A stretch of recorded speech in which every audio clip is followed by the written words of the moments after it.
Hello, I am Brandon, the humble host of Actual Play Broadcast. This will serve as an introduction to our broadcast for the time being. As we record and publish more, it shall change. We are still getting things set up, so apologies for any errors, skips, or silence that may occur. Everything will be smoothed out in due time. Please enjoy our broadcasts of various RPGs, and remember to tune in for more every other week, as continuations or new adventures will be posted at such times. Thank you, and enjoy the show. All right, and we're recording. Yeah. All right. Fuck. Same deal as before, folks. So if you're jumping into this episode and you don't know what the fuck's going on, why are you here? Go back to episode 1. But, if you choose to be stupid, here's a warning. This is a fucking alien game, meaning blood and gore and shit. So, if you're going to shit your pants over that, then, maybe don't be here. I checked the vent with my face. No, Brandon did I that. did that last session. Yeah. Well, we were talking about stupid decisions. Fair. Yes. So yeah, that's pretty much all you're gonna get for warnings, because that's all there really is on this. For concerning content to be warned about. And I guess corporate shills, if that's a trigger for you, as it should be. I gotta close it. I don't know why I'm here. Yeah.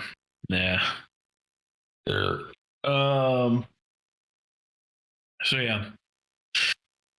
One of you or all of you, popcorn style, recap, since it's been a hot minute. You know what? It would also be a great time for me to actually get the fucking character sheets open, if they would open. Yeah, we ditched the Corpro hack with a bunch of droids or synths, sorry, who creeped us the fuck out because they're not people. Then we went to it was civilian outpost to nap for the evening. Mm-hmm. After, of course, finding that the animal we were here to kill has been fucking exploded and shit. Lit a den on fire where we found some acid spiders. That was fun. And then we found acid not spiders in the civilian outpost when we were attacked during the evening. So I'll put that into a coherent story structure.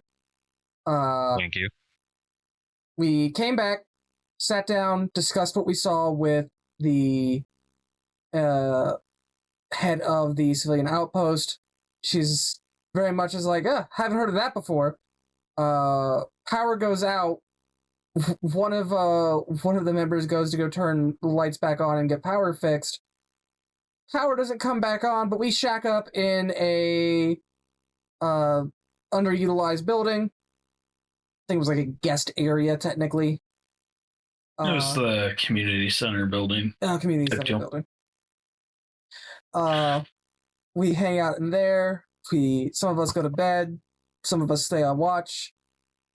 During my watch, I heard something crawling through the vents, and then took my high-powered sniper rifle and shot at it.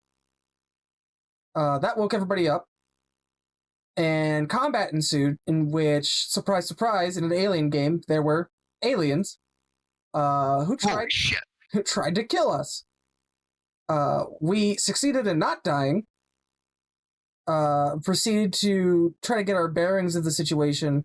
Found out there was another one on top of the roof that apparently had a very clean cut taken of its head. We don't know when that happened, but it burned a hole in the roof, so that's just great. We informed the civilians that everyone needs to be fucking careful.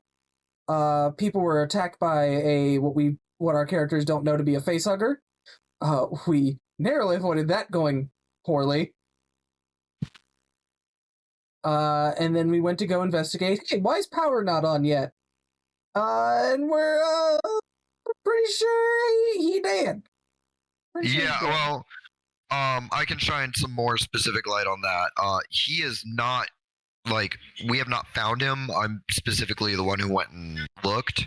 But I did determine that the junction box was essentially fucked beyond repair. I'd need whole new materials in hours. But the dude there's no sign of him, not blood or anything. There's a discarded toolbox Yeah, I mean that was the best, but since we didn't go in there, we didn't know if that's like just purely was there. Yeah. We do know like the wires were eaten through and shit. I did not determine if it was from acid though, so. Wasn't the NPC with you too, Tristan?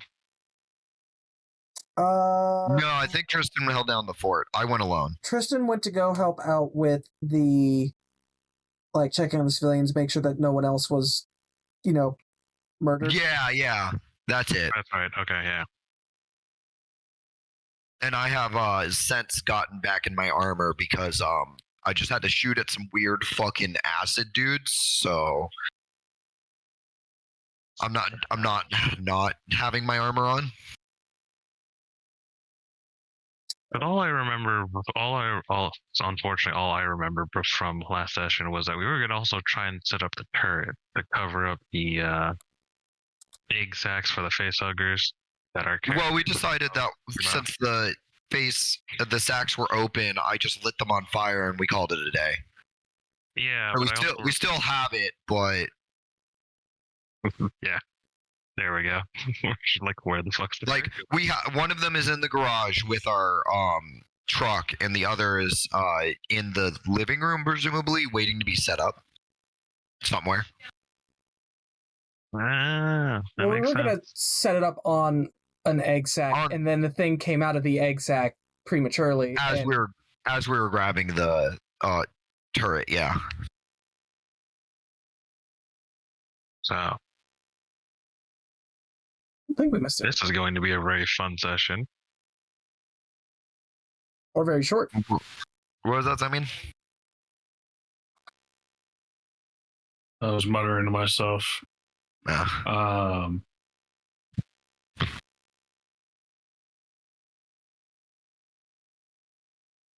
one of my last episodes, Tristan getting stressed from watching Durzo work on the generator. Oh yeah, we're all also stressed as fuck. Particularly what's everybody's stress at? I'm at 4. You're lucky, sir. Yeah, no, I'm the least stressed, and I'm still kind of stressed. Let's see. Tristan, our medic, is currently at 8. Castaneda, or Corporal/Sarge, is at 8. I'm at 5. Everything is fine. Everything is okay. Everybody is having a good time. Everyone's having a time. Yeah. So I could use a smoke. Recap on what had you done with the turrets at this point in time? I think we have one of the turrets still kind of being situated in the main room. Yeah, it's in the main room. It has not been set up. We were trying to set it up. Yeah, we were going to set it up on the egg, and then shit changed. Okay. And where's the second one? The second one is still deactivated in the truck in the garage. Okay. Yeah, the other one's still packed up in a carpool. So you've determined that that the control panel for the lights is foobar, and the situation is just in general not great. As you all are generally individually processing and trying to decide what is going to either necessarily be the best way forward, or some of you just kind of being maybe a little stressed out and just really hoping you're going to make it off of this rock. As these thoughts are running through your minds, you can hear the familiar but very distant crackle of gunfire way off in the distance. It's faint. It's an echo through the valley. And when you look out into the rainy darkness of the night, you can make out flashes out in the mountains where the science lab is.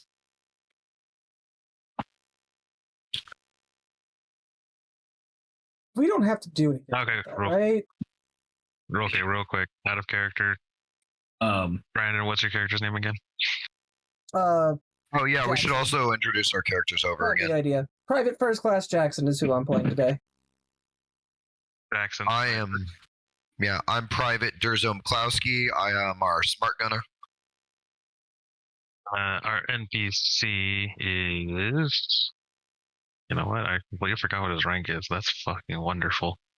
Is he just a private? I think we're all privates except for our U squad lead. Tristan, our PFC corpsman. And then there is me, Corporal Castaneda, squad leader, also known as Sarge. Yeah, Sarge. Over the radio. Jackson, Yes, sir. you got eyes on what's going on with that fire? Let me take a look through my scope. Would you like? Sure. Sir. Okay. Yeah. Go ahead and roll it. I'm going to regret this because I'm pretty stressed, and this is only going to get more stressful. Damn right it is.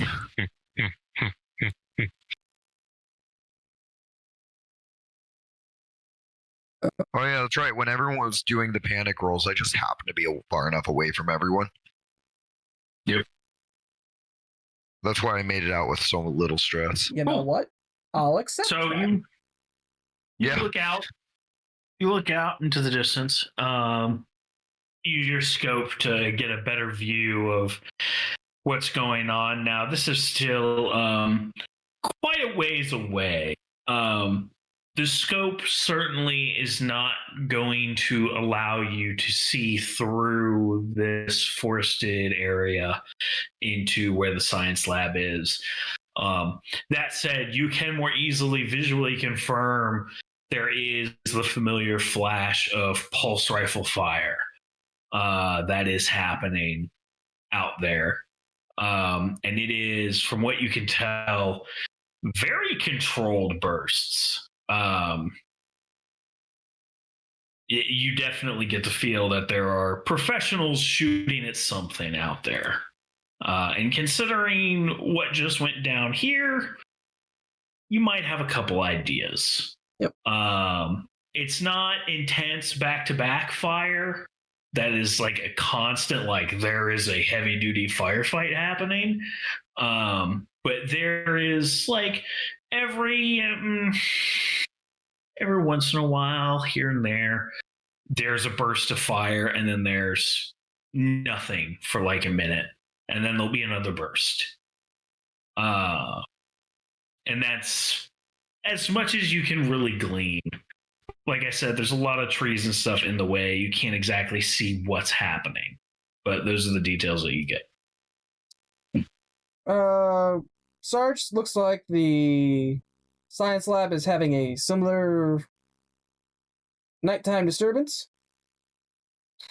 That's such a great way to put it, Jackson. Yeah. Either they have some well-trained professionals there that can keep calm and cool under pressure, or the synths are, doing what they do. Sounds like synths doing what they do.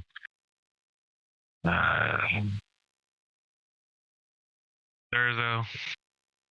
Yeah, Sarge. Any luck with what's going on with the generator? Seeing if we got any power going on right now. I mean, like I said, unless I get some serious replacement parts, it's going to take hours to try to finagle a good rewire. I can do it. It's just we'll be here a while. Yeah, that's not enough. That's not enough time for us to figure out what's going on with the science lab. Oh shit.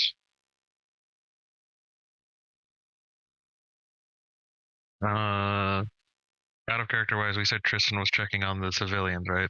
Yep. Last we heard, everyone is accounted for. Everybody except the guy who went to go check on the panel.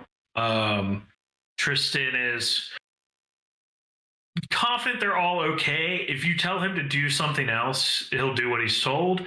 But otherwise, he is on the assumption that he is staying put guarding the civilians.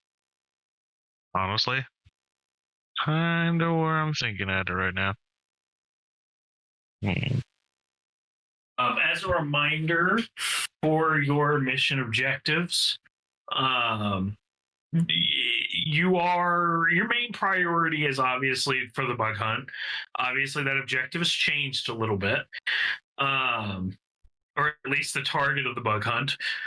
And then also, like, a sort of secondary objective was to ensure the safety of the corporate agent who is here to assess and oversee. That said, you're not entirely liable for him, but it was like a soft ask. I mean, he's with the company and the synths, so In the science lab, yes. Yeah, that's where you last saw him. So yeah, as far as you know, that's where he's at. And we could not go like join him or nothing because of the synths. Yes, at the time we did not want to let you in. Fair. Mm-hmm. So as far as I'm concerned, he ain't our problem right now. He is nice and safe and tidy. Yes, the science lab for it's where exactly it falls in jurisdiction in regards to your mission is kind of vague because your mission is like generally to help the planet deal with this problem and the colonists. Company scientists aren't really colonists though. And it's very clear, like that's company property over there. The whole colony is company property, but it's security access required type shtick. So it's a really, really gray area because y'all have been around the block once or twice. You know how these companies are. A lot of them don't really like to play ball. They're more we're taking the ball and we're going home. That sounds about right. But whatever you want to do is up to you at this current crossroads. Oh, ain't that just wonderful?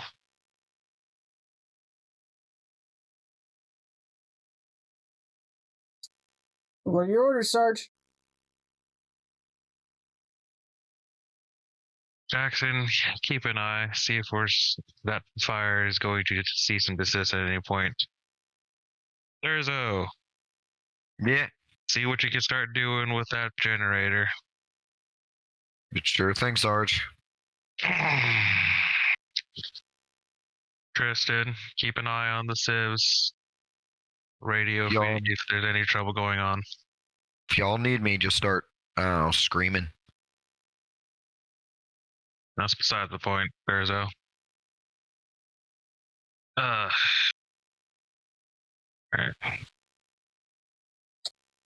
I'm gonna see if I can use the truck radio to check in on the scientists and a corporate liaison. All right, so I will start working at the junction box. Does it look like there's anything nearby I can scrounge to try to speed this up? So as I mentioned before, there was the toolbox. Yeah. Does that like come with spare parts, or is it just tools? There's some basic hardware in there of like, nuts, bolts, washers, some stuff like that. The big issue with the control panel, a lot of the key wiring has been fucked.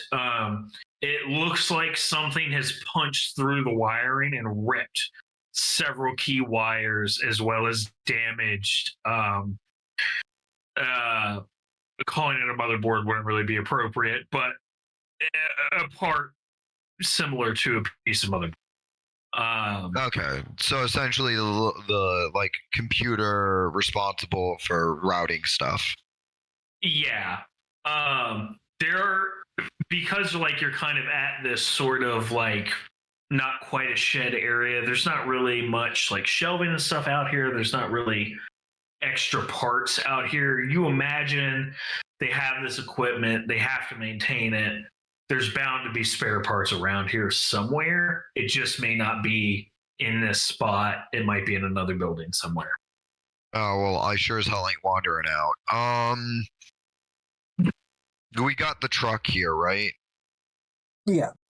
Yeah. Does it have a garage? Does it have a radio? Yes, it has a built-in radio. Cool. I want to see if I can rip that out and cannibalize it. Sure. So For the fact that Corporal's already going to use it to try and check in on the eggheads. And No. Yeah, but we have our own radios for that, don't we? you do have your own radios. It is possible to do that with your own radios. Wait, we actually have connections to their frequencies and whatnot?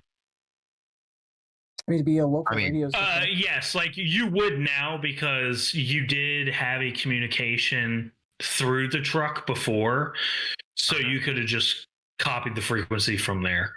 Yeah. Yeah.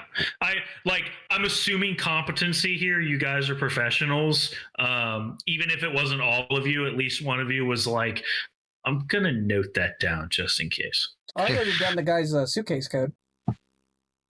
Yeah. Oh yeah, wasn't it 1, 2, 3, 4, 5? That's what we joked. I don't know. I know the code. It's insert number here. Yeah. Okay. I'm not going to require you as a player to remember that code.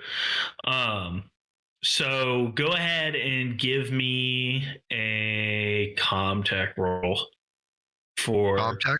cannibalizing. Yeah. Also, you're not directly at the garage at the moment. So when you go to the garage, are you going to try to go quietly, or are you just going to hustle over there, or what are you doing? I mean, we were just under attack. I'm not going to be making a huge fuss getting over there. So I guess quietly, but I'm not, full stealth approaching. Okay. I don't think that 2 minutes of my time is going to make a difference in getting the lights back on. Okay. I just want to. So you're not actively hiding, but you're not rushing either. Yeah.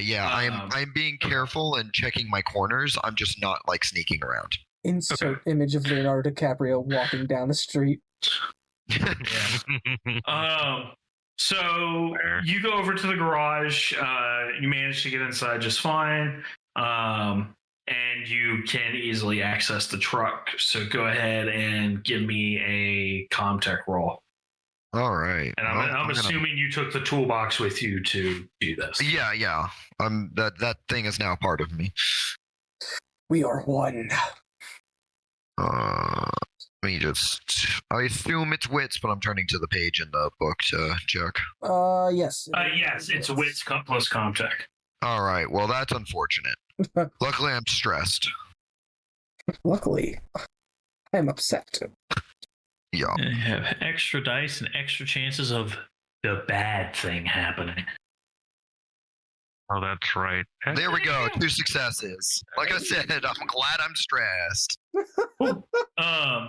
So yeah, you get to work on this radio. I understand that this is fucking something I should do quickly. Yeah. So are you working fast? Is your goal, like, you don't care if you tear up the interior of this truck while you're trying to get it out? Oh no, I'm being careful. I want the truck to be serviceable.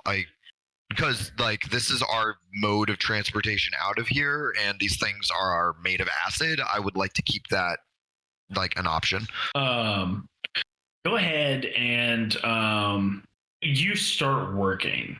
Go ahead and give me a observation roll. All right.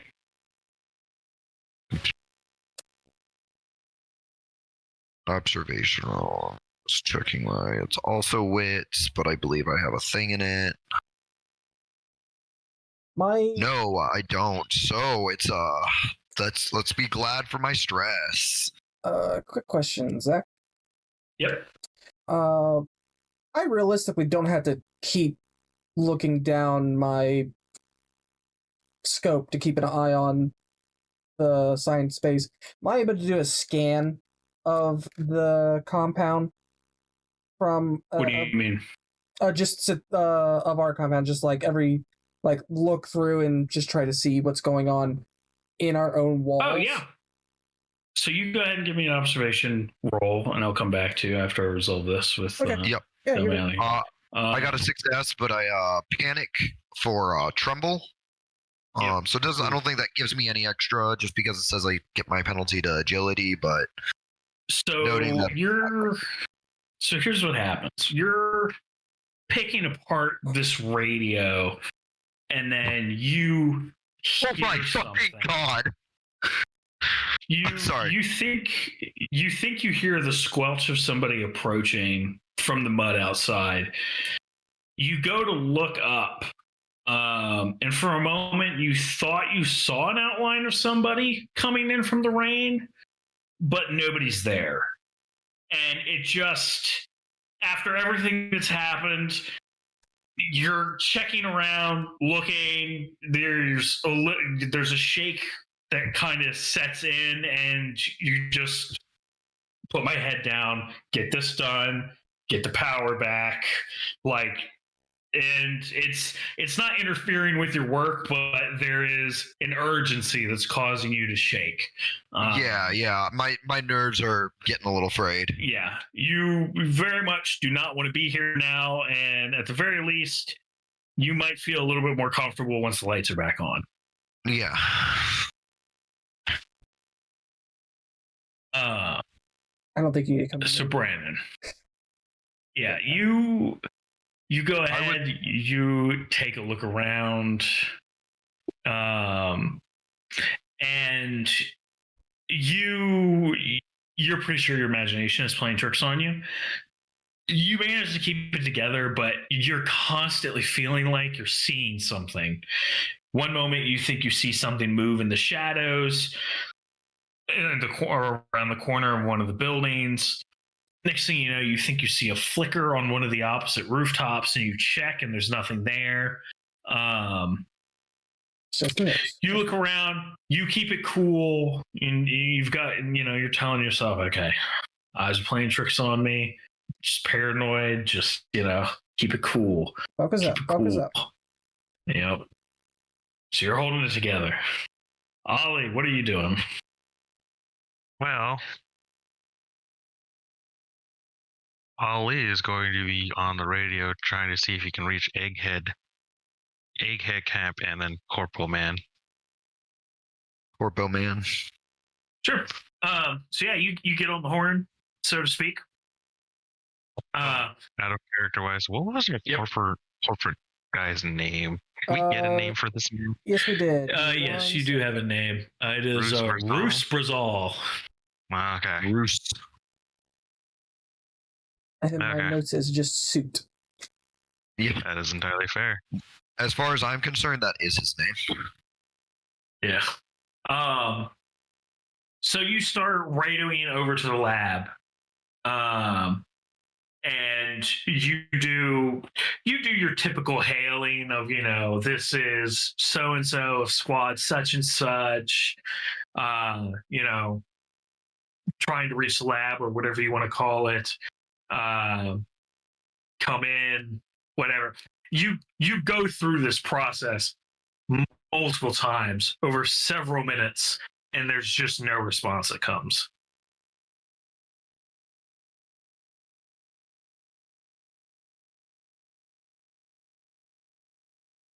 We're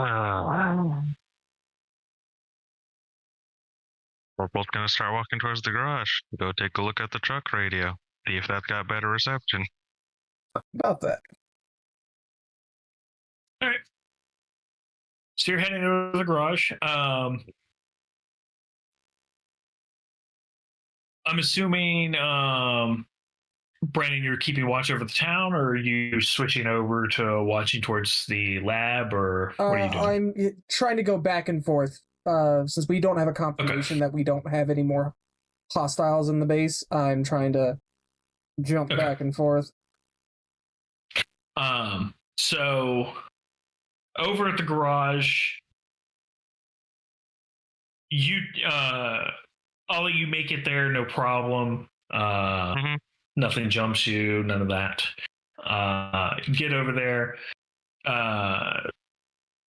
Durzo is plucking away at getting this radio disassembled. And by the time you walk in, it is very much not in a I can make a call with this state.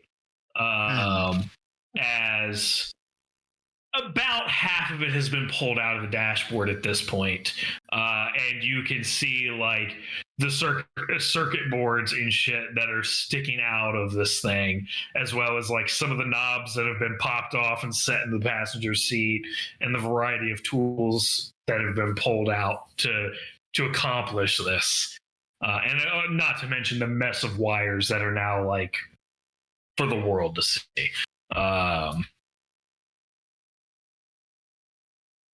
I mean, as long as I got the pieces I need, I think. Yep. Spare CPU and a bunch of wires. There's though. Yeah. What you doing? You want the lights back on, don't you? And the radio's necessary. Yeah, someone punched through the CPU and all the wires are fucked. I need spares. Since we got radios, I figured this was expendable. That all right with you, Sarge? Improvise is what Marines do, but I was kind of hoping that was still going to be functional enough for me to make a call to the eggheads. But I guess we'll just check in the morning. The gunfire stopped? For now, it has. It's been a little bit longer between intervals now. It's been about, at this point, maybe about 10 minutes since you've seen a burst of gunfire.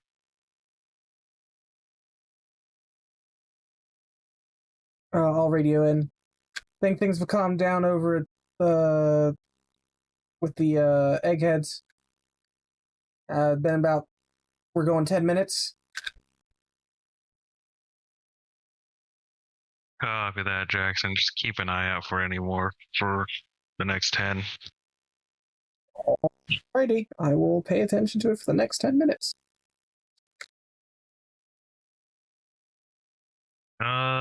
There was a power generation station.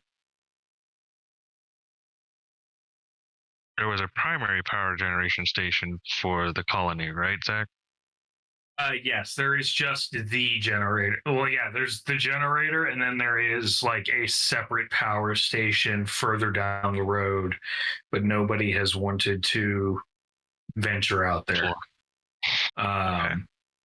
Because, you know, it went out in the middle of the night, and it's raining, and it's not super far away, but it's a little bit of a hike.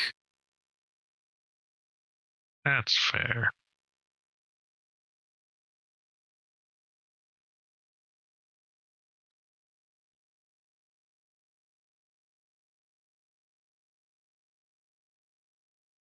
That said, there are multiple trucks in this garage.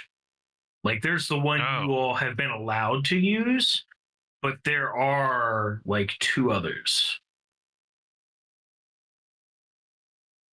One looks a little bit more worse for wear, similarly the one that gets more use, but there are 2 other vehicles. It's just the one you've been using was the one you were allotted by the colonists. And I'm going to guess Durzo's the one that decided to take it from there. Yes. Wonderful. Requisitioning the radio on one of the other trucks then, just to see if we can hail them one last time. Yep. So yeah, you fire it up. It takes a minute because you have to go find the keys. But you find the keys, you fire it up, you get on the radio, and you do your whole spiel again, you know.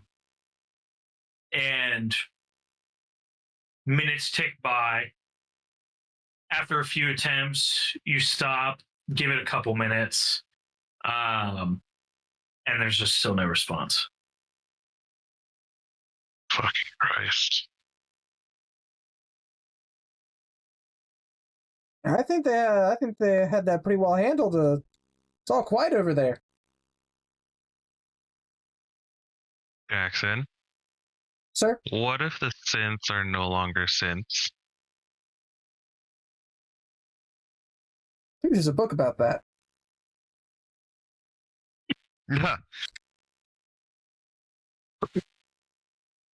Or are you more meaning that they're now spare parts? Probably things Durzo could use to fix the generator. Well, then I think we'd have a problem.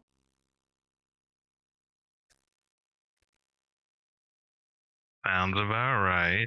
And if that's a problem, what was one of our objectives for the mission? It is one of the objectives, but I don't believe it was the primary, sir. If I... Do we need to have corporals rolling down anyone's backside Sir, may when I we're speak? done with this? May I speak freely, sir? Granted. I believe it is best that we make sure that our ship is not sinking before we try to rescue another ship that is sinking. I second that.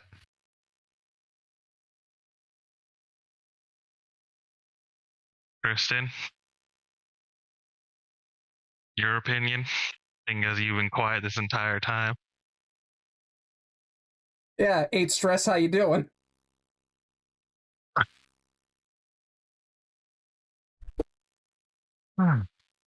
Brandon, go ahead, give me another observation roll at this point. Oh boy. Sounds exciting and unfortunate.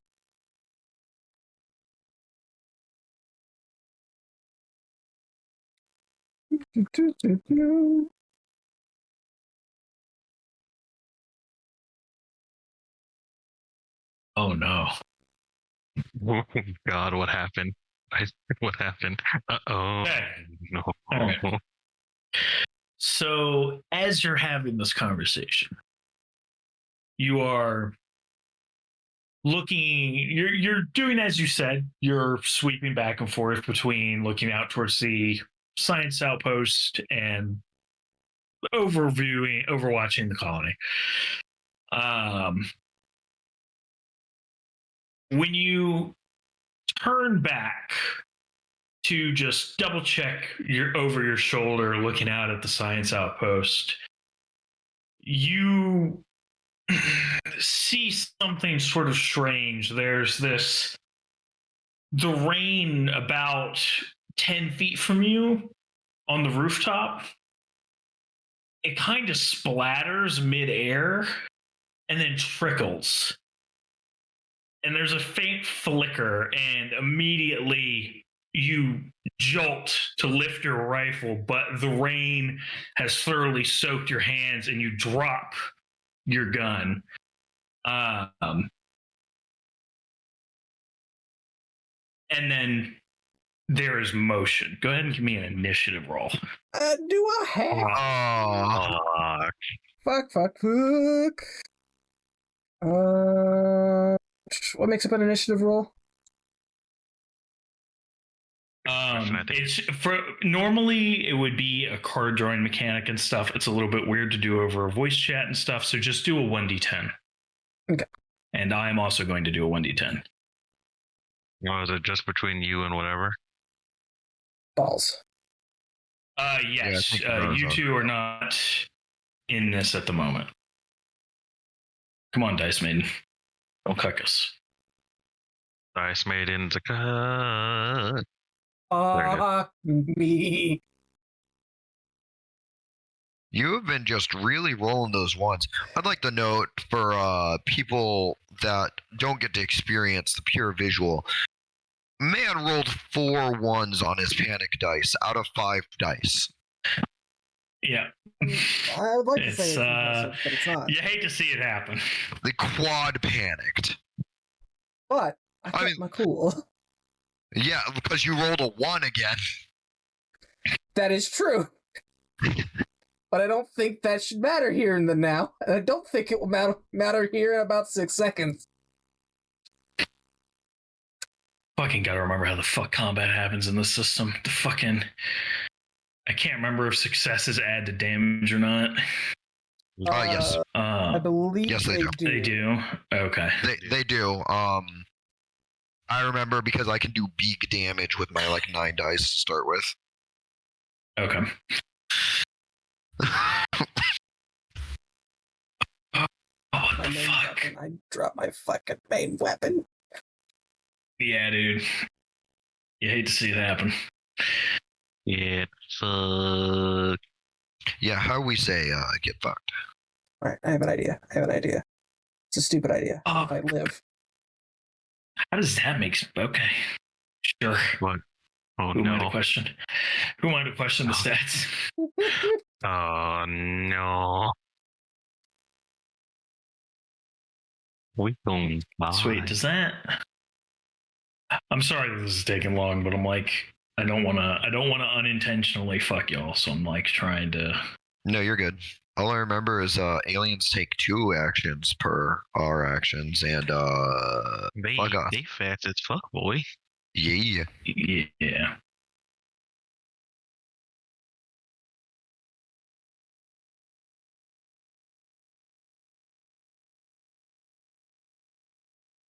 That's why that first fight was like, is this easy mode? Definitely does set the the tension for this fights moving forward. Yeah. You've made an Overwatch reference. Now you must die. You know what? Hell Fair. wish. Understandable. Have a nice day. I will mail you with a bullet.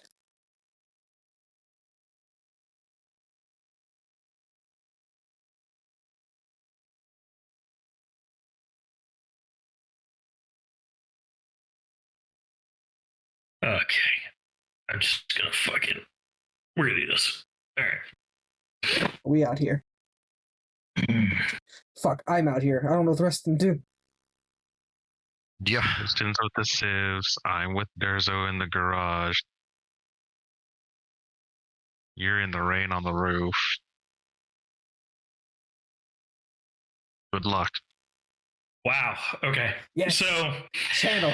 you see just this silhouette charge at you, and when it gets in your grill, it is upon you, and you realize how much larger whatever this thing is. It's big. This rain is splattering a whole head taller than you against whatever this thing is. And it's more instinct rather than a planned dodge, as you go to stumble back in shock as your rifle is clattering against the ground when you see droplets kind of go soaring by your face, and you can hear a faint whoosh of something swinging past. It's your go. What do you want to do? I assume it's going to take too much time for me to grab my rifle and be able to shoot after. I get to do one or the other, I imagine. Yeah, essentially, yeah.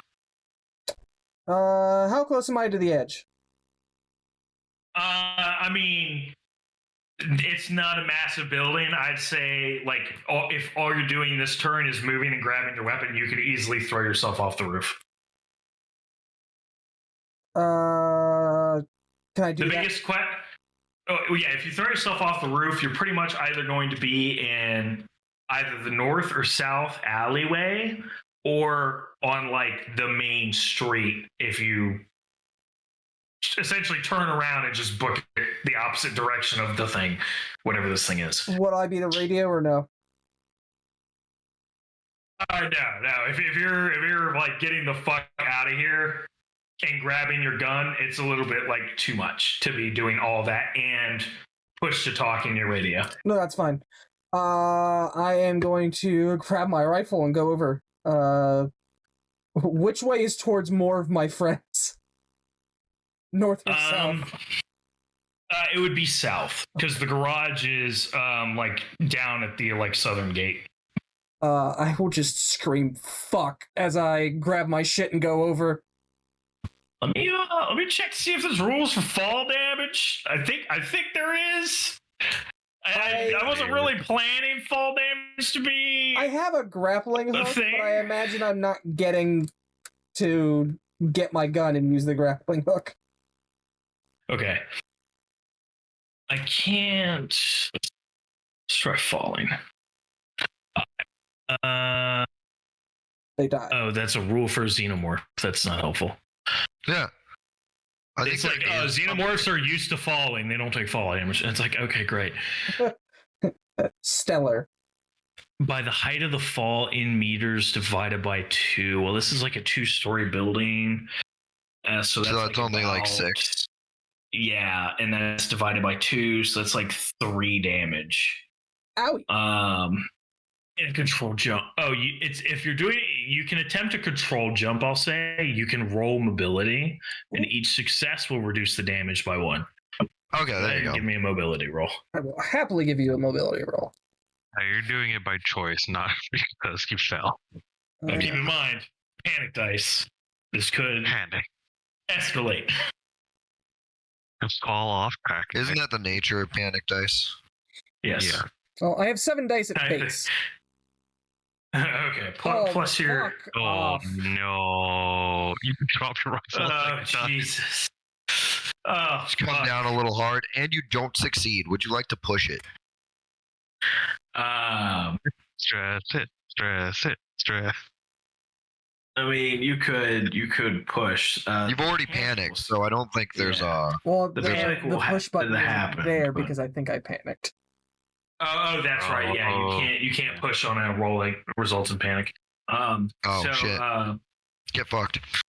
So yeah, you turn, grab your rifle as you scurry a few feet, and then turn into a full sprint before trying to slow down before dropping yourself off, but your foot kind of hangs on the lip of the building, and you don't fall flat on your face. You don't like break anything per se, but fucking Christ, it knocked the wind out of you. Because when you came tumbling down to the ground, you were holding your gun at a weird angle, and the butt of the rifle just smashed right into your chest, and it caused you to drop the gun. You're able to get to your feet, and you're standing. You're fucking hurting, and you're wheezing for breath, but you're alive for the moment. I'm also gunless again. Yeah, also gunless again. Fuck. Oh, what is this thing gonna do? Let's see. All right. So as you hit the ground there, you hear a series of thumps above you. But no apparent assault comes as of yet. It is your turn. Grab the gun. Also, by the way, at this point, let's get observation rolls from you two in the garage. Just watch my dumb ass just go wee. Over to Sure thing, Because boss. he did yell when he jumped. So let's see if y'all heard him. Because you're not right across the street from him. You're a few buildings down, and it is raining. Yeah. But he's also not yelling. He's also yelling kind of in a panic. So that's a lot louder than you think it is. Yeah, so I'm not going to give bonuses. I'm not going to get penalties because I feel like with all the factors involved, it kind of ultimately evens out. So it's just a test to see if you do hear. All right. I keep it together and succeed. Okay. Oh yeah, you got to. Okay, so wait. Where did my character do? Hello, me. Observation roll. Oh, and also Brandon, gain some stress.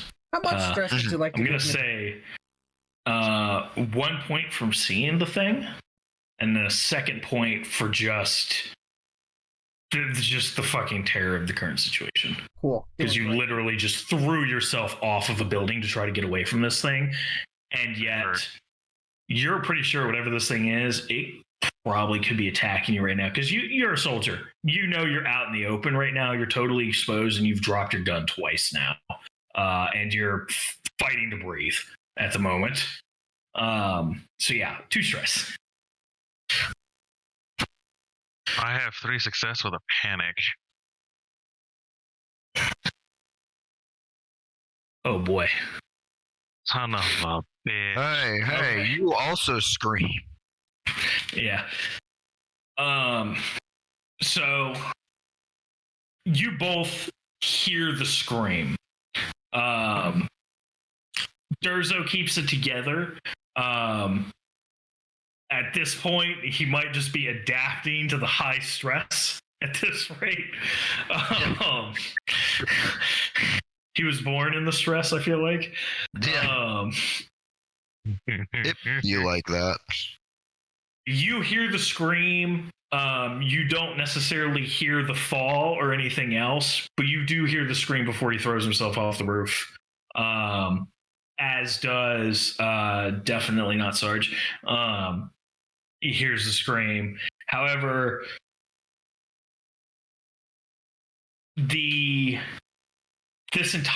from a command perspective, this entire operation is fucked beyond all belief. It's a foobar. 100% foobar. This is a total mess. And between the stress, the frustration for multiple fronts, I mean, the lack of intel, just it's all come crashing down. It's just fucking overwhelming. And you have to let it out. And so for this round, you're there screaming, venting, however the hell you need to. But at this point, Durzo can come into the initiative. What do you want to do? I suppose I am going to set aside my cannibalizing of radio to get out and see what that scream was. Okay. Oh my! Yeah. Oh, So my strength goes down by 1.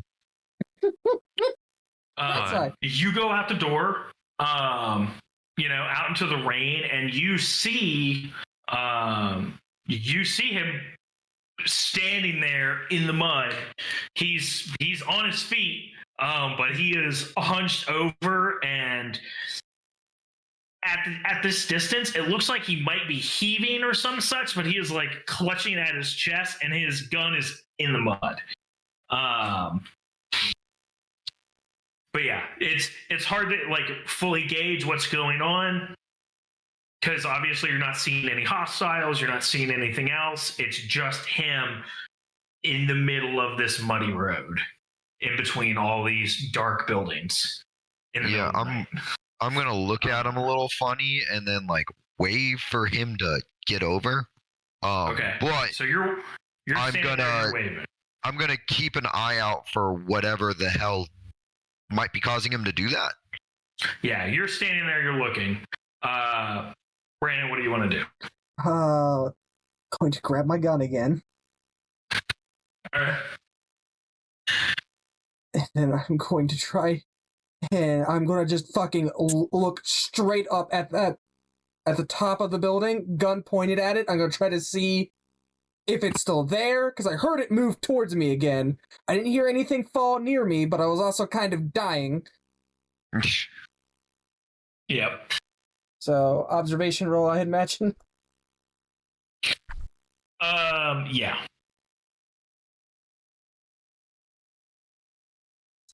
Uh, 5, and now I have much more stress. I have 7 stress. It's great. More dice, more failure. Oh, fuck.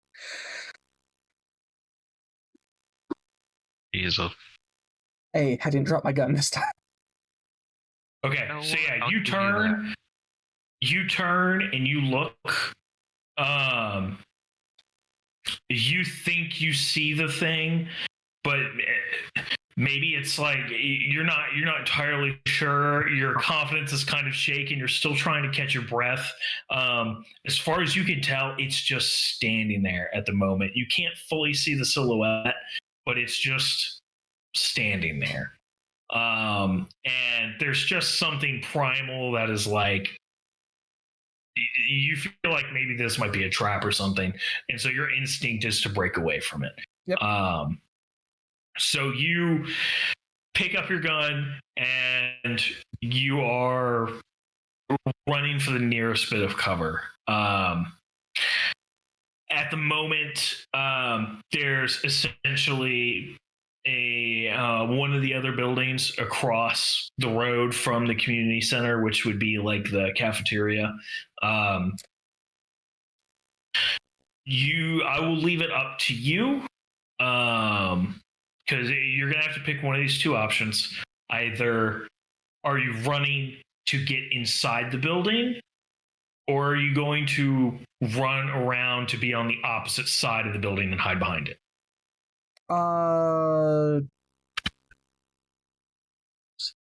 Danger by a safe spot if possible. I'd move inside the building. It's to move away from danger and find a safe spot, so... Okay. So let's do this. Watch me get fucking dematerialized. High or low, Brandon? Off. Am I rolling or are you rolling? I'm rolling. Oh, really? It's the same for both of us. Low. Ooh, not great. You run up to the door and mash the button to open it to get no response. Either the lack of power is keeping the door shut, or somebody fucking locked this thing when they all left to go to bed for the night.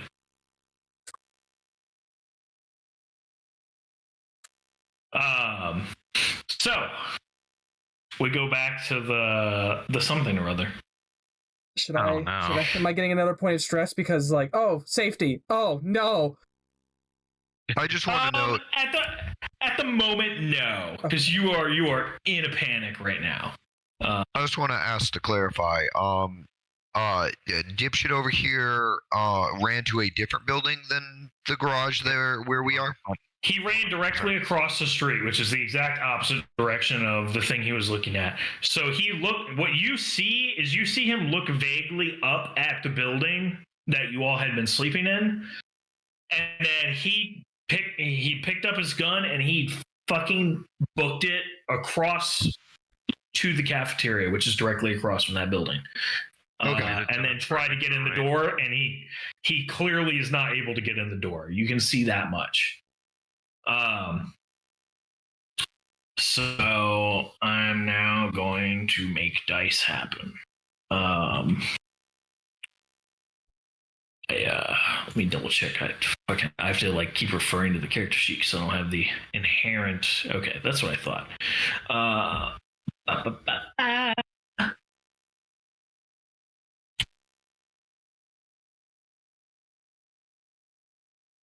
Okay. That's probably not good for me. So you're sitting there mashing at the door control when you hear this sharp yet kind of quiet twang sound reverberate through the air behind you. And as you're turning your head to look, you just feel something enclose around you as you get just shoved bodily against the door that you're desperately trying to open. And it is just like something is just pressing you like a fucking pancake against this door. And then it starts to hurt, and it hurts, and it hurts, and it starts cutting and cutting. And you can feel warmth starting to like run down your arms and down your legs and around your feet and pooling in your boots as this cutting and burning sensation intensifies. And you take 3 points of damage. Ow. I assume armor doesn't help any here. Armor does. Yeah, I believe armor directly lowers damage 1 for 1, isn't it? Yeah, it's a 1 for 1 reduction. M3 personal armor. Where's my thing? M3 personal armor is an armor rating of 6.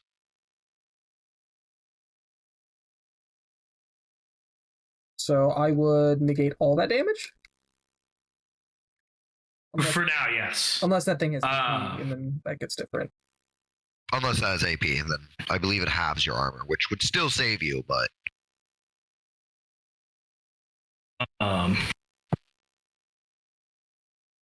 Oh, wait, I have to check something. Cool. We gonna die today. It might just be me. I'll take it. You're all going to die down here. Okay, It's fitting that they came out at night. I hear they mostly come out at night. Mostly. On the weapon loadouts, do y'all remember, is the bonus dice or bonus damage? Oh, it's bonus. That's Wait, what? be a bonus No, die. Yeah. That's what I thought. All right. Yeah. I'll just have to remember that next time. Because I totally fucking forgot that. Yeah, the bonus is bonus dice. And Your armor Straight. counts as half against this damage. Okay. All right, and so that's dice to roll to lower it. Yeah. For So armor. So you're gonna so roll instead 6 of- dice to lower it, but you don't take panic into account. Wouldn't I only be rolling 3 since I'm using half my armor? Then yes. Okay. Yes. Every success lowers your damage by 1. Correct. Maybe. Well, the So yeah, you feel it cutting into you. You're starting to bleed a little bit, but you're okay. that is some good armor. We are going to wrap around to Ollie real quick. You've stopped screaming at this point. What would you like to do? As far as you know, you heard that shout. Durzo went outside. That's all you know about the situation.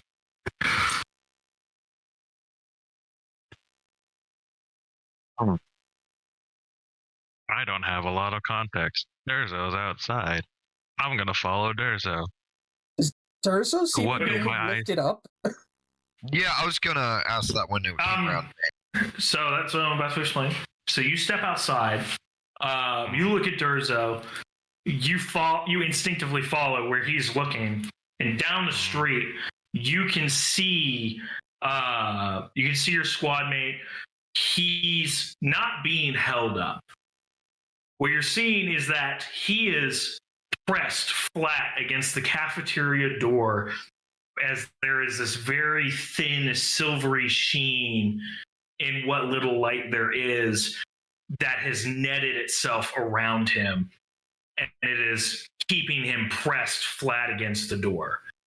Wait, netted inside? What the fuck is this? Yes, he is trapped by this silvery looking net from what you can tell from here. And it looks Fuck. tight as shit. Oh, you've got to be fucking kidding me! Oh no! No. Oh no! Well, Fine. fuck. I'm It's fine. sorry, dude. No, don't say nothing. Don't say nothing. That's fine. Keep going. You don't No, know what's going on. just the realization just hit me. The other two options weren't much better. Like, Okay, roughly speaking, how far is this from where we're standing by the garage towards the? on this turn, you're not going to be able to get to him. You're not, because you had to spend time actually coming out of the garage and like assessing what's going on. So you have a grasp on the situation. You don't see a hostile though. Same with Durzo. You don't see a hostile. But coming around to Durzo's turn, you didn't see a hostile, but you did see when that twang sounded, wherever it came from the roof. You don't see anything up there, but whatever netted him shot from the roof. All right. Well, as a soldier, I'm going to have to assume that it went back into cover after nailing my buddy. So priority is keeping an eye on that roof as I advance, preferably cover to cover towards my friend. If not, then I am making a mad sprint across the open terrain. But like, if there is cover, then I am doing a covered advance. This is literally a muddy road going straight down the middle of the colony. If you want to hug the buildings and go cover to cover, you can, but it's going to take multiple rounds to get to him if you do that. No, okay. If there's not good cover, I'm sprinting. If your priority is saving him, yeah.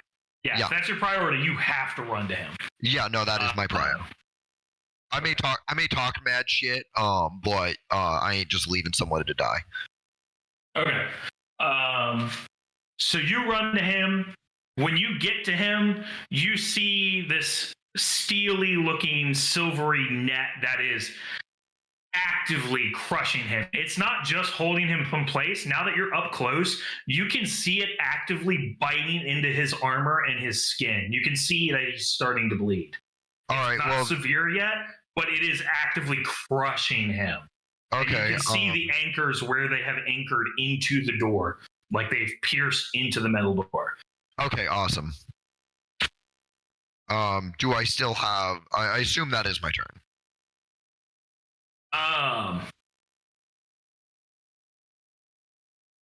I'm going to say you could make an attempt if you can tell me how do you want to attempt to help him? I'm going to shoot the anchors. Oh, shit. Okay. Sure. Go ahead and roll.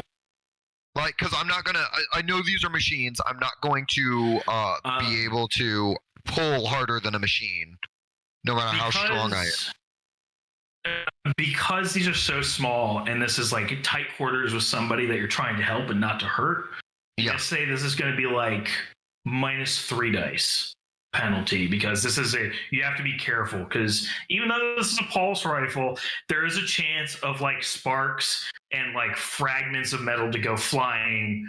Falling. I'm assuming you're going to make an effort to not hurt him in the process of doing this. So -3 dice, ranged combat. So that's 11 dice plus my stress, which is 4 still. What's your I have 4. He's got a lot of panic dice. I have 4 agility, 4 ranged combat, and a +3 bonus. Don't forget your panic. And my panic is 4 stress, so I'm rolling 15 dice total. Well, if you drop to 3, oof. Yeah, I'm good. Factor in the -3 penalty. Oh, no, you're right. I'm sorry about that. Yeah, roll again. Yep. So 11 -3 is 8. Okay. Okay, so that just negates my guns bonus. Damn, that was a good roll too. Same roll. Can I take the first panic roll? Results? The keeping it together? No. So you open fire on one of these anchors and you break its connection. You can see it's loosened a little bit. He's still in danger, though. Obviously, one anchor is not going to be enough to completely free him of this thing. But you can tell it is visibly loosened. All right. Brandon. Well, that was the best shot you had. But unfortunately, there's not really much you can do at the moment. You are kind of in a really bad situation.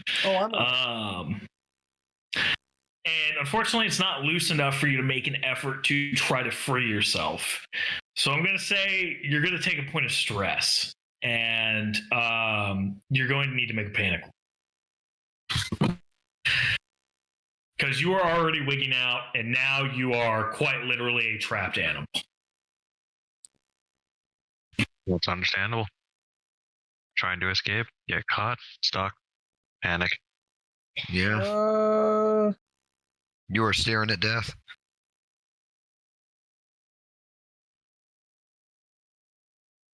Do that.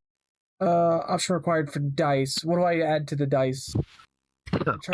You just add your stress. Yeah, I was trying to just roll stress, but it got mad at me. No, it's stress plus 1d6. Like you're panic. There's a table you're rolling on. Yeah, so you're rolling a single d6 and then you add your stress to the result. Yep.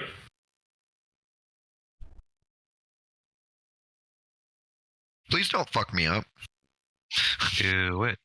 I'm trying to save your life. I mean, if he gets berserk, he can't hurt you right now. That is true. That's not what I rolled. That's not what I rolled. God damn it. All right, here's what I'm doing. Just roll 1d6. Yeah. Yeah. Just use dice mate. Or 4. Sure, that works. 4. What's your stress? 7. So that's 11. 7. Okay. Well, you have seat cover. That's not really an option right now. So you're just squirming and freaking out. I'll take that stress. Yep. I assume his stress still lowers by 1 and mine increases. Yes. Cover? Cool. I believe so. I'm just looking at what seat cover is. Because he's got it before at one point. Well, actually, I'm going to say his stress level doesn't decrease because he can't. He's literally trapped.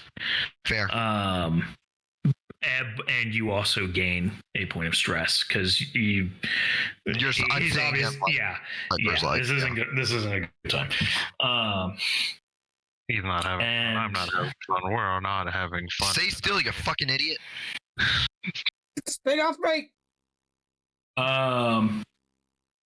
So, Brandon, I need you to roll your 3 armor dice again against 2 damage as the net continues to constrict on you. Ooh. Only 1. Okay. So you take 8 point of damage. You're feeling it begin to cut into your skin. Well, you're actually like really cutting deep now. Is this thing fucking tightening? Yep. Ollie. Hello. You're seeing all this. What would you like to do?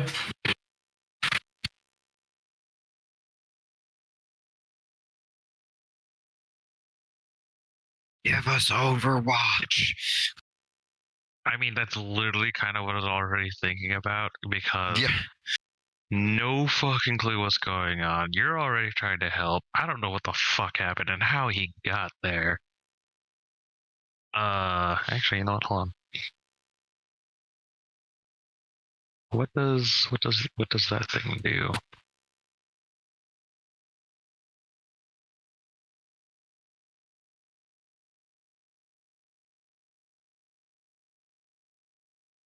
Okay. Is there something roughly to my right where I can still keep eyes on where they're at by the cafeteria door and just have better field of vision to the left and behind them effectively? Part of the issue is you're not really sure where you need to be looking. They are essentially in a very exposed spot.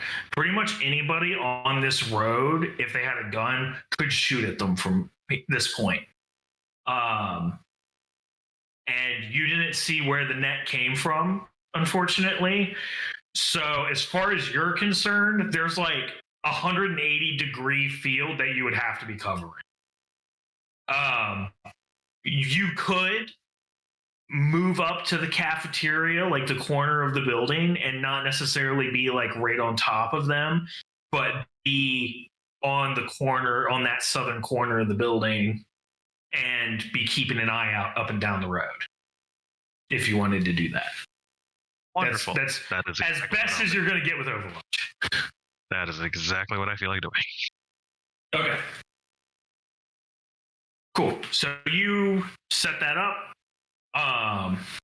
Is there any I'm chance assuming for me you're to at least- overwatching with your rifle. Yes.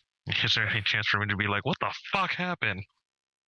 Yeah, you have a few seconds to say something if you want to, and they have a few seconds to respond. Yeah, basically get over there, start looking around. What the fuck happened? Something on the roof shot him. Yeah, I'm just saying Durzo gestures to it real quick. Scan. Not entirely sure where that is, but scan. Yeah, for the moment, you look. Nothing there. Nothing easy. All right. Back around to Durzo. I'm gonna keep trying to free him from this net. Unfortunately, I don't have like a hand-to-hand weapon. My only other gun is an incinerator unit. I'd prefer if you didn't use Yeah, that one. so, Yeah. same deal. -3 dice. I also apparently forgot to roll armor for the net last time, so I will have to roll armor this time. So It would have been 4 don't damage worry, you anyway. have a -2 from agility yeah. Yeah, I am well aware. Yes. Do not worry. You are definitely in the panic. You are feeling that now that you were seeing up close what this thing is doing. on. the Well, that's shakes are real. 5 successes before I drop my weapon. No. I just Cool. want to get enough of these connections busted so that he can like slip out. Can you technically drop a smart gun? It hangs loosely in the harness. Yeah, I think it slips out of my hands, but like it is still attached to me.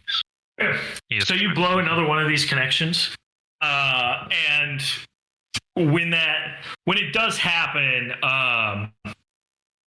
you're kind of having to, because of the nature of the situation, you kind of have to like look away when you're shooting at this thing because you don't want like debris Shrapnel. flying into your eye. Yeah. When you do shoot one of the bits pops off and ricochets and smacks you in the face and knocks your headset off, and causes it to go flying to the ground at your feet. In mud. Fair. Yep. But otherwise, you can pop another one off. Brandon. I'm not going to make you roll another panic roll because as far as I'm concerned, you're still trying to escape. And it's still not loose enough yet for you to make a strength check. So I'm just going to skip you this round. I'm about to say, can I grab my grappling hook? No, you have no ability to move underneath this thing. Just want to make sure. Yep.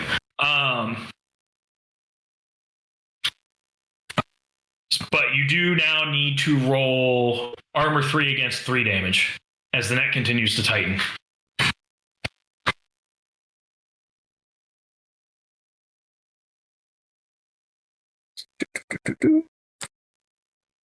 How many connections does it look like I need to pop to get him like enough room to free? From what you can gauge, potentially 4 or 5. Fuck. Jesus. Okay. 2 damage. Yeah, because this isn't like a handful of anchors. Like this is like No, yeah, I get you. Like 12 to 18 of them. Yeah, fuck, man. Yeah. So that's 2 damage. Yep. How are you doing health wise? I could be better. Fair. I'm at 6. I've taken 6 damage. I have 4 HP. Okay. Realistically, I have like 2 more rounds. I can't get these off in 2 more rounds. And that's optimistic. Yeah. All right. So, And that's Ali, doesn't try to do anything to us. Hello. what do you want to do? So far, could nothing's initiated your Overwatch. could I quickly, seeing all of this, bark something at Sarge? Oh yeah, you can say something. Like talking is a free action. Just you can't have, just a fucking thesis of a conversation. Yeah, no, it's literally just Sarge, help me with this. Yeah. Because like I'm seeing my buddy, he's already wounded. It's tightening on him, and there's a lot of blood. Yeah, that's fine. the more time we waste, the worse it gets. You know what? That is 100% entirely fair. I don't see anything. You're asking for help.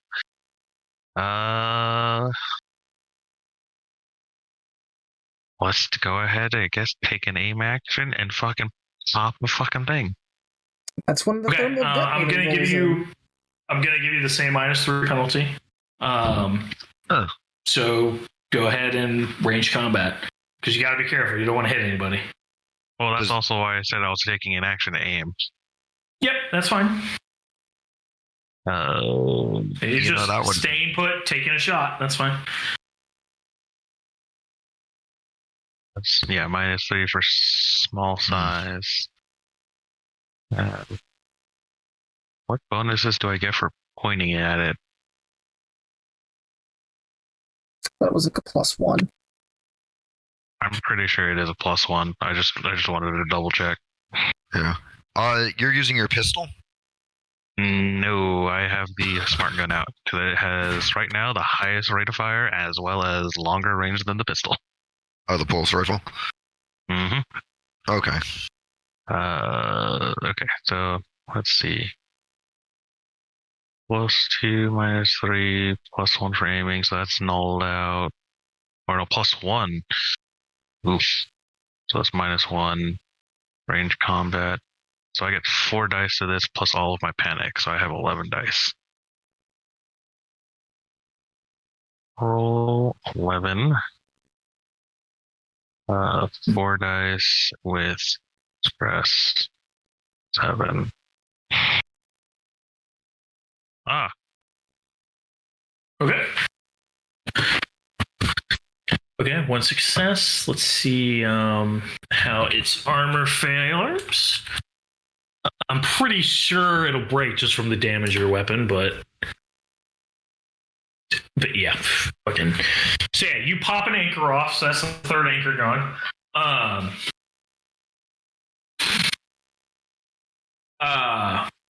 So you have freeze as your panic, frozen by fear or stress for 1 round, lose your next point of action.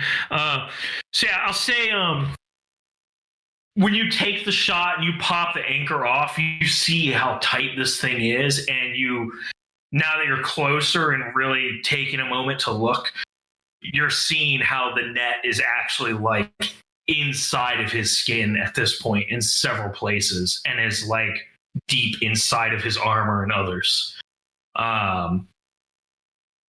It's fucking wild. And stress goes up by 1. Yay! And then, by the way, I think stress maxes out at a certain point. Everybody, it does. It maxes out at 10. At 10. It can't go higher than 10. But at 10, you start risking everything falls apart in an instant. Yeah. So that brings us back to Durzo.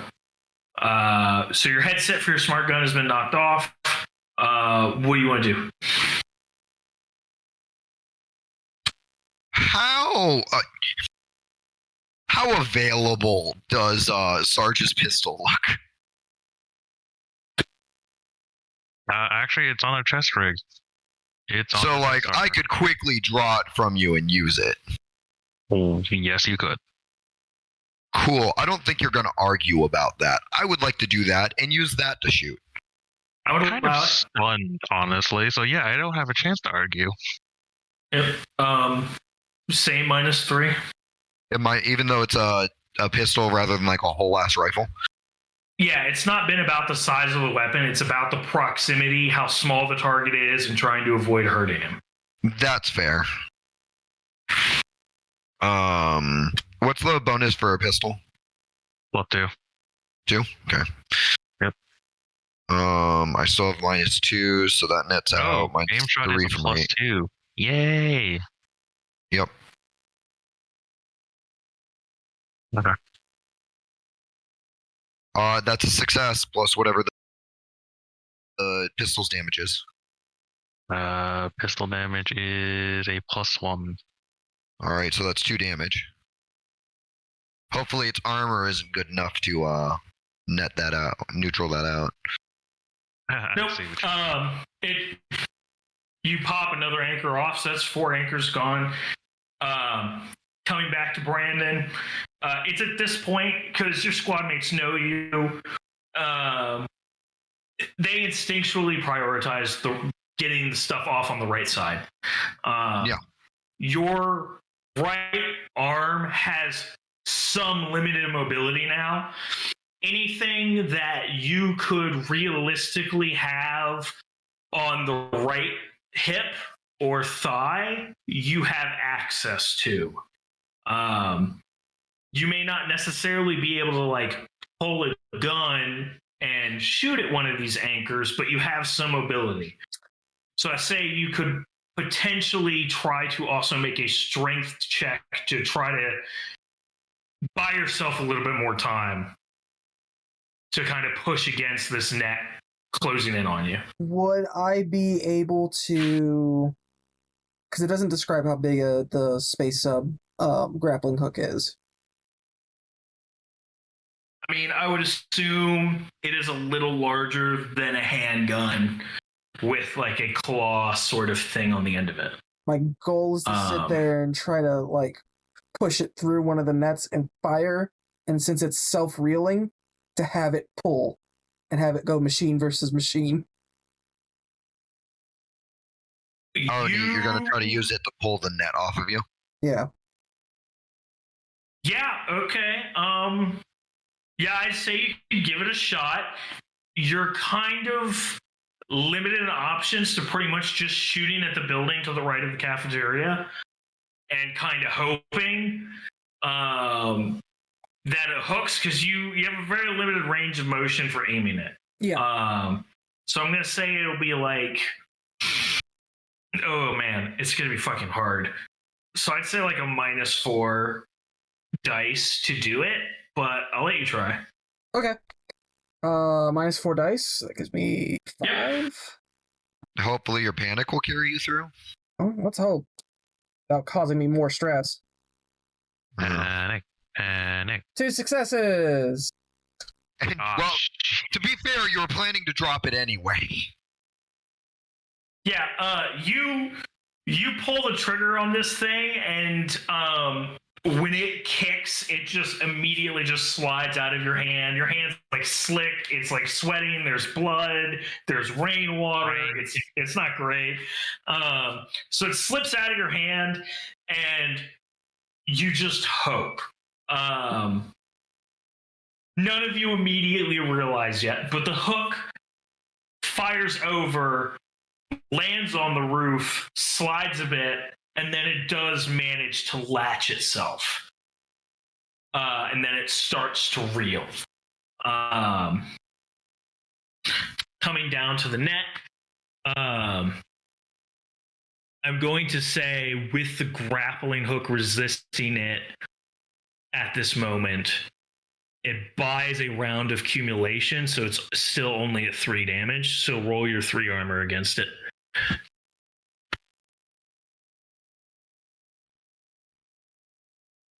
Ooh, that's not good. Ooh. Yeah. Oof. That is 3 damage. Jackson looking real pale. Yeah. Well, we're good. Hopefully, we will get it off of you before you go again.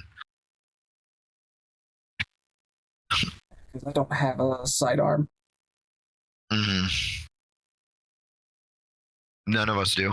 Well, I mean, Sarge does, and I guess by proxy I do now, but...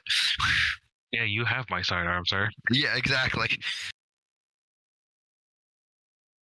Meanwhile, I'm a smart gunner. I did not intend to need a pistol. A creature pinned me to the wall, and I was just like, cool, I'm gonna go murder the entire town. Goodbye. Peace. So, Ollie, you're stunned for the moment. So we go back to the top to Durzo. We're at the point 4 anchors are off.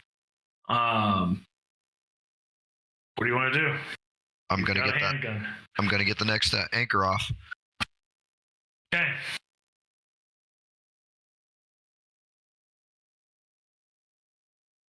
I just want to double check a thing. It doesn't apply here specifically.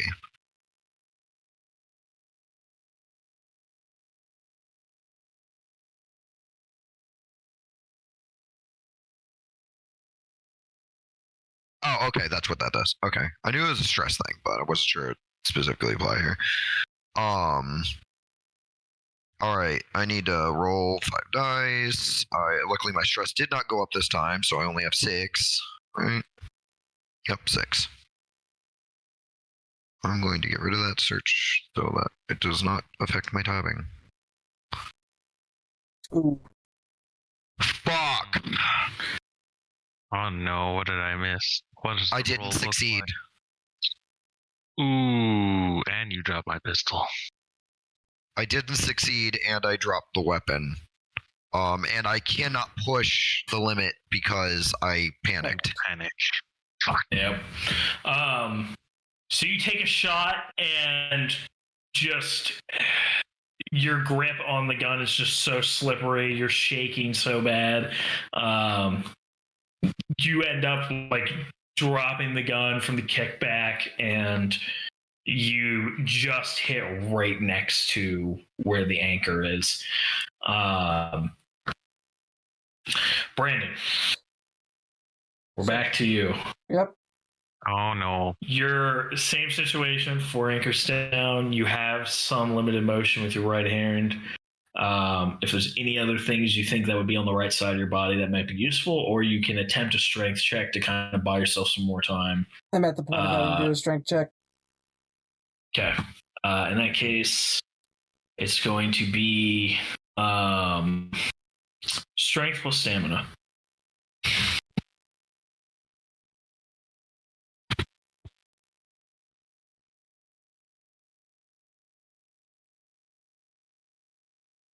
Man, I'd love to flee. Oh, God. I mean, at least you got 5 successes. 5 successes. That is actually true. So you just slam your hand against the door with a loud clang and just push, and you're grunting and yelling, pushing against it, and you just feel what feels like an unstoppable force just encasing around you.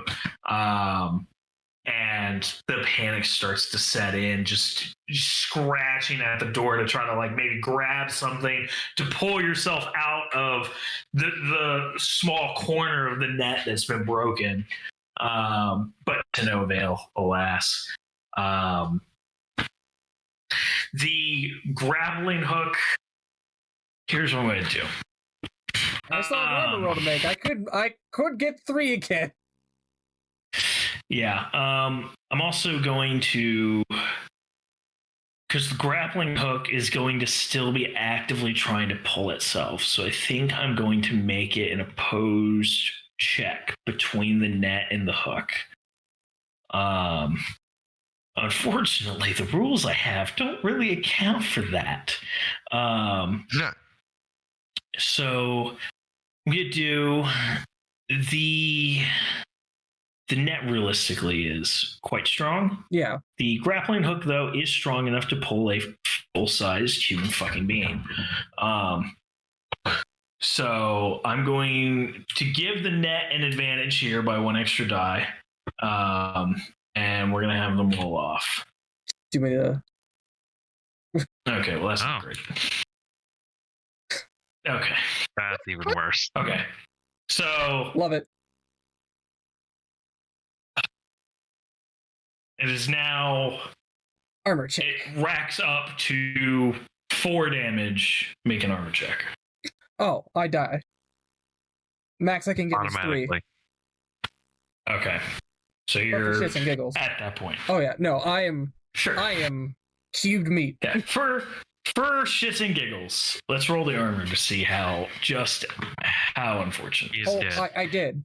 Oh I yeah. could Oh only he is get yeah. like 3 ultra dead. successes, and I'd still take the 1. He is ultra dead. Put me at 10. which is- So the the grappling hook winds as it tries to reel, and it's like tangled in a few squares of the net. And then you hear its whining turn into this awful grinding sound as the net just cleaves through it. And then his armor gives way, and then there are just gushes and rivulets of blood that begins to ooze and spurt as he screams, and the net closes in on him. And as a seconds, it is cubed person. I was gonna say, doesn't he have to roll on the critical injury table and see if he dies? Not in this situation. Okay. It's an insta-kill situation. It was worth a question, you know. Maybe he doesn't, because normally you just roll on the critical injury table. I respect the looking out, but in this system, there are things that are just flat out you die. Yeah. No, I just figured it would ask. Yeah. Unfortunately, that is our first death. It is just a slopped puddle of blood and flesh and bone and organ.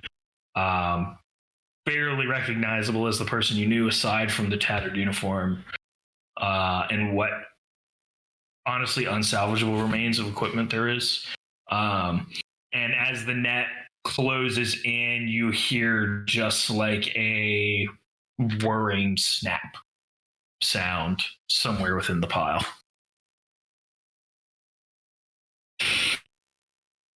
And the two of you are left standing there in the rain, looking at this pile of person. Both of you gain a point of stress. Well, so much for me not being stressed at the start of this. Hey, I've doubled my stress. Hello. I will send you a link to Kristen's fucking character sheet. Oh, no, I was going to say that. Doesn't that extra point of stress there, what's she get at 10? Me? No, I'm at 8. No. Volley. Oh. Yeah. Yeah. It really fucking do. No, actually, I'm at 9. Oh, okay. I should be at 10, though. I just lost a soldier. Well, to be fair, I tried to do the flee thing. Your stress level is decreased by 1, but every friendly character who sees you run must make an immediate panic roll. I don't know. I don't know if I have to do that. But I've been frozen this entire time, so I'm kind of already in panic. I mean, Man's been stun locked by his own brain. POV too real. Yeah. That might have been what killed us. That killed you. Unfortunately. Was the stun lock. Panic's brutal, man. Panic is real. Fucking, yep. So you're sending him Tristan's sheet? I will send him Tristan's sheet. Yeah, at least we got a spare. I will give you all a moment to mourn as players. Do whatever you need to do, and just let me know when you're ready. I'm going to go to the bathroom real quick. God, I was a cut above the rest, wasn't I? Oh my god. That was a great cut there, sir. Rest in pieces, bro. I was just like, it's like when he was mentioning, this is like, for everyone who isn't aware, mentioning one of the predators, I was just like, oh, one of us are dead. I really hope man. I really hope it's not me. And then he's just like, you see it on the roof. I'm like, fuck me. As soon as he said silvery net, I was like, oh fuck, I know what that is. Yeah, I got a distinct. This is a long shot. I'm gonna try to save you, but I'm pretty sure you're already dead, bro. I didn't think of the net gun. I thought of the ball. Yeah, no. Every time I hear net, I think of the one that like turns you into fucking mincemeat. Well, no, the ball does that too. The fucking it was the feral predator. They threw it at a French soldier. Oh yeah, and the first one. Yeah, and then like they got wrapped around a log, and the log and him just became one cohesive pile. Yeah, that's essentially what this is too. Yeah, no, that's what I assumed. It was It's just just gun form. Yeah, well, I think it shoots out of a gun, like a little net gun, and as a ball, and then attaches you to whatever like the nearest object is, and proceeds to, if you're not already cut to pieces from it, fucking crush you to death. Yeah, the difference is what they use. The ball is designed to wrap completely around the target, regardless of terrain, whereas the net gun is designed to pin something. Yeah. You know what? I didn't die to friendly fire. Consistent. You also didn't die to an alien. Also, there's depends on your definition of alien. Yeah. I typically die in these kinds of games to friendly fire, so you know I'll take it actually dying to an enemy. Wait, you're AJ, not you. It doesn't have to be Anthony. Anthony doesn't have to intentionally friendly fire me. There's just people who just love to crit fail with guns pointed at my head. It's spectacular. Well, none of us hit Berserk. You died too fast. Yeah. My apologies. Hey, don't worry. There's a fresh character now, relatively. Yeah. How much stress did he have, Ali? I don't have that on the sheet. All of it. Here, hold on. Let me copy and paste what I have in my notes. Okay. Just for you. Yeah. Because when he inherits Tristan, he inherits all of the shit Tristan's got going on. So if he has injuries, if he has stress, all that carries over.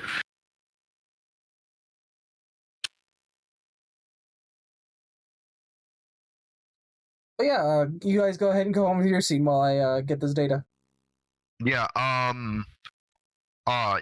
Seeing his buddy fall to bits, and that there is a very active threat that did that just now. It is pick things up, get Sarge, leave.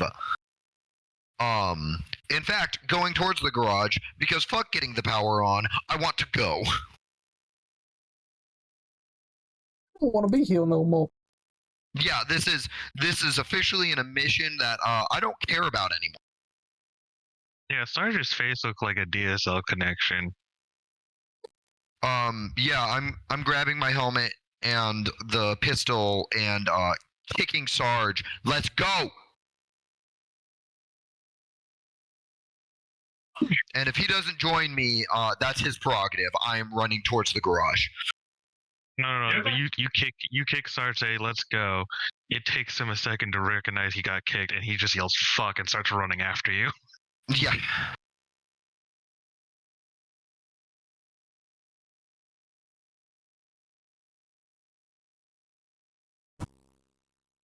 Okay, so you two are running for the garage.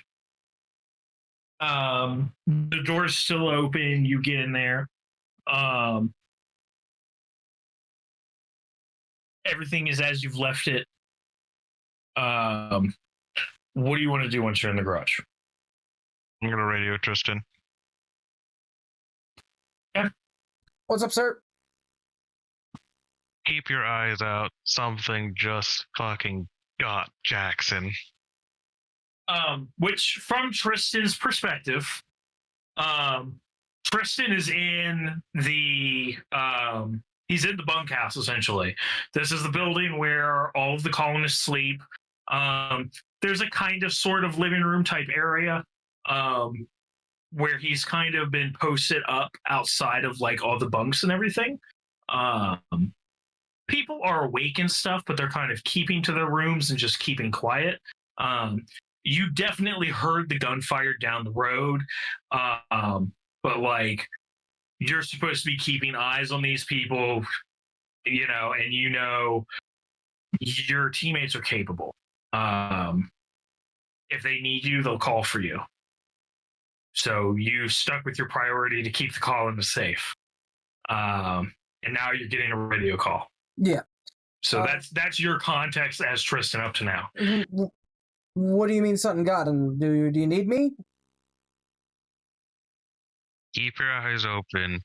We're not sure what got him, but that man is minced.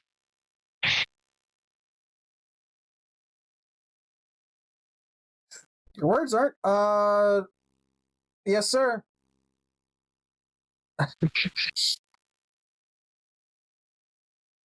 Should I stay posted with the civvies?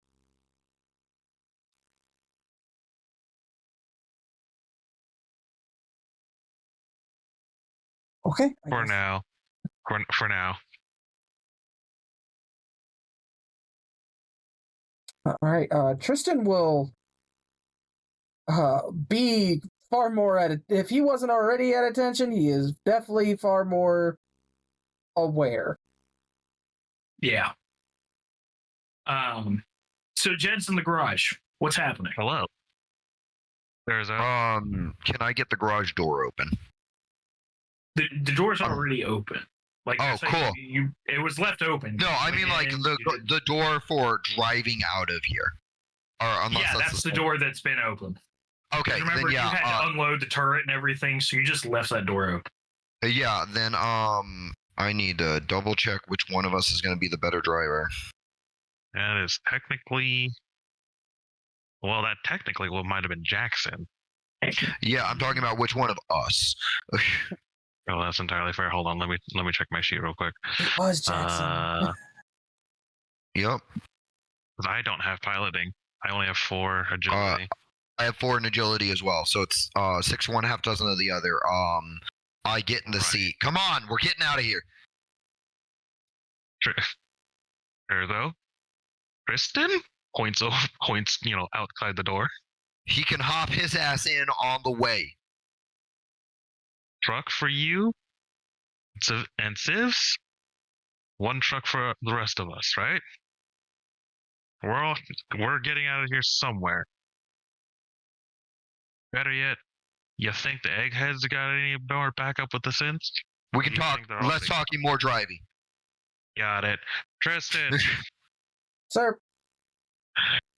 We are moving with trucks. Get as many people as you can on it, yourself included. Anyone else can grab the last truck. All right. Copy that, sir. He will start going around and banging. We're Xville. We're leaving. Derzo, we are heading to eggs. We are going to the egg hatch. I turn on the truck. When Tristan goes to talk to everybody, Hendez will step up and be like, "What do you mean we're leaving?" Things have gone south. Something turned one of my squad mates into mincemeat, according to the captain, not according to Sarge. So we are gathering everyone. We are heading to the science team, who have on-site military synths, where we will be regrouping and reaching out. Are they even going to let us in? We'll worry about that when we get there. The other options are fight the bug monsters that bleed acid, or whatever turned Jackson into mincemeat. Jesus. All right. All right, everybody, come on, let's go. And so she'll start kind of like taking charge of the colonists. Yeah, I was ready to roll manipulation if you wanted it. No, because she's, from what little you have interacted with her, like, she might be a little rough around the edges, but she's a people's person. Like, she's here because she bought into the colony as a fresh start. And obviously, when there's only like a couple dozen people you interact with for years at a time, you care about these people. Yeah. So if the soldier men are saying it's not safe here, well, they don't have power already. So let's get the fuck out of here. So yeah, she'll start pulling people. It's going to be cramped with what vehicles there are. Evacuating this entire outpost has never really like clearly been on their minds, because between these 3 trucks, it's a bit cramped. You got to squeeze people in on the beds, essentially. Yeah. But it is doable. obviously the truck with the wrecked radio still has a turret in the bed. If you want, you can stop and pick up the other turret out of the community center, but it's going to take time to pick it up and move it. With the thing that killed him? Ha ha ha ha ha! Hell no. They can bill That's me. what I thought. We have throwing it out there. We at least have a turret available when we get. Yeah. If we had no, maybe it would be a consideration. But as it is, they can bill me. Tristan will be one of the last to board, keeping an eye out for. So, are all three of you in the same truck, and then the rest of the trucks are just all civilians? No. I imagine we may want to split ourselves up among civilians and soldiers. No. Okay. This is how I was thinking about it. Erzo goes over first, picks up Tristan, whatever civilians he can get. I'm going over with the next truck for civilians, and anyone remaining can grab the last truck. Unless, of course, we can fit in 2 trucks. He's saying that we're going to have to squeeze with 3. Yeah. Yeah, you're going to have to use all the trucks. Yeah. Okay. Can I quickly hook up the third truck to be towed over, essentially, behind me? I've got good heavy machinery, so they're not designed for towing. They don't really have towing equipment. Like the fronts of the trucks have tow cables, but that's on the front of the truck. Well, I can hook the front of the one truck to the back of the other. Also in neutral, let's go. I mean, technically, I guess that would be possible. It's janky. It's definitely janky because that cable can just kind of slide back and forth, so it has the risk of fishtailing. It'll be hard to drive that way, but it is technically possible. Tristan would actively make it to where there has to be a soldier with the civvies. Yeah. So he won't be being picked up. I can see Tristan as the medical corps and being firm on that. So in that case, there's one of you per truck? Yeah. Is that the plan? Okay. Apparently, who is riding in the truck that's being towed? Oh, I was saying that we don't do the tow thing, and it's like you come by. Oh, okay.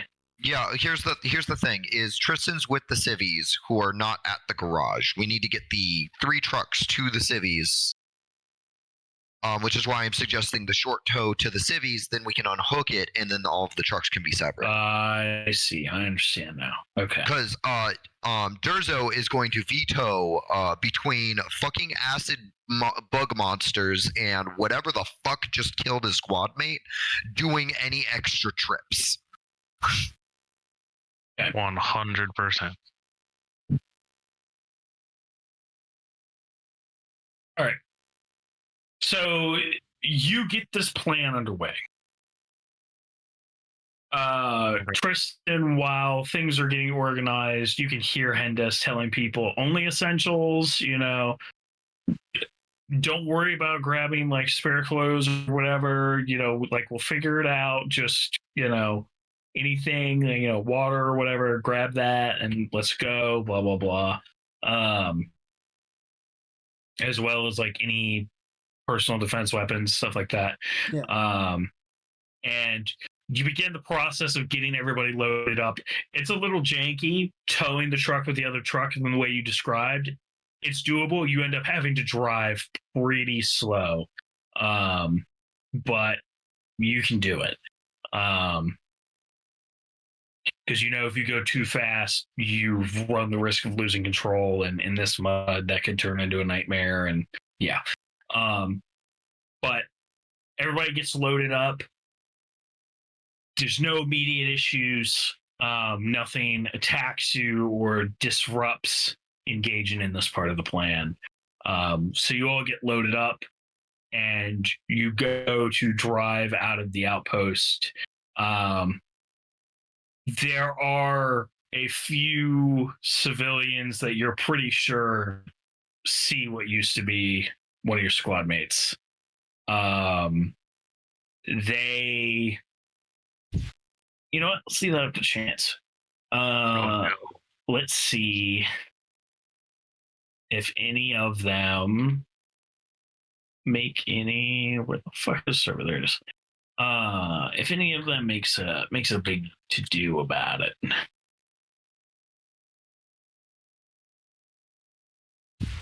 Okay, no. So the people who do notice in the dark, they opt to stay cool about it, but they do accumulate some stress. Tristan, upon seeing it, also gains a point of stress. Yay, I'm at 9. Because you realize the dark reality of, oh, that is mincemeat. It's very different seeing it as opposed to just hearing about it.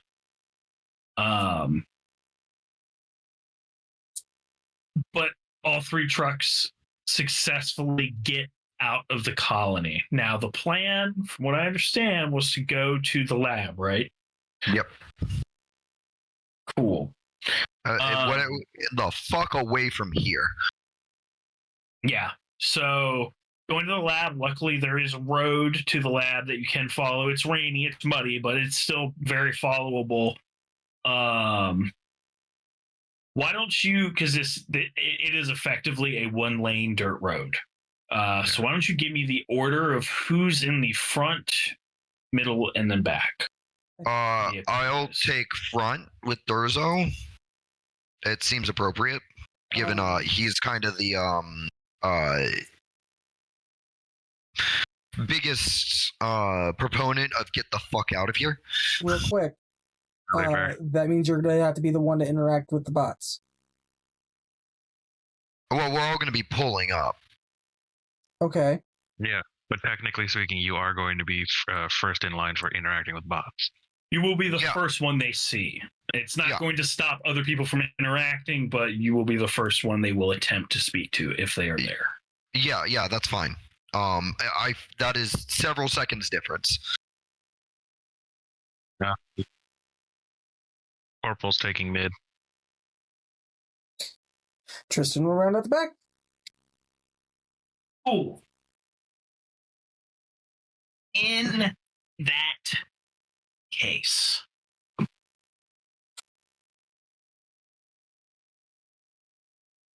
just gonna do some things real quick. Jesus fucking Christ. Hey, Zach. Zach, are you good? I just work here, man. Are we just gonna die? Is this No. what's happening? There's 3 of us. Who was the back of the pack? Who was in spot 3? Our medic. So, Zach. Yeah. Is it a rocket? I hope it's a rocket. No. You wish you were fighting people. I really people do. are so much simpler. 100%. So you all are driving when Tristan, you see a shape dart out in front of your truck.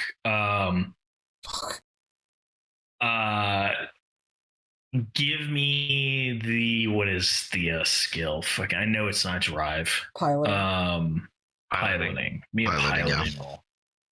Okay. Sure. Is there negatives for not having points in piloting? No. You have less. No, the negative is you have less dice. Yeah. Okay. I do like that being the primary negative. Is all right. But 9 stress die. Ooh. Prove big. God. How does this work with a vehicle?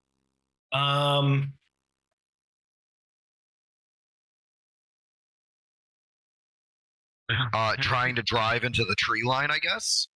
Basically, that's what it sounds like. So here's what happens. You see this dark shape dart out in front of you. And instinctually you swerve and you do avoid it. However, instinct kicks in after seeing shit, everything that's happened. Just this day's been so fucking garbage.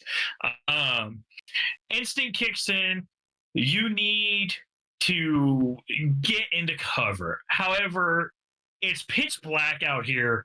Right now on the trip, you are in like the open field portion before you get to the tree line. So you know there's no cover, even though you can't really see far in the darkness. So you figure the next best thing, if you can't get to cover, is to at least put distance from this thing. So you veer off the road and you start driving through the field, kind of parallel with the rest of the group until you really start stepping on the gas. And the truck is like, good thing they have decent suspension, but like the ground out here is really uneven. So it is rocking like hell, bouncing around. Hendez is in the passenger seat next to you. The rest of the civilians that are in the truck are like holding on for dear life as the truck is suddenly just bouncing and shaking and rocking as you're fucking pedal to the metal through just raw terrain. And the two of you see him gunning it through the fields. On the bright side, parallel to you by about 100 feet. And he's passing you, going ahead of you. My stress is now 8. With that said, we have the captain who's in the second position. As you're watching that happen, you're seeing Tristan driving off. Mm-hmm. You hear a civilian behind you start to scream. And when you check in the mirror, you see one of those black shapes that you saw back in the community center that is latched onto the tailgate and is beginning to climb up on the back of the moving vehicle. Oh, fuck. Brake check. Yeah.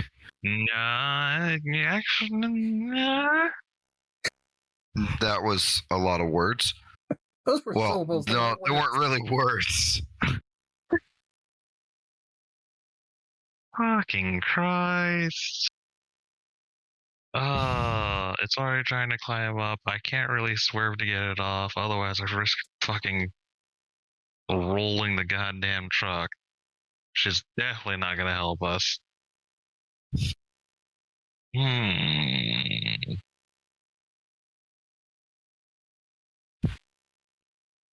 Okay, what do I have on my character sheet that I can actually hopefully use to kind of help with this situation? I have a level 1 spell, Shite Self. You know what? There's civilians with me, right? Yes. All of us, yeah. All the trucks are jammed packed with civilians. Wonderful. Guy in passenger seat. Hand rifle. Shoot it! He'll take it and he looks uncertain. He goes, all right. And he starts turning around in the seat. Fucking. Let's see what he's got. We'll say he's got a point of stress at this point. What's the bonus for the rifle? +1. Okay. Not bad. Yeah. So yeah, he takes a shot at it. Oh my god, he actually gets a success. Nice. How much damage does it do? Save me flipping through the book a few times. It'll be doing 3 damage with the success. And the rifles are armor piercing, right? Yes. Okay. Let's have this bad boy roll some armor. Fuck. Okay. Yeah. He shoots at it. it pops a couple rounds into its shoulders. There's a little bit of spray, but with the truck going forward and stuff, none of it really sprays into the bed where a bunch of colonists are sitting. I'm going to have it make a strength check, methinks. Well, it doesn't really have strength. So, okay, I'll have it roll this instead, since it doesn't have strength. And I'll give it a penalty for how much damage it took. Okay, so it's barely hanging on. It's still hanging on to the tailgate, but it definitely lost a bit of footing when it got shot, and then it's going to spend one of its actions essentially reasserting its footing and climbing up into the bed where there are several colonists fucking screaming and trying to kick at it. These are not combatants. Yeah, these are not combatants at all. And it is, what is it going to do?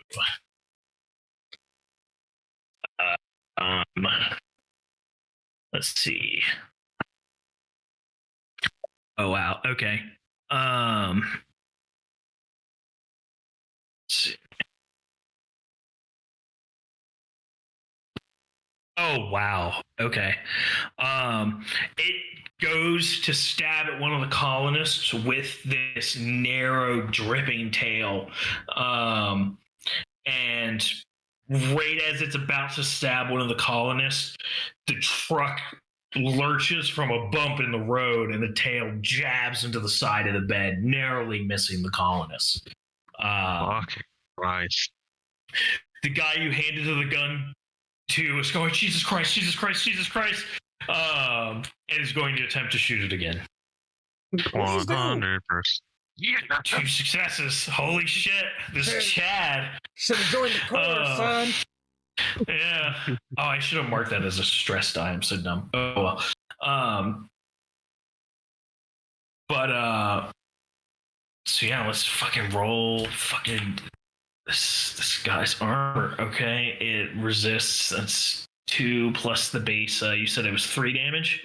The base is 2. 5. A success gives it an extra point of damage, so it's 4 damage basically. So yeah, he shoots it in the chest, and it rears up on its legs, and then it starts to just kind of fall slack, and then just falls out the back of the bed. Cool. Can I see that in the rearview mirror?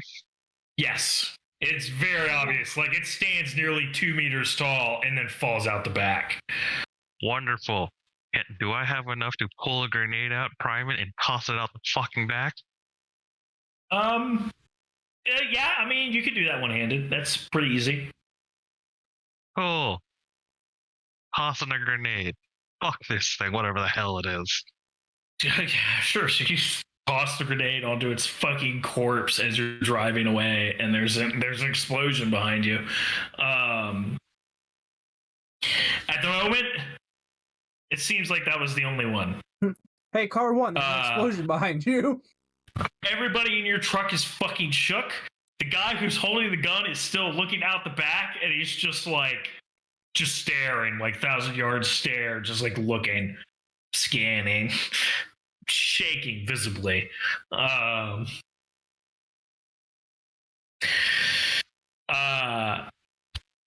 about a minute of this, Tristan, you're able to finally calm down. Do you want to get back into 3rd place in the convoy, or what do you want to do? This one's off this fucking rock.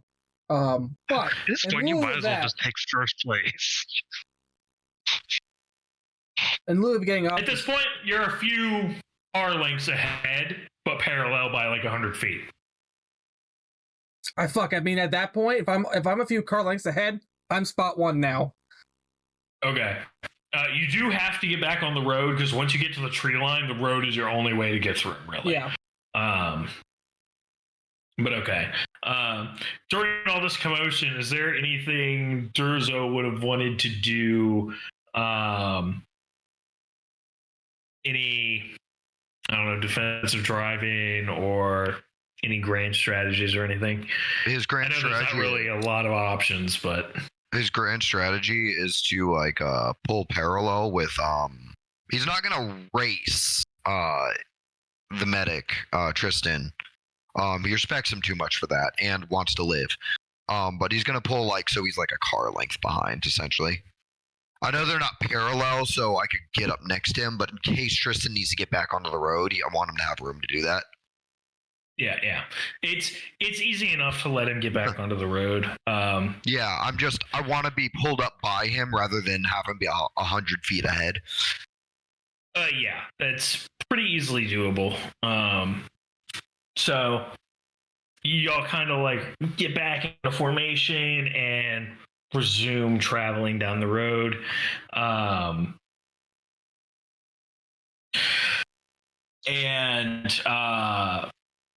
You eventually get into the forest where it somehow feels darker. It feels a lot more claustrophobic now that you are seeing things actively, like restricting your view. The headlights are casting extremely long and deep shadows through the trees and the underbrush. And the forest canopy just makes it feel like a roof more than anything, kind of trapping you inside. But you pass through the forest without any issue. And you come out the other side to that semi-familiar road by that ravine. And Tristan at the front of the pack, you're the first one to pull up to the gate and to see a frankly concerning scene. The front gate is by and large still intact. There are portions that look like they have been melted in some spots. There are a few of these black-bodied aliens laying around, very much dead, but not really looking decomposed at all. But in addition to that, there are two heavily armored combat synths that are laying on the ground. One is in two places. The other is, as far as you can tell, face down in the mud.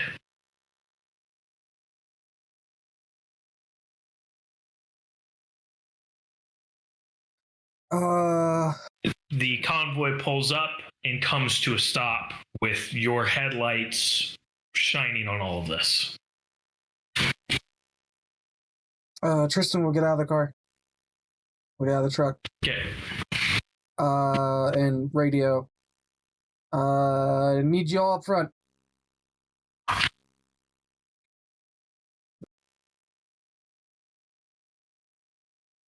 You know what? That's entirely fair. Corporal's gonna leave his rifle with the Civ, who was fucking hero of the night. This is yours now. He will walk up and bears eyes going to Tristan and, take his pistol back. So, you guys make of this? That makes sense. As you approach on foot, the android that's in 2 has been cut in half, and his head is gone. Or its head is gone. And its halves are like 10 feet apart. The one that is face down in the mud also has a missing head. And if you examine his body, you can tell his spinal column went with it.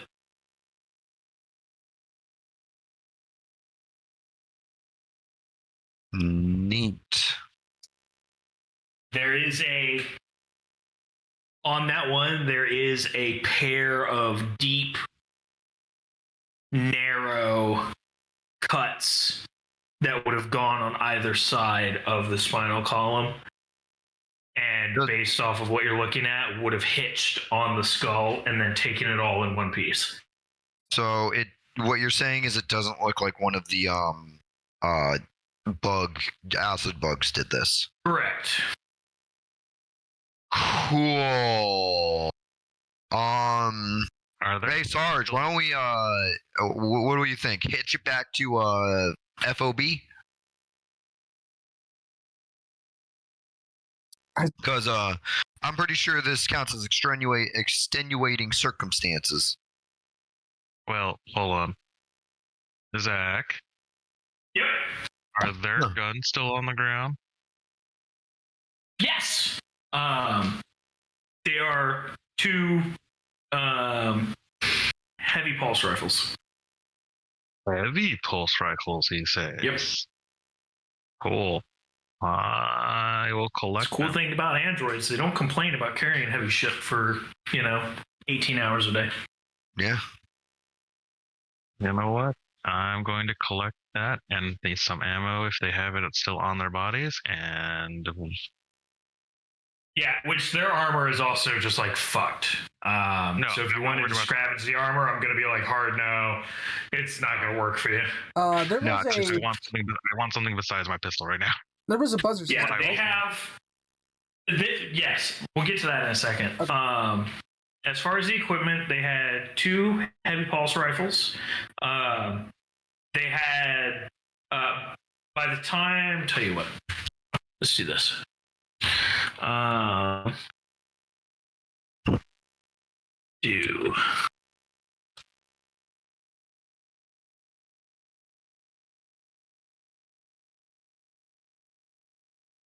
So one is completely out of ammo. Okay. Oh wow, they're both completely out of ammo. So both heavy pulse rifles do not hit any ammo supplies. So you will have to pull from your own ammo supplies to load these things. Or find an armory somewhere. They also each have a frag grenade. Confiscating. And then they each have sidearms, standard issue, with 2 reserves worth of ammo. Confiscating. Ammo isn't much of a thing that's like super tracked, but you do have to make like supply rolls when you do like full auto and shit. So that's entirely fair. You don't have surplus. You've got what you got. But you have extra equipment available to you now. The buzzer system, as far as you can tell, looks to still be intact. The gate is still shut. It is still locked. It's not like if you want to get over it without buzzing in, you have to climb over, which is going to be a pain in the ass. It's not a short fence. It's about 12 feet. Jesus. Well, I have a maintenance jack.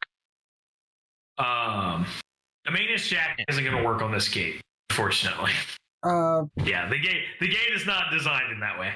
Like this is like a chain link type gate with some cement wall reinforcements.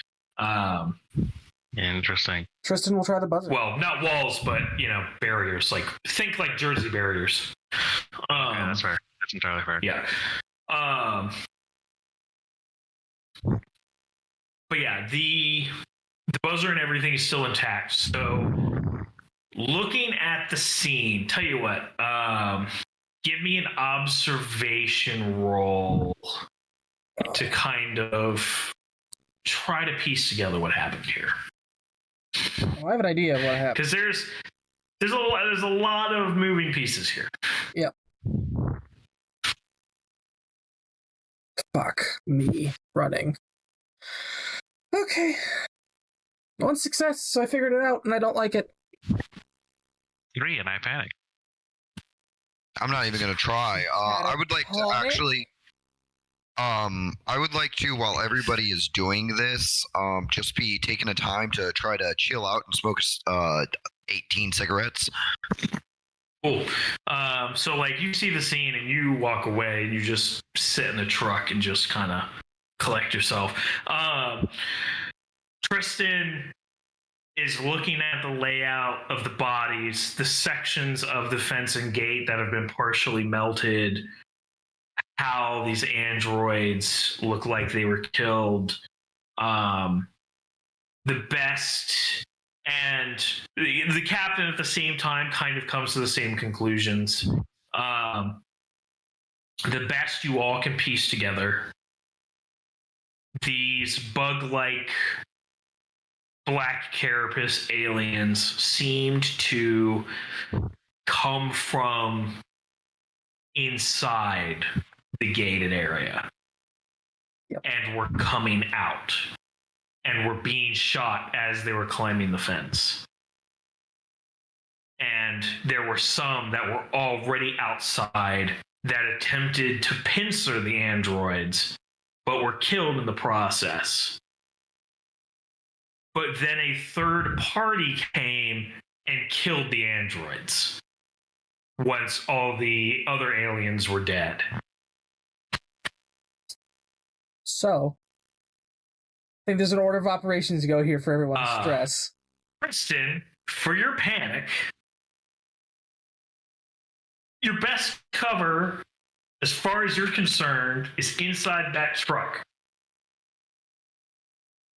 So you go and you sit in the truck. You're not sure what you're going to do, but you just know at least the truck I am somewhat contained, and I have the ability to leave if I need to. Yep, and I lower my stress by 1 and raise everyone else's by 1.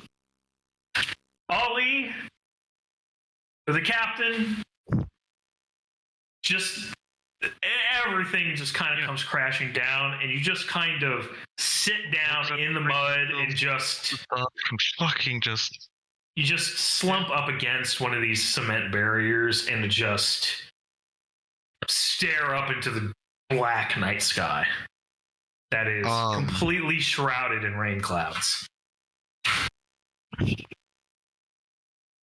Am I far enough away to avoid getting the stress from these motherfuckers, or am I still close enough? I don't give stress, sir. I do that. Well, yeah. Because you're letting them do their thing, but once I see dead androids, I'm like, fuck it, I need a smoke. Yeah, you're separate enough from it. That right. said, because you're separated from it and you're already taking a moment, you're also a lot more able to be keyed into the colonists at the moment. And there's a lot of murmuring. They're clearly very anxious. They're not sure what to do. Like, you can feel their stress rising, and that doesn't make you stressed out. Because you understand civilians, they're not trained to handle this stuff. Yeah. You know, they at most were prepared to deal with UPP. And this is distinctly not that. And seeing a dead combat android on top of several organisms they're not familiar with, they're very nervous. They know they can't get in the fence because they're not even thinking that they can climb the fence. And you can overhear them talking about this, like, oh, we can't get over the fence, you know? And what if we do? What if they have more androids in there and they just fucking shoot us for being in there? And, you know, you can already tell some people are starting to spiral. And Hendez is very much playing colony mom right now, kind of going from truck to truck, talking to people, being like, we're safe for the moment, just take a breath, like, we'll figure it out. It's a very down moment for everybody. Yeah.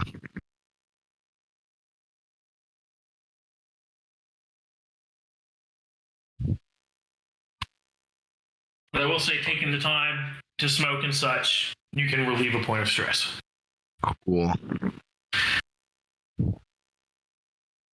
Hey guys, I'm only at 7. I'm at 7 now. I think I'm still at 9. I think you'd go up by 1 because I seek cover around you.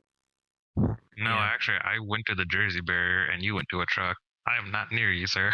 Well, we were both in the same Yeah. spot when the trigger happened. Yeah, it's just he had to go seek cover. You just went catatonic, so you just sat the fuck down wherever you were. You were just like, fuck. Okay. Just Windows closing sound.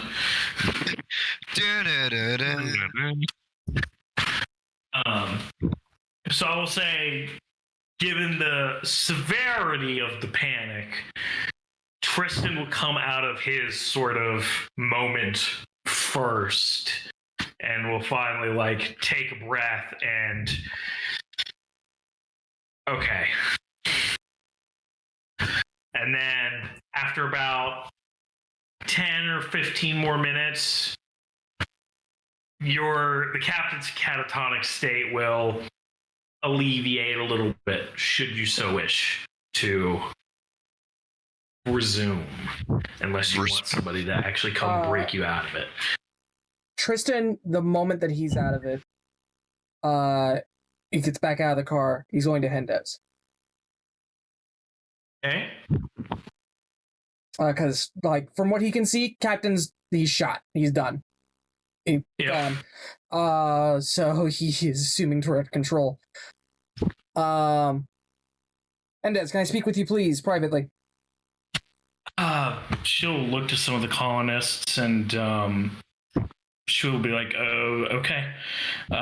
She'll kind of take you off to the side of the path, on the side opposite of where the ravine is. Yeah. So, what's the next step? That is the hard part. So, due to what I believe Waylon was doing, inside there isn't safe either. We got to the scene, took a look, you see the androids, or synths, and you see the creatures, and a number of those came from inside the building, from inside the compound.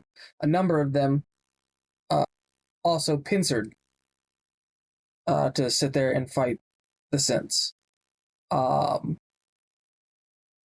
So Waylon has been doing less than reputable, as you know they tend to do. So we're stuck between a rock and a hard place. We go back to the FOB, and what we have is, a dark building with little to no options, and a number of shit crawling out in the night. We go in there. We have an entirely unfamiliar location where I believe this started from, but we have access to potentially more weapons and more defenses. However, we're not getting a response from the inside, so I don't know how well that treated them. These are your people. I'm not asking you as a soldier. I'm asking you as the leader of these people. What do you want the next step to be?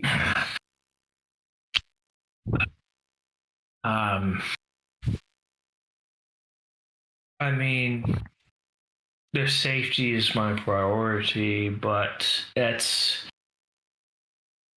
not an easy choice. On one hand, familiarity. On the other hand, weapons. They're not, these people aren't soldiers. They're not. But most of them have gone shooting before to some degree. None of them are going to be crack shots, but a good number of them know how to use a gun safely.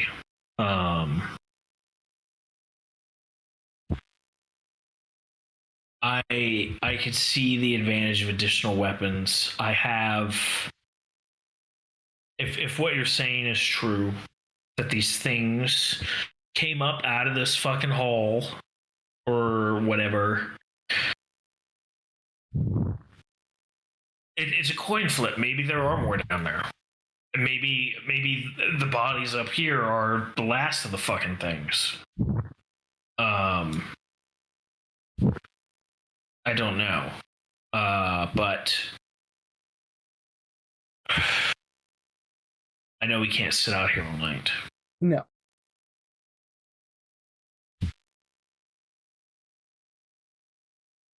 My concern is, I think I'm more concerned about the things that killed the androids.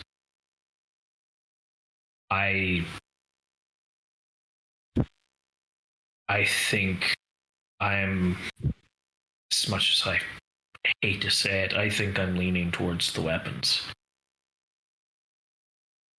Because I know many of the others didn't see it, thank Christ, but I saw what whatever these other things are did to your friend. Yeah. And I would, that's intelligence. There's no ifs, ands, or buts about it. That's like an actual fucking alien. And that scares the shit out of me, to be honest. So if more hardware means less chance of that happening to anybody else, I think that's the gamble I want to take. During that conversation, Corporal, who's now captain, is gonna get up, walk over to Durzo. Sidearm. I'll hand it back to him. I just kind of had it like, oh. No. I'm trading you a synth sidearm for my sidearm. Sure. Would we? By the way, you were able to recover your headset for your smart gun. It wasn't destroyed; it just got knocked off. No, yeah, that's why. When I picked up the pistol, I also said I picked up my headset. Okay, I didn't remember hearing that, so I just I remember you saying it just got knocked off. So like, I was like, I grabbed the pistol, I grabbed the headset, I kick Sarge, I run. Okay. Before Corporal Captain now walks away, cigarette. I'll toss him the pack. I trust he'll get it back. Yeah, tosses the pack back and starts lighting one as he walks away. Yeah. I figure you may want to take a few. One for now. Every time one of your soldiers dies, your rank's going to increase. So right now you're captain. The next person that dies, you get the colonel. And when you're by yourself, that's how promotions work. I'm commander of the army. Got it. He's generally fucked if he's by himself. Exactly. Yeah, Corporal's just gonna walk up to Tristan, offer one of the synth sidearms. I'll take just it. So that he has a secondary weapon. Hernandez will pass. She's got a monster revolver on her thigh.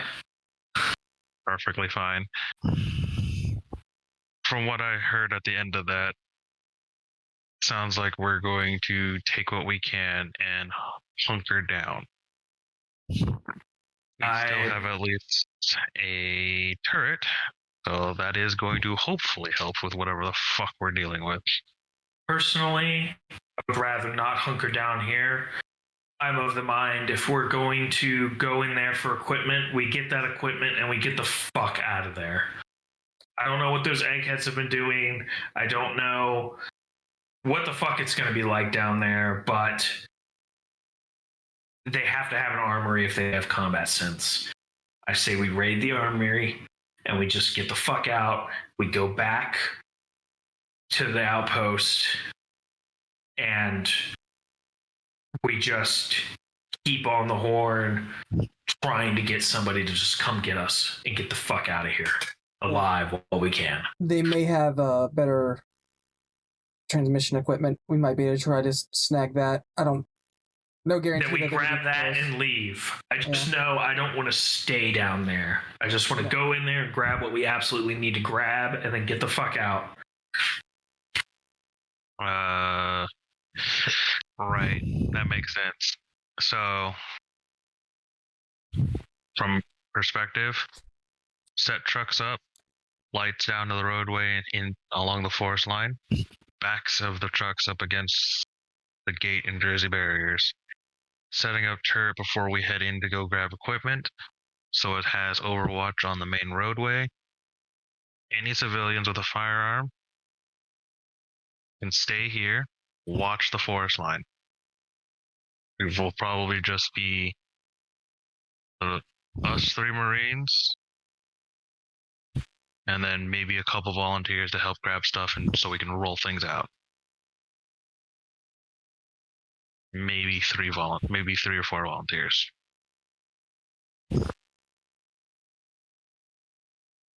All right. As Hendez, you're gonna keep them in line out here. Yeah. I can't imagine very many are going to want to go down there, but I'll see who's willing, and if nobody is, I will volunteer some of the strongest guys that are left. We just need at least 2 people to help carry stuff, that's all. Yeah.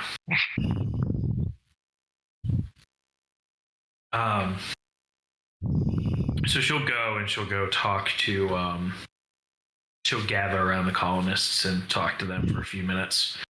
Is there anything you all want to do while she's talking to the colonists for a few minutes?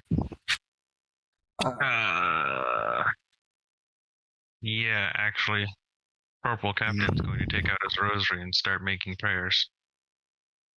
I guess I'll go to Tristan, seeing him talk with the civvies, but not having listened in on any of it.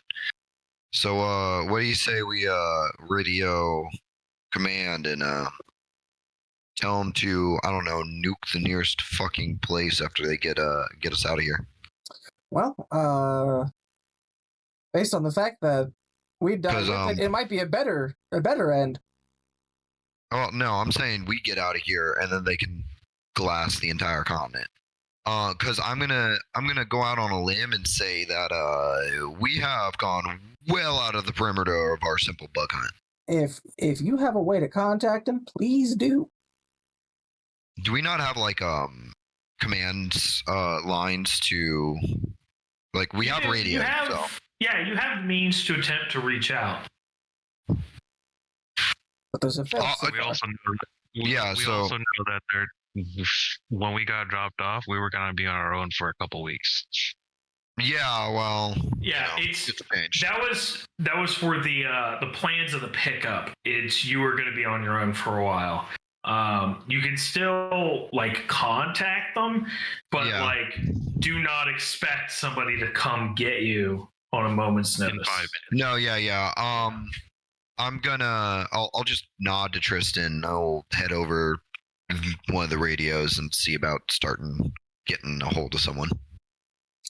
Tristan will now look at his family portrait that he has in his wallet. If you pay enough attention, you can see that fucking Durzo is gripping his photo of him and his dog in front of a house. I'd like to go down to 6 stress, please. Oh, the worst of my concerns in all reality. Everybody can reduce their stress by 1. Ooh, yay! Or however much the special item gives. Can't remember off the top of my head. I think it's just 1. Just 1. It's per time increment if we're not in combat. So 15 minutes goes down by 1. Well, considering the urgency, I will say y'all are taking a minute. So Kabama down by 1. Cool. Making it down to 6. That's good. That's fine. So once that's done, assuming there's nothing else, you all arrange the trucks as was planned. All according to Jake. Hendez will ask if they can keep the pulse rifle that your passenger was using. He's still like shaky or whatever, but like it seems he has a little confidence. Like he saved somebody's life tonight. 100%. He can hold on. So, yeah. He's become the brave little toaster. He's gonna stay out here with Hendez. And there were 3 people that wanted to volunteer, but Hendez made one of them stay there with her. So it's a pair of guys. They're not as big as muscly as Alex was, but they are relatively larger dudes. They're in good shape. You get the impression they might be like some kind of handyman, or maybe they did some farm work historically or something of that nature. They're fairly built. They each have a sidearm, but beyond that, they're not really equipped. I'm going to assume that none of your people can use this, and I will bring forward the U1 grenade launcher. By the way, No, that's fucking beyond their capabilities. That's I think we're more likely to hurt ourselves using that. Funny part is that's attached to my pulse rifle. Yep. It's attached to everyone's pulse rifle. I just don't have a pulse rifle. I thought it was so the thing from the city stash because I didn't have it on mine.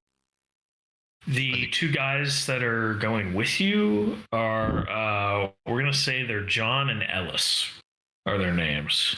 Red shirt 1. Yep. Shush. They have an air of quiet determination. They are not thrilled about this prospect, but they know somebody has to do it. And it helps knowing there's actually going to be trained soldiers with them. I'm sorry. But yeah. Is there anything else you want to do in preparation? So we're going to raid the place? Yep. Basically. Oh, actually, again, did I get anybody on from command? Oh, right. Sorry. Yeah, I almost forgot about that. Yeah. Go ahead and give me a comm check. A comtech? Yep. Almost feels like Sarge should be doing this. Yes, he should, but... Except you didn't talk to Sarge while he was having his rosary moment, you fuck. Yeah, he was You were busy. having a rosary moment. You fuck. Yeah. Doesn't want to rob you of the stress reduction. Y'all could have said something when I was done. Hey! Hey, I got it. It's just, And I didn't even flip the fuck out. so Okay, you that's right. attempt to radio into command, and eventually you get a very somewhat garbled reply. Yes, come in. You can tell it's not any of the commanding officers. The radio kind of garbles it, but it sounds like one of the onboard synths that helps manage flight control and stuff for the ship. I'm reading you. What do you need? This is Private Durzo McCloskey. We have a particularly nasty situation down here, well outside of mission parameters. I need to speak to command. Yes. Well, command is busy currently dealing with similar calls. the squads in the area surrounding, or the regions surrounding your own, have been reporting difficulties, and there have been some casualties. Command is currently retasking squads from other regions that are not having these problems into those regions. Well, I guess add it to the pile. We're here at what was it? Wayland Yutani was the our corpo. Well, Wayland Yutani owns the entire colony. Yeah, but I was about to say we're at the Wayland Yutani labs. I just want to make sure it was the right. Oh yeah, the laboratory. Yeah, it wasn't some Seekson bullshit or something. But no, this is absolutely Wayland Yutani. Yeah, we're at the Wayland Yutani labs. Their heavy synths are down, and we're going to be locking down the premises. We have come under heavy fire from multiple unknowns.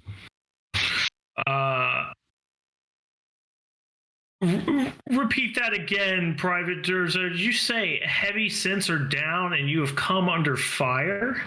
Correct. All right. I will see to it that your message is passed along to command. In regards to your primary mission, what is the status of Roos? Unknown at this time. We are gearing up to figure that out.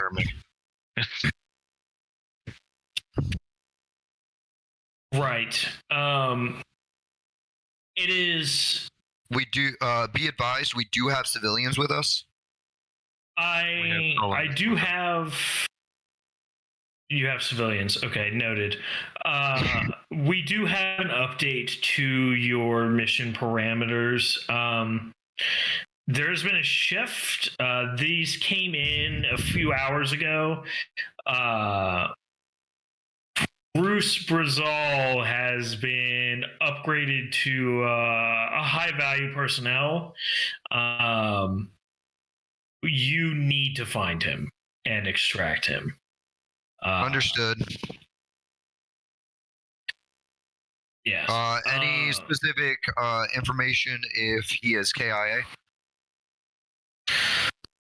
If he is KIA, I do not have any standing orders for you. If you do find confirmation of his death, you do need to report it to command as soon as possible.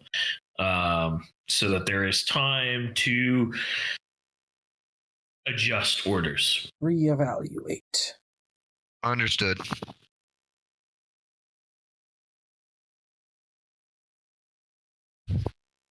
Give me a quick second. I need to use the restroom.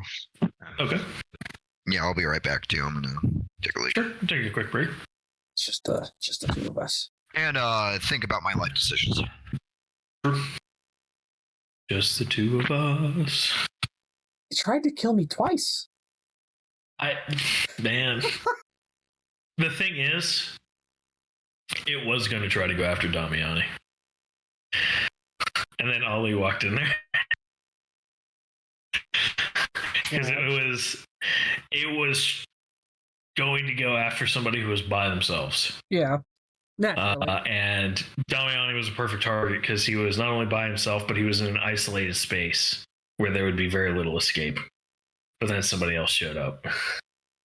And after seeing you all take out a couple xenomorphs, it was like, this might be interesting prey. Whoa! Yeah.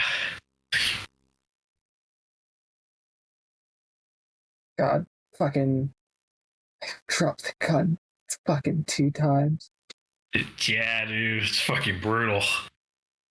I was just like, I just need to shoot him. Rough. I just need to shoot my gun, and I can't. Fuck. Yeah. That's how the panic fucking kills you. It fucks with you in such severe ways. Well, like, seek cover would have been fine. Trembling. Cool. Subtract 2 from my agility. Fucking do it. drop your gun? Fuck. The one thing I couldn't have happen. Yeah, drop your twice. gun is very serious. Yeah. Like that has, I think that's the reason that you're dead. Your first character is dead. Oh, absolutely. Because I like the fucking the combination of you drop gun, I drop gun, Sarge drop gun, and then going catatonic. Like, fuck. At the start of that combat, I was rolling at least 16 dice. If I ever got to shoot my gun. Before he started. It's a perfect example of how stress causes things to snowball. Yeah. Yeah. Because you get a lot more dice. Yeah, you get real good at doing shit, but much more likely to fuck up. It was just the 100%. manner of the fucking up. It was just like, and drop your gun. And drop your gun. By the way, now that you're in this situation, you're dropping this gun. Like, cool. Yeah. Fuck off. I do really like the stress mechanic. I think the stress mechanic is cool, and I like that the game doesn't penalize you for not putting a point in everything. Yeah. Yeah. Because too many games are like, oh, you don't have a point in something, get fucked. Yeah, I don't know how I would feel about it for a long-term campaign. I think stress just gets too hard to manage at that point, though. Well, but it would have to, like, you reset every so often. Yeah. Works. But, like, it would, I think a long-term game would end up looking like Fireteam Elite, where we're just dudes that go out and deal with xenomorphs. Because that's the only way it can really work. Potentially. It could also just be a movie franchise type situation, like Ellen Ripley. Yeah. That's an example fair. of a campaign. Like, you just terrible situation to another terrible situation to another terrible situation. Like, Woman has the worst luck rolls. Yeah.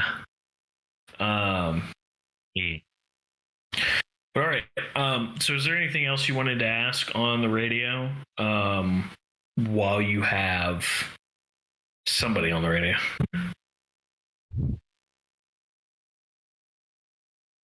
I can add another casualty to the list. Yeah.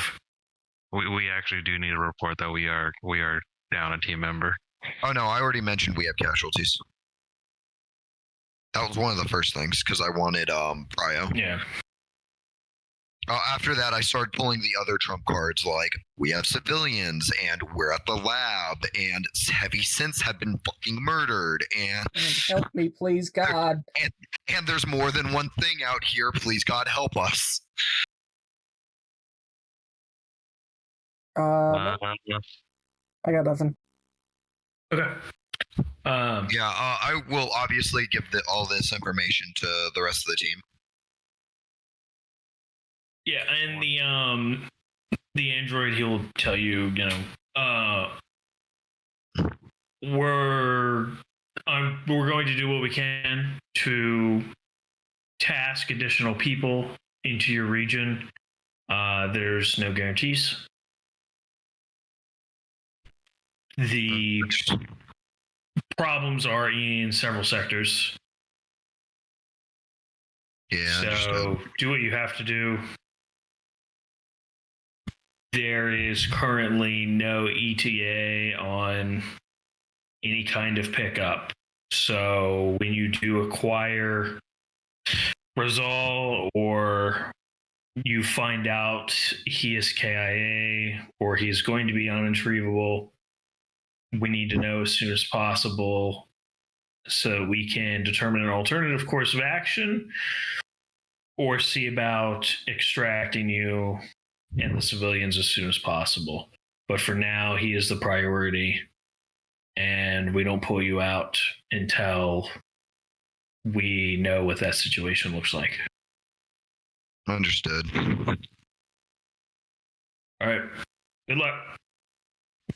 And the radio goes silent.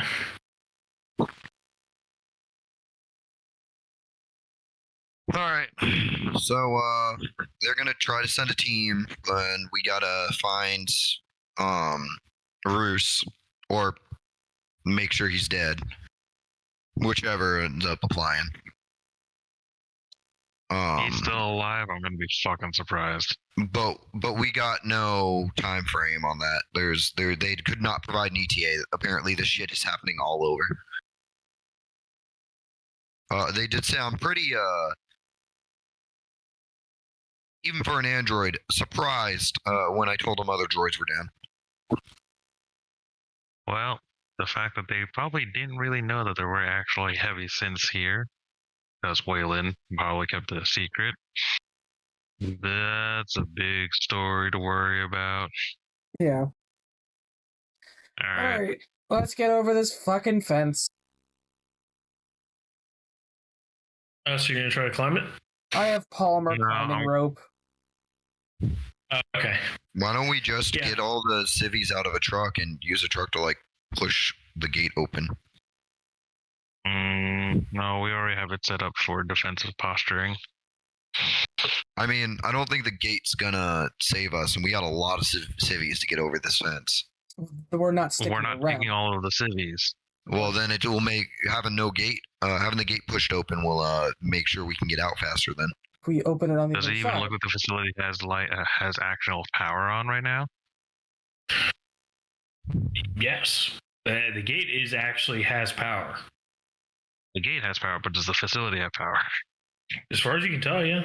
There from what few windows there are, you can see there are lights on. Can I use contact to try and see if I can access the gate then? Yeah. You can Cool. you can try to slice it or whatever to see if you can get it to open. Let's work. Do you have the hardware for slicing into something? I don't think I do, because the only thing I have is a maintenance jack. With how simplistic the gate is in the grand scheme of things, I will let you do it in a -2 die penalty. That's fair. The -2 penalty becomes 4 plus my 9, so that's 13. Oh,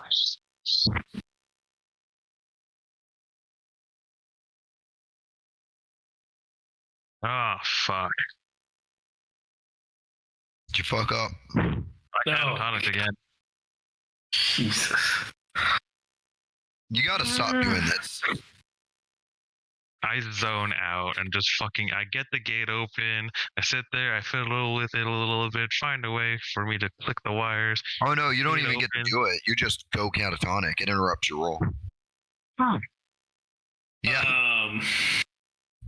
So you're looking at these wires, and you're trying to remember how exactly to go about this. It's been so long since you've had to essentially effectively hotwire something. And the stress just kind of gets to you. You just kind of freeze, just staring at it. And it's about a minute of him sitting there just staring at this before you both realize, He's stuck. oh shit, yeah. He crashed. Go ram it, not again. So what do you all want to do while he's, like this? Having a moment.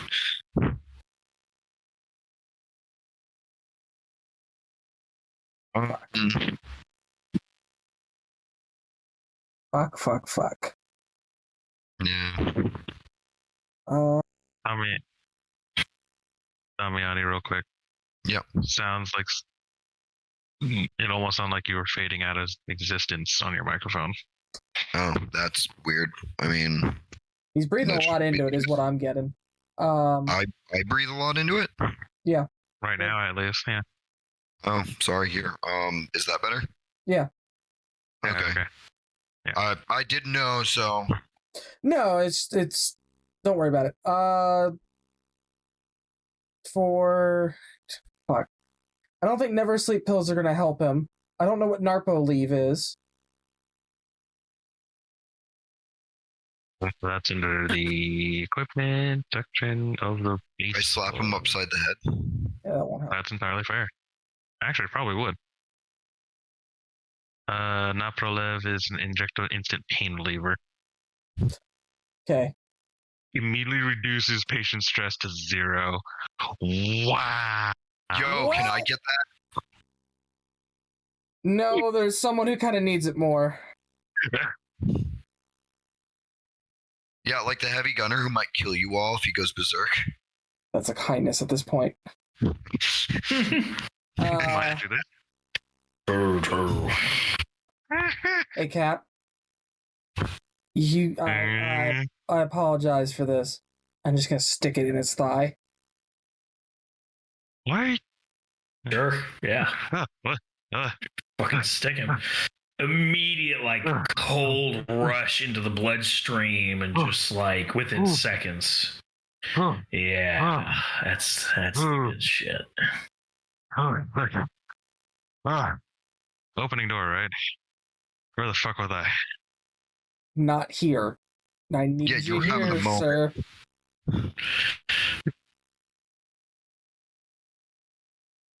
Hey, do I give another roll? Yep. Same Okay. penalty. And it reduces it to 0. It reduces stress to 0. Cool. Stay there. Please. Page Yeah, 137 of the core book, Napoleon. How many doses of that do you have? Because I think we could all use it. There's 4 left. There's 4 left. I am not dosing everybody on it right now.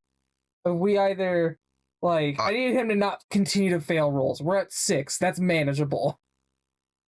I'm just gonna like counterpoint.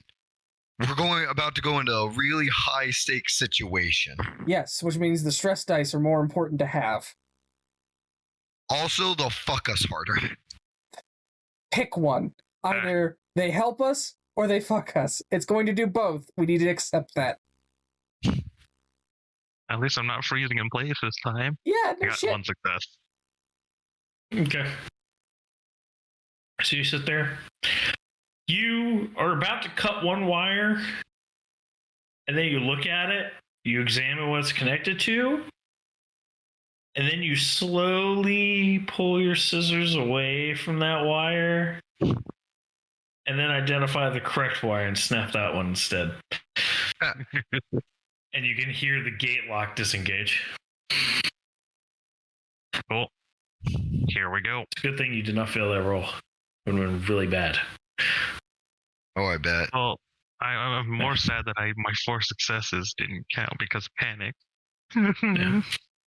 Hey, you didn't fail. That's all that matters. If you got 0 successes, you would have tripped the alarm. Oh, fuck. Yeah, it would have been a bad time. I feel it. Okay. Gates should be opening. Hoorah. Oh, All right. Yeah, the lock disengages, and once it disengages, you're able to grab it and pull the gate open. all right. Here we go.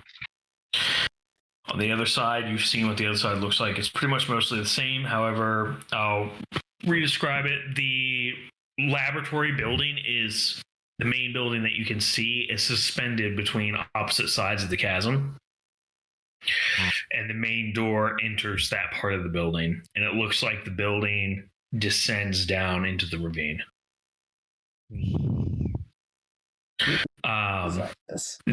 The front door, if you want, well, no, it's too dark. An observation roll won't let you look far enough down into the ravine.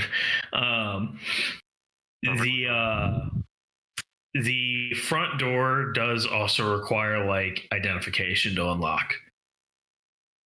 Wonderful. Yep. Check the heavy sense. Do they have an identification?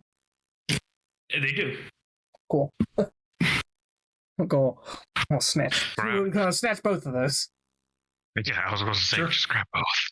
So you have 2 heavy synth ID badges. You swipe the card, door unlocks, lets you in. This entrance area of the lab looks to be a sort of receiving area. Like it's like a small small lobby almost with like a receptionist desk, but there's nobody here. You're able to move past the receptionist desk. You have to swipe the badge again to get through another set of double doors to proceed further into the facility. It's at this point you enter what looks like supposed to be a clean room, where you can see there are nozzles and such that probably spray cleansing chemicals and stuff. But there is a soft yellow warning light flashing, and the door on the other side of this room seems to be unlocked, and you can just progress through. Venturing further in, you explore like these first couple floors, and they are like offices and shit. Like this isn't even the actual lab. And you do find essentially an elevator that will take you down to what looks like something more akin to like a construction type area. It's big, wide open spaces. You can see strut and all thread and all this other stuff. Like it looks like a place that's actively under construction, but it's all contained indoors. You can see cargo lifters and such that are parked in these loading bays off to the side, and you see there's a section that goes off to a landing pad, and there is a freight elevator that goes down. And there are windows where you can peer down into the yawning abyss of darkness below you, where you can see the facility continues to go down into this ravine. And we've not seen any signs of like combat or anything. Not as of yet. Awkward. This is a little awkward. It is very strange. We're gonna have to It's delve like deeper. walking into a ghost town. So you board the freight elevator, and it is disturbingly loud with how quiet it's been so far. It creaks and yawns and groans as it slowly descends down this very long shaft. And it goes and it goes, and like it has a window so you can see the ravine outside, and this shit is deep, hundreds of feet down. You finally come to a stop, and the cargo lift opens to a scene of carnage. In brief, there are a half dozen combat synths who have been turned to pieces, shredded by claws, from what you can tell. One has a hole through its fucking head. There is white goop all over the place. There is also like acid burns all over the place. There are black bodies of bigger bug aliens than what you've seen so far. The ones you've been seeing have been like 2 meters. These are approaching almost, but not quite 3 meters in size. And you can easily count a dozen of them down here that are dead. Chunks of the concrete floor have been melted. Some of the synths look like they've taken some of this acid damage. It's looks like a veritable bloodbath down here. But you're starting to get a clearer picture that perhaps this might have been a distraction, maybe, for the other ones to get to the surface. Maybe. It definitely seems like these synths were set up down here to guard this elevator. And do the best job. And there are more heavy pulse rifles, and there are, I'm going to say, about a dozen reserves worth of ammunition for them. Wonderful. How did the two mules take it? They're not soldiers. They're mechanically, they're both gaining stress for this. At this point, y'all have seen enough of this where you're not totally inured to it, but it's not enough to cause you to gain stress right now. Seeing the bigger alien creatures is definitely kind of concerning, but it also wasn't entirely out of the question that they could potentially get bigger, because there's nobody to say that the ones you saw were full grown either. Yep. Especially when you saw eggs. So, yeah. These guys are specifically sticking behind you, though. Like, they're absolutely letting you take the lead. They are not venturing off on their own. They're not poking their nose anywhere. They are sticking to you like white on rice. That's fair. From this area, there seems to be like 3 key directions to go. Nothing seems to really be labeled. Everything requires identification to get through. But there's pretty much a based off of the layout of the place, there are a pair of heavy-duty double doors that go west. And just based off of the framing of the doors, the size of them, that seems to be like the main passageway. And then there's a passageway that goes south and a passageway that goes north, both with double doors, but not as heavy-duty, but still fairly heavy-duty. Both require identification as well. Obviously going separate directions. What did the ravine look like in comparison to when we entered, in terms of directionals? Was that the... So right now, the ravine, essentially the layout of the ravine is it cuts through the mountains west to east. So the ravine walls are on the north and south directions. From what you can tell, you're roughly dead center of the ravine, and it's pretty wide down here. Like, it's actually narrow near the surface, and it widens the further down you go.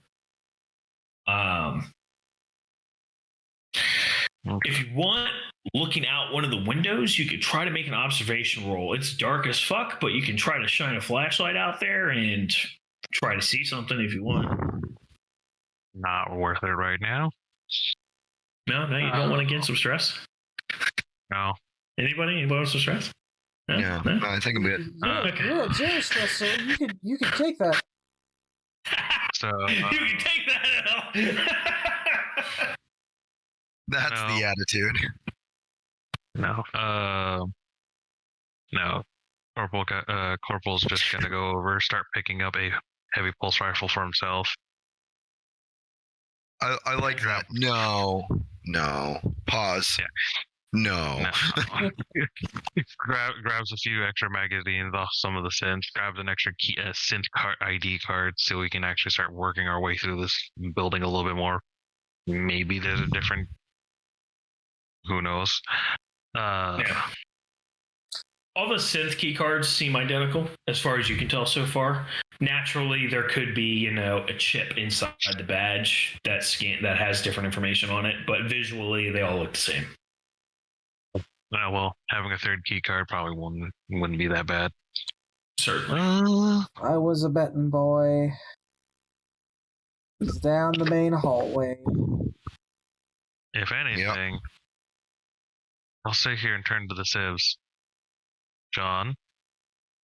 Is it Elias? Ellis. Ellis. Y'all think you'll be okay with a big rifle? I can certainly try.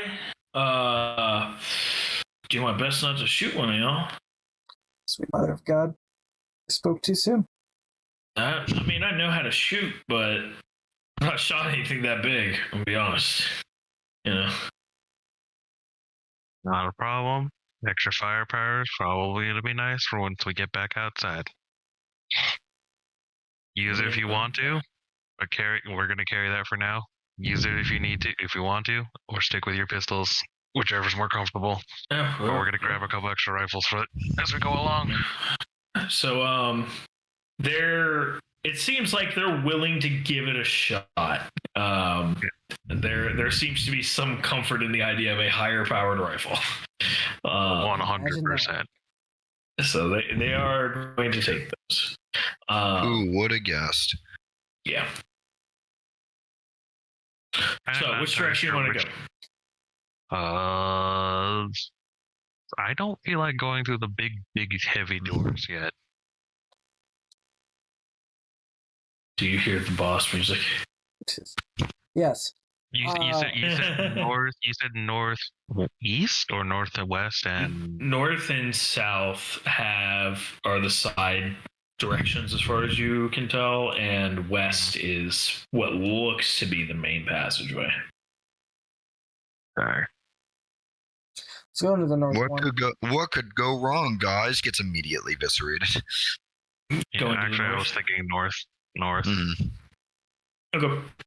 No, I'm just waiting for commands because I imagine I will probably be the vanguard, but like you're actually our fire support, so you're kind of not entirely going to be front.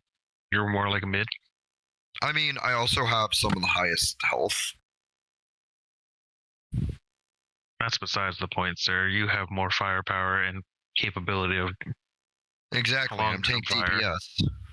I'm the gunbreaker. Of long suppression fire, sir. You're mid, not front. So you head north. You swipe the badge at the scanner. Door opens, no problem. You step into a small lobby-like room that has a door that looks like it has a sort of security setup, and there is like a desk that is behind what looks like bulletproof glass. And there is a synth behind it. It's not a combat synth. It looks like just a cheap synth that's super basic. Like it has fake flesh that is obviously fake. It looks uncanny valley. It's also non-functional. It looks like it took acid damage to the dome, and so like half of its head is melted, and it's just kind of slumped up against the glass, just like wide-eyed. The door that it looks like it controls whether or not opens has been warped, and when you open it, you see the room that was supposed to be the armory. There are more black alien bodies scattered about this room. There's also like scorch marks and pockets of from where explosions went off, and just it smells like burnt ozone in the room. The majority of the weapons in here are like melted and cooked. You're telling me if you you guys have plasma rifles? Looking at what happened in here, if you had to guess with your military experience, there's a vent in the corner of the room that it looks like these creatures probably came through. And from what you can tell, there wasn't gunfire that happened in here. There's no signs of any android bodies in here either. Someone pulled There were signs of a fight outside of this room, but not inside this room. And the way the door is bent, it looks like an explosion warped it from the inside. But you've got chunks of alien in here and other alien corpses. Not just the black carapaces. Just the black carapaces. Just dead xenomorphs. Not that you know that's what they're called, but for the sake of the explanation, there's dead xenomorph bodies in here. There are chunks of dead xenomorph bodies, but no signs of gunfire in here, but signs of explosions. Yeah, someone probably just pulled the pin and just let it rock. Maybe. I mean, I saw you said scorch marks. I was thinking fucking plasma rifles at this point. No. Doesn't look like plasma damage. Nope. Okay. But it looks like everything in the room is just fucked. Yeah. Great. All right. Well, that's fantastic. Is there ammo still for like the rest of this shit? Because we'll probably just pick up more pulse rifles and hand that out to anyone else who wants to shoot one. Like all the firearms, grenades, like this was a amazing stash of weapons. It would have been legit. Yeah, things that weren't caught in the explosion have been melted into one another. Yeah, it's slag. By what looks like acid damage. Yeah, that makes sense. Like, there's a part of the room where you can find a xenomorph corpse, like, laying on top of a weapon rack, and just all the weapons have, like, been fused to the rack and shit from acid damage. Yeah, if they're not outright melted away.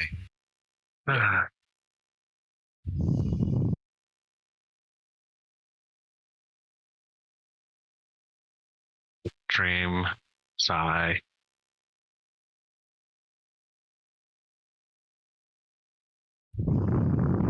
So, with that, I don't know if they're going to be able to help us down here. It's extra people to watch, more people to watch up there. They have ammo, they have extra guns now. I think we either escort them back up and go back in, send them up on their own, not a promising prospect, or we try to drag them along a little bit more. I don't know how good they're going to be.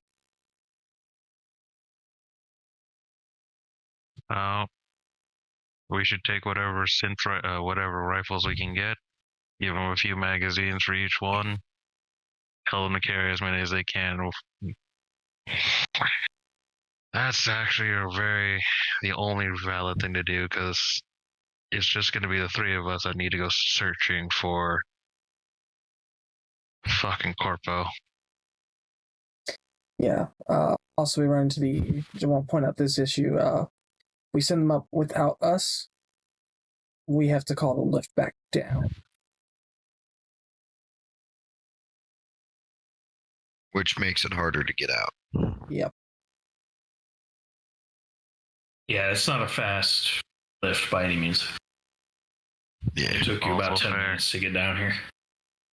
Okay. There's Now, we can have them hold up at the lift, so, That's... Yeah, hold on. Gerzo, Yeah.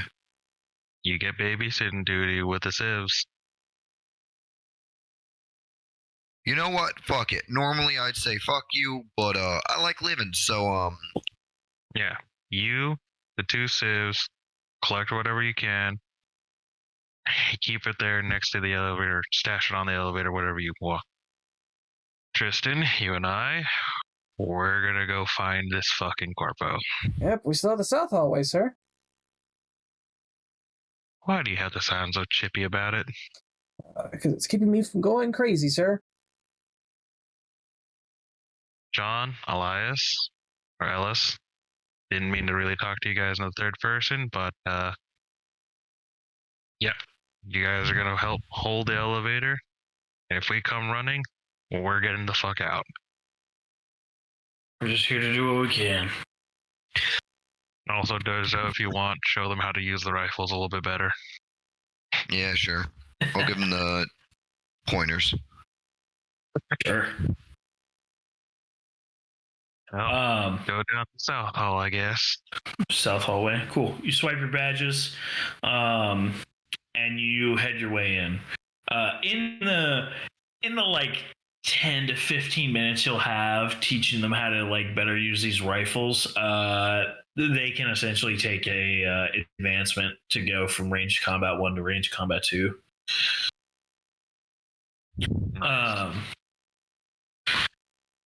So you all go through this door, and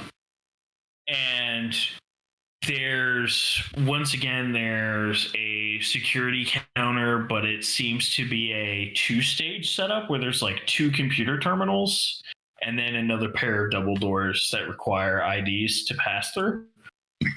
Mm-hmm. You manage to pass through no problem, and you enter what is essentially a tram terminal.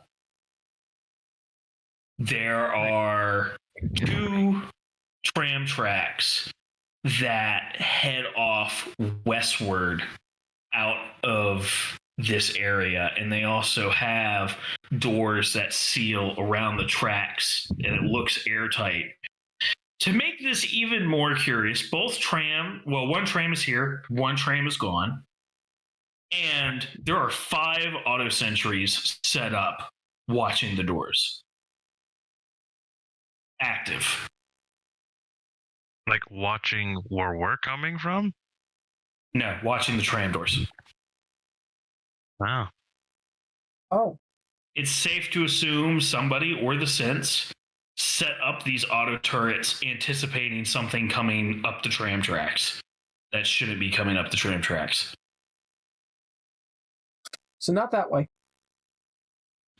Sounds like we might want to check this one last, because it's already got a good number of guns. Sir, if we're going through that door, Bruce is dead.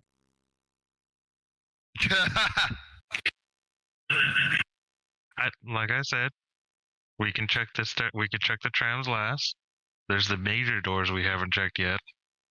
Sir, I don't think we should check this door. This door? There are 5 sentry guns. No. I'm not talking. Tristan, you're not listening. There's 5 guns watching the trams. We don't need to check this one right now. There's still the major doors by the elevator.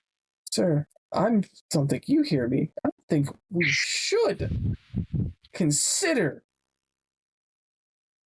looking down this way. It's done. It's been searched. He's talking about the west doors, Brandon. No, I know. I'm referring to So what I'm referring to is the tram. Yeah, Tristan doesn't want to cross the tram. Tristan 100. Yeah, I get that. Gotcha. It's just one of those things. Tristan chooses life. Tristan, we're gonna go check the west doors before we even consider crossing the trams. Because right now, the trams are secured by 5 guns. You understand? We'll discuss it later, sir. So going to the west doors. Going to the west. Going to the west doors. Okay, so you go back out. You see on your working your way back around, you see Durzo explaining, tips and tricks for how to use a heavy pulse rifle. And you approach the larger heavy set doors. You badge into those. There is a big several stage decontamination area that has flashing yellow lights. It doesn't stop you to do decontamination at all. And you pass through into what looks like a laboratory environment. As we pass Durzo, you see computer desks, all kinds of science equipment, beakers, terminals. I mean, you fucking name it. This is like mad scientist laboratory shit down here. As we pass Durzo, if there's gunfire coming from there, you want to pay attention to it. 5 sentries. Don't worry about it right now. Yeah. Well, I wasn't worried about it before. Worry when there's gunfire coming from that direction, because we're over here. It's a fucking science lab. Does any of it look like medical equipment, or is it? Some of it looks like it's medical equipment. Some of it looks like various chemistry supplies and tools and such. There's all kinds of things. And this lab is massive. There's multiple floors to it. As you pass through portions of it, you can see like one of the spider things you encountered. There's one that's like on a dissection tray at one station.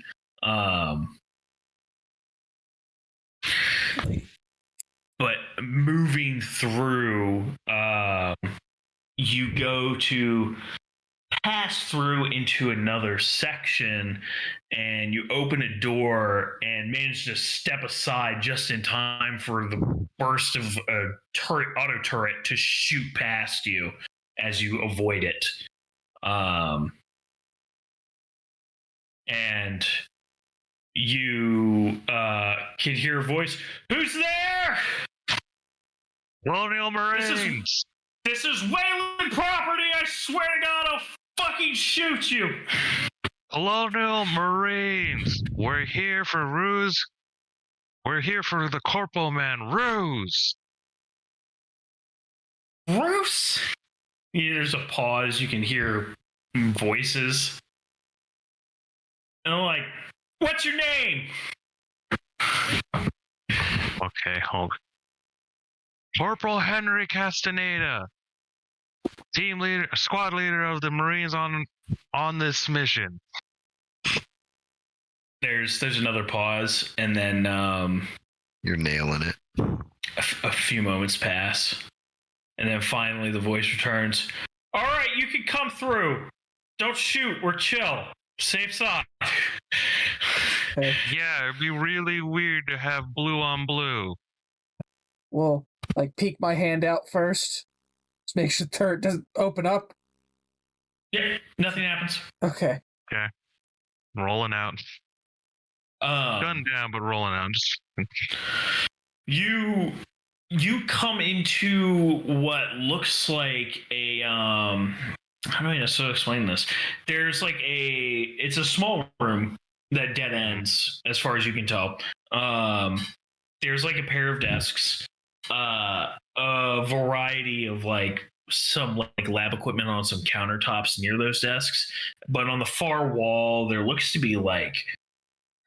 like maybe it might be like an industrial fridge or freezer or something. But there are two men in the corner of the room behind one of the desks, and there's a sentry turret that had been trained on the door, but now the gun has been lowered now that it's been deactivated. And you recognize Roos, and he is standing next to another gentleman you do not recognize. He's in a lab coat. He has a pair of glasses. He's a scrawny looking dude. He's got his hands in his pockets. You presume he was the one that was shouting? He doesn't look like he has a gun.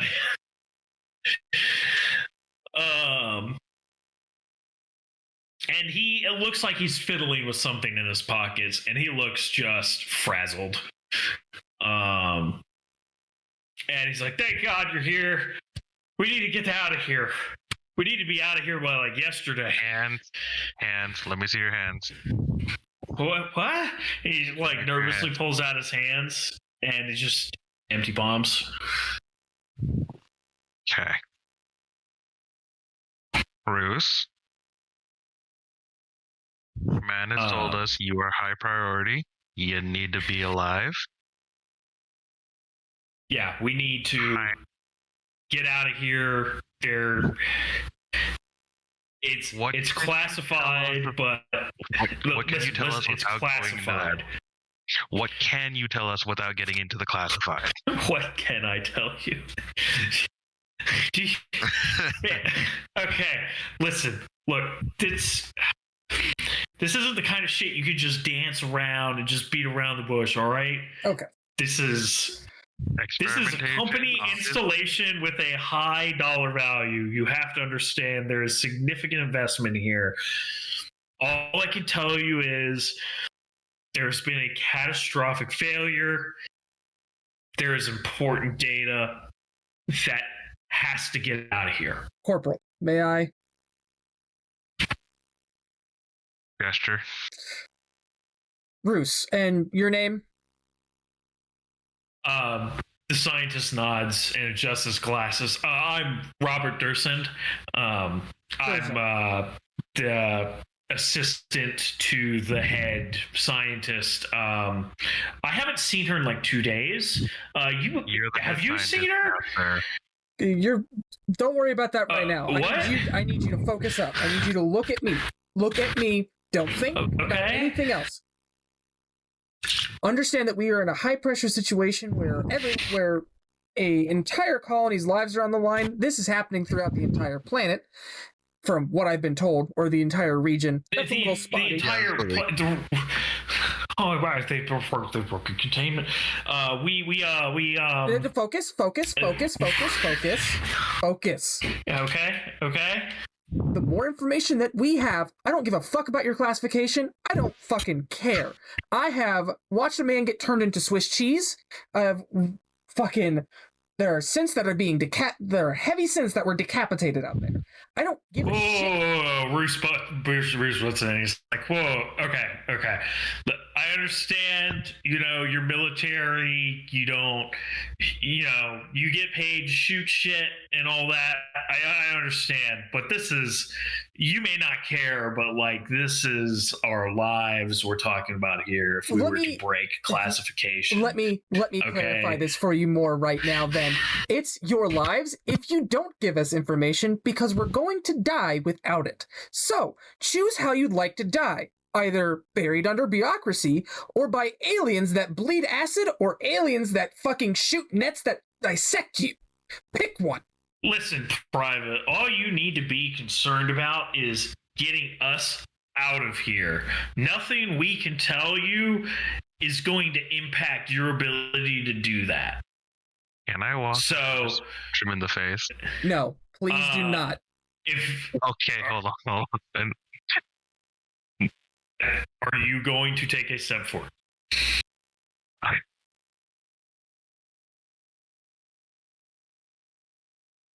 kind of do want to take a step. I am going to take a step forward, but am I going to throw a punch right now? No, I am going to take a step forward towards Bruce, though. So, I'm going to put my hand. All I need to know, I'm not asking why or exactly what. What the fuck it is? What I want to know is if there's anything I should be keeping my eye out for.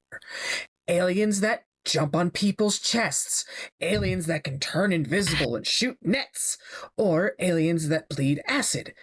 I'm waiting for a fourth factor at this point. That's all I want. Is there something else that I should be aware of? All you need to know is everything that is not us gets shot. Okay? That's Anything that tries to stop us from getting off of this rock gets shot. All right? This data has to get out of here so that this doesn't happen again. I understand that you apparently have seen some shit, okay? If we can get this information out of here to the company, this can be avoided. This doesn't have to happen again somewhere else. That's as much as I can tell you. One final question. Do you have the data? I have the data secured.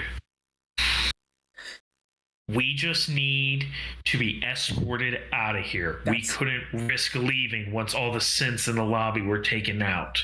Those things can get in there still. That's fine. They're just not. The scientist perks up. They're actually quite clever. It's I don't very care. fascinating. I don't care. Oh, I really okay. don't. All right. I'm sorry. It's just All right. You love your job. That's great. Right now, I really hate mine, and I just need you to follow along. Okay. So we have at least some understanding of what's going on. We are at least understanding of where everyone's at this current table. We're leaving. Now. Done. Durzo. We got Ruse. We're coming. We're going. Cool. We're not staying longer than another 5 minutes. Actually, a few moments before that radio call happens. Yep. God damn it. You're hanging out in the lobby with your two friends. Totes. Best buds. Everything's great. Yeah. So most people don't realize, but you got to have good footing. It's at that moment you hear this creaking sound coming from above you, and you look up, and there's nothing you can immediately see. There's like no windows or anything. It's just fucking metal ceiling, about like 30 feet above you, and you don't see anything going on up there. But then you hear another creak, and then you hear this warbling metallic sound. Yeah, at that point, I do not give a fuck if I can or cannot see anything. I yell, move, and I am getting away, like trying to break lane of sight with whatever is above me. Because evidently, aliens can go invisible. Fuck this noise. Yeah, Okay, so essentially. You go sprinting across this room. And I hope the civvies can... Yeah. John and Alice follow you. You go bolting across the room. After a moment, you just hear this whoa and crashing sound as you can just feel like the floor shaking. And the loud clanging is just coming from the cargo lift. I am going to, over the radio, hostiles! And it happens for like a solid 30 seconds before it finally stops. By the time there's 30 well, it'll take longer than 30 seconds. So y'all hear that on the radio before you're about to reach out to him. What's going on? That's a good question. Ruse, can you handle a gun? He very casually pulls out his service pistol. I can take care of myself. The answer is maybe. That's entirely fair. You're walking with the egghead. We're going forward first. Something's going on. Stay behind us. Stay far enough behind us to not get caught in the crossfire. Tristan, we're going live. Let's go. I'm moving. Okay. So you all start working your way back through the labs. Everything stays quiet for you, Tristan, until the rest of them show up. It takes about 2 or 3 minutes for them to come back. And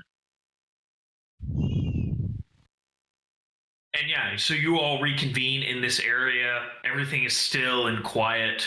What do you want to do? Lights, anything? Lights are still on. Everything otherwise seems fine. But something jumped on top of the cargo lift and it's just... Maybe. You can't see on top of the cargo lift. It's solid metal all around. It's a fucking box. I say jump. It sounded like something dropped on top of it. Something clanged down on top of it, and it was solid 30 seconds of noise and vibration. Yeah, I let people know. I think it's one of them invis aliens. Confirm. Invisa alien is what you fucking said? Yeah.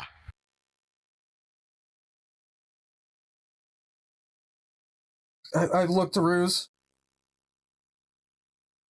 Egghead? I have What's your name again? I'm Robert Durson. I guess I'm the head scientist now. Did you find her somewhere? Did you find Alicia? There are no... Mr. Durson, Yeah. She has not come up in any of our searches of the facility so far. I would like to ask. So she's probably still alive then. I mean, she's smarter than I am. Like, I mean, I couldn't imagine anything happened to her. Mr. Durson. Yeah. Have any of these specimens? I'm going to guess that this is what you've been studying. Have they been known to turn invisible? No. That would be insane. Camouflaging capabilities? The rare strain, certainly. We've seen some of them mimic the texture of rocks before, but nothing beyond that, though. Can any of them use a net launcher? A net launcher? What are you talking about? Kristen, we are dealing with something that is not whatever was going on with this facility or what's going on with this planet. This is now going to be fucking foobartastical. I will pull out one of my... Wait, are you saying there's a second alien here? Yes. There's definitely something else besides the local fauna, us, and whatever the fuck was going on in this facility. That's very curious, actually. That's cool. Your curiosity. I mean, it's terrible for us, but like,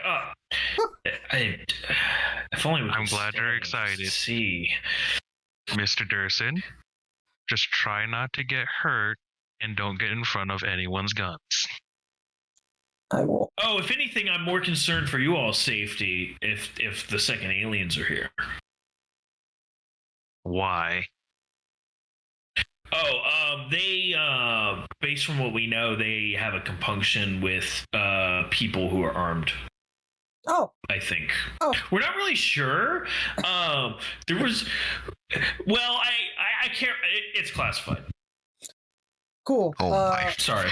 Do they I like? should have said it. Do they like? I'm really sorry. Do they like to take heads as trophies, like by ripping them out by their spinal cord? I really shouldn't say anything else. Okay, because if they do, it's that. It is more than likely that. Yeah, he just kind of chews on his lip at this point and just tries not to make eye contact. Cool. Very much. I should not have said that, energy. Yeah. I have a shot grenade. What do you want me to do with the cap? We need better confirmation of what we can see, because I got plenty of grenades. We probably took some off of the since. Mr. Ruse. Maybe hide your pistol for now. Yeah. I got a serious question. Sure. I just don't let those black freaks get near me. He'll tuck his pistol into his pants and then pulls his shirt over it. I will look and go phrasing. I got a serious question. I am a smart gunner. I have a targeting system. Does my targeting system detect or pick up anything that I'm not with my human eyes? Not so far. Okay. I'm still nervous. That just doesn't. That doesn't like if it picks something up, that would be something totally else. Yeah. Doc, let's speak hypotheticals. You like hypotheticals, right? Sure. Yes. If such a creature would have be fun. If such a creature were able to have an advanced cloaking system, would this grenade here, an electroshock grenade, G2, be able to disrupt it? If the technology was electrical in nature, I mean, the logic would follow that yes, it could work. Now, hypothetically speaking, if I threw it at the cargo lift, would that disable its functionality to take us up? Considering that the cargo lift is electrical in nature, almost certainly. Okay, well, I'm going to go ahead and put this back in my pocket. Wonderful. Actually, I love the very disappointed wonderful. Actually, I need to check something real quick because I don't remember what book it has the suppressed thoughts. I believe it's in the Marines book. Oh, is it in the Marines book? I believe so. This is very much Marines equipment. Yeah. Chemical weapons, explosive ammunition. It might be scrolling down further. No. Heavy weapons. Because the only reason why I want to try something is if I can get the suppressed scanners, they'll fucking give me a reading. I mean, yeah, you can do that. That's what they do. Oh yeah, I would. In 3 dimensions. It would almost certainly work. Yeah, you just have to find an opening to get it into the shaft. Giggity. Yeah. Giggity. Which is easy to do. I mean, there is like there's an emergency hatch in the top of the lift. Yeah, just pop it open. Cool. Yeah, just open it. Are you gonna do that? Okay. So you might want to go there unarmed. Are you feeling lucky, Punk? You know what? Let's fucking do it. Okay, yeah. So you go over, you consider for a moment, and then you shimmy your way up the little emergency ladder on the back of the lift to get up to the emergency hatch. You pop it open, and it's pitch black in there. And you toss your pups up in there, and then close the hatch just in case. And then in a few minutes, you get a scan of the shaft.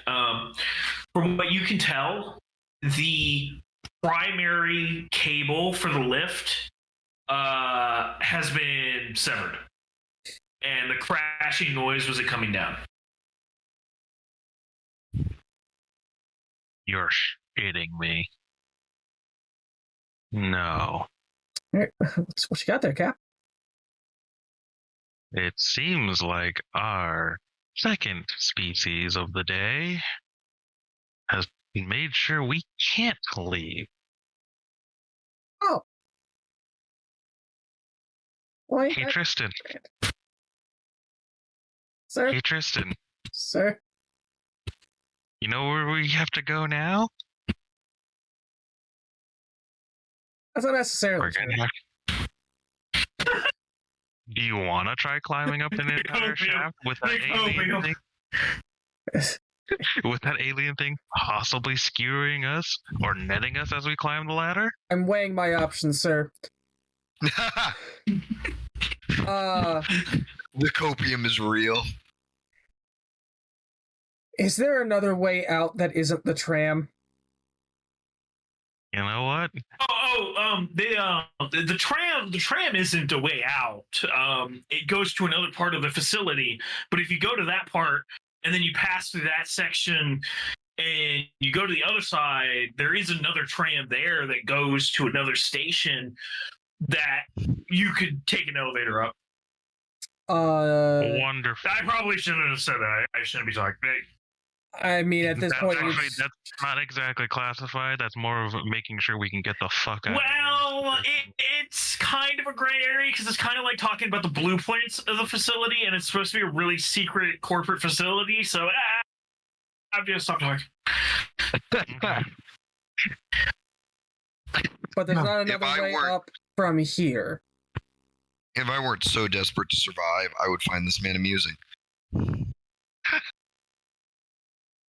So, John, Elias, it sounds like we have a long...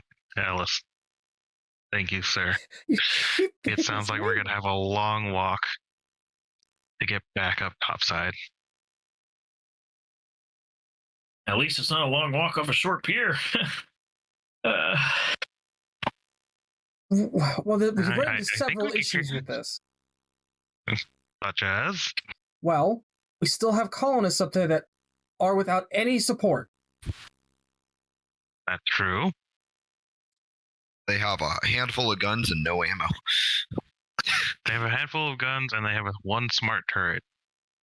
Which actually, I pull out one of my displays and actually check on the smart turret real quick. I can remember that. It has a capacity of 500 rounds, as was established previously. It is now down to 438.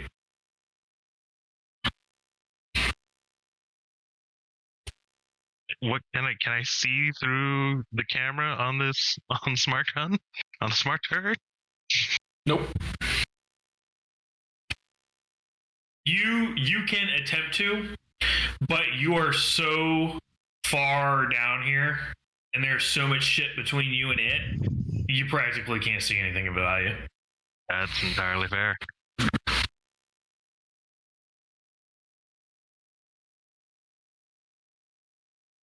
You pretty much you get basic statistics.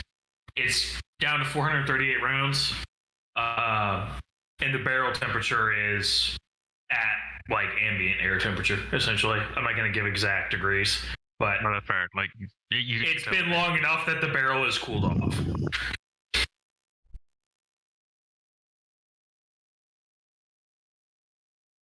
So, our options are the tram, or we stay down here and die. Great. Love it. I mean, you can always climb the dark cavern that it has the ladders and cut ropes for the elevator, sir. I don't know if I'd be able to make it to them in time. Is there any, if we're not going to be able to get a word to them either. No, our comms are probably going to be shit with all this rock and everything else if I can't really get a reception with this with the smart link up there. All right, I guess we're going on the fucking tram.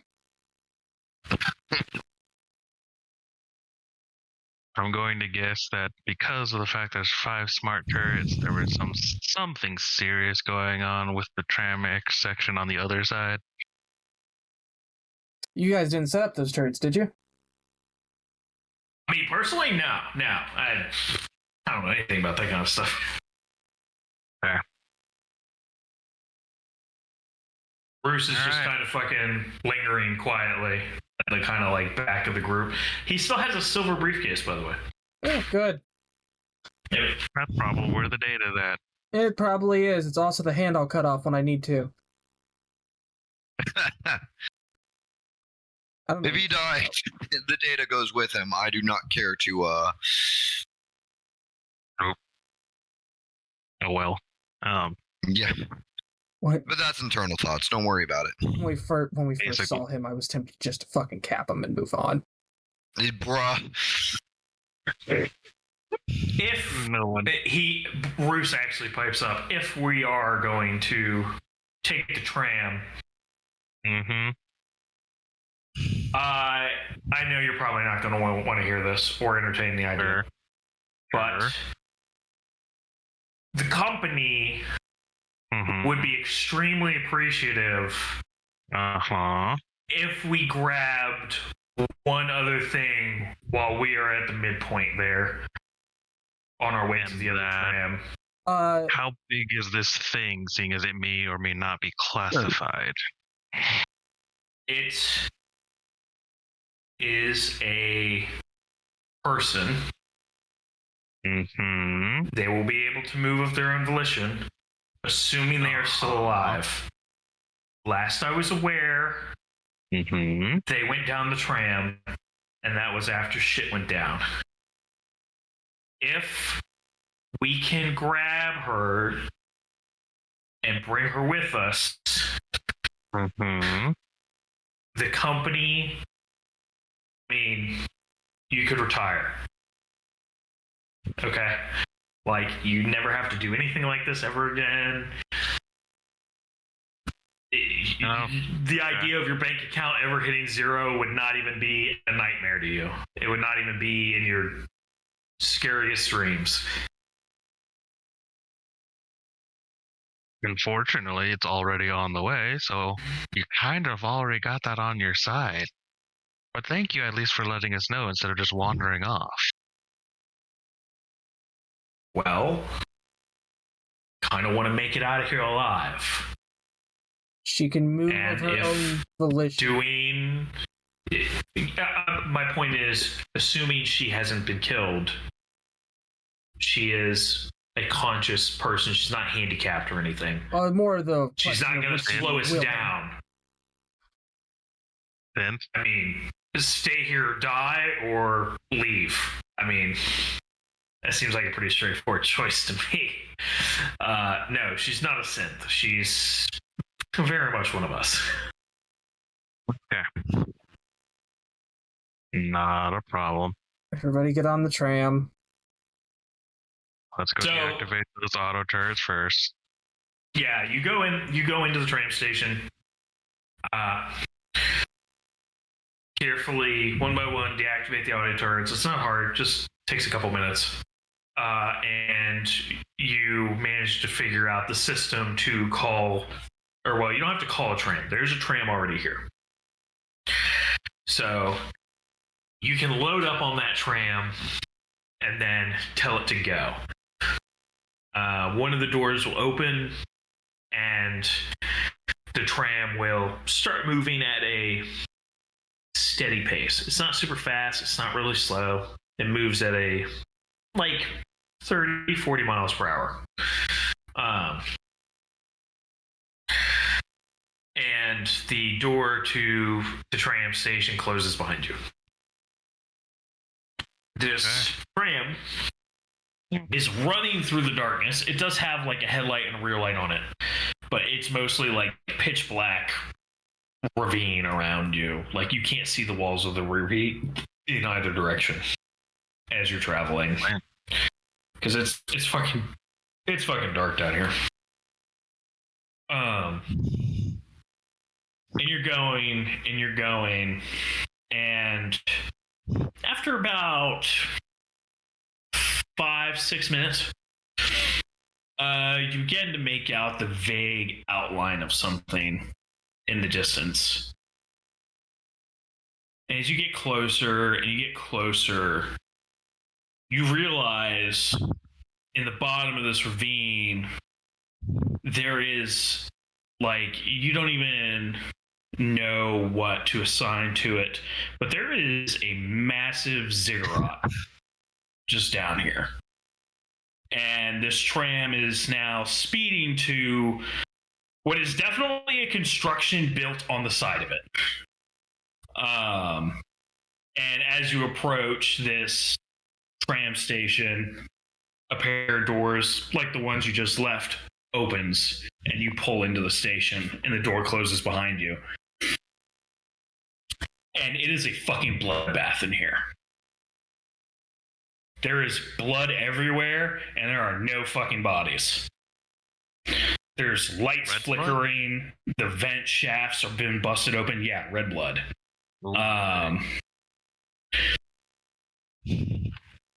This place has been fucking wrecked.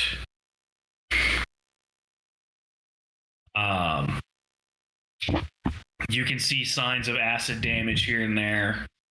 This is hell.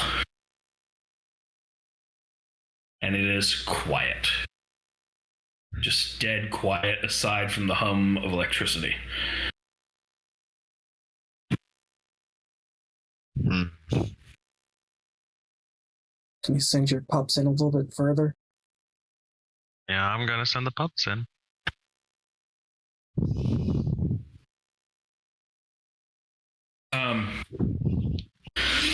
So you send the pups in, and it scans and scans, and it comes back. It looks like it detected motion somewhere along the way, but whatever it was moved too fast for it to accurately capture the picture of it. You very much get the feeling you're not alone down here. Were we able to drag the other turrets in or no? You could have brought the turrets with you if you wanted to.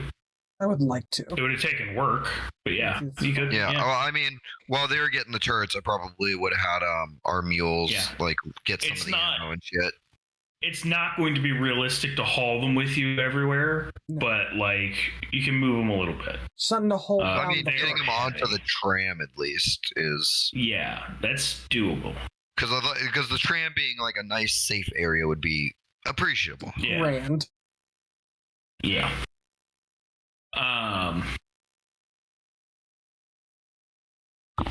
So as you are unloading these turrets, there is a faint, distant like almost roaring sound. It's very vague. You're not sure if maybe it's something bursting or maybe some kind of explosion or maybe an animal in distress. You're not sure. But it's far, but close enough to be traveling through hallways. How many of those smart turrets were we able to bring on the tram with us? All 5. The tram is fairly large. Okay. There's plenty of space.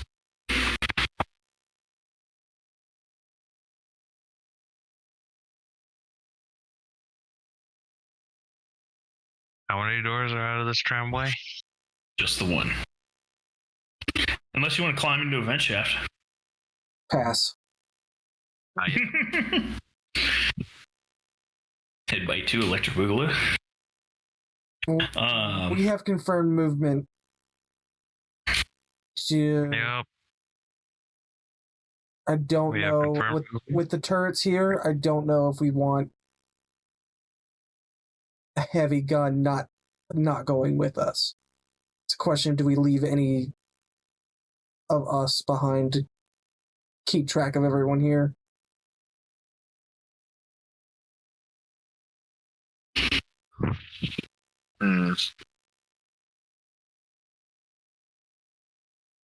I think either me or Sarge here sticks behind.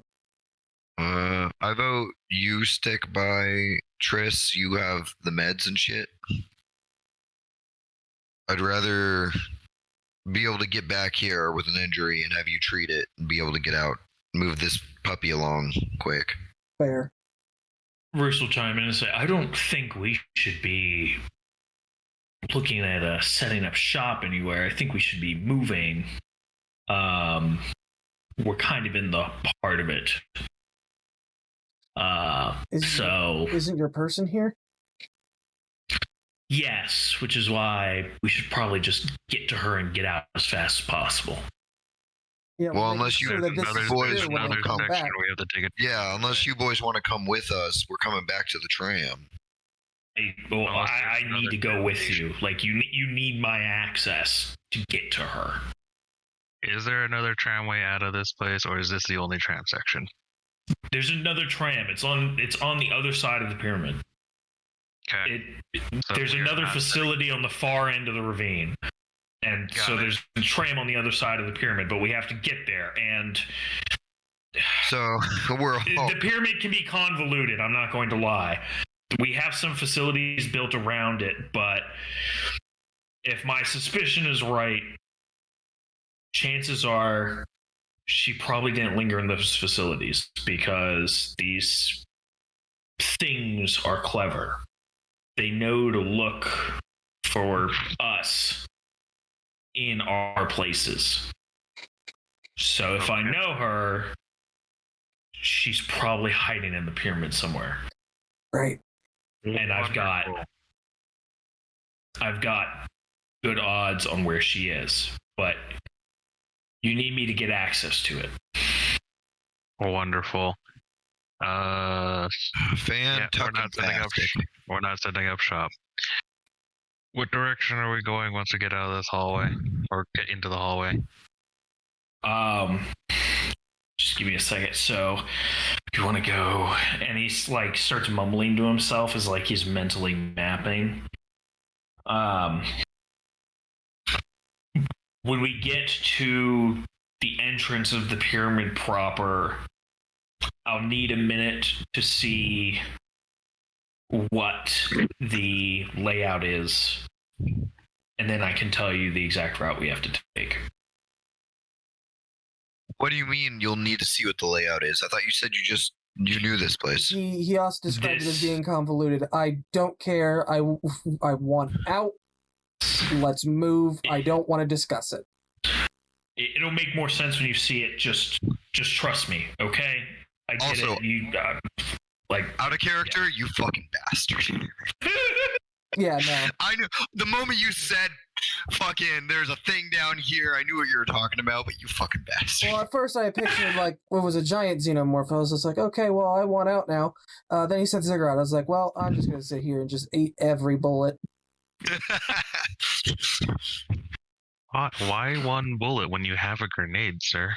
Because it's only electric. It won't actually blow me up. We picked up grenades off the synth, sir. Yeah, we picked up some real grenades. I'm not. This is not the character to throw those. It's okay, you're chewing on them. Exactly. Stuff in mouth, pull pin. I'll take rear guard. I'll take front.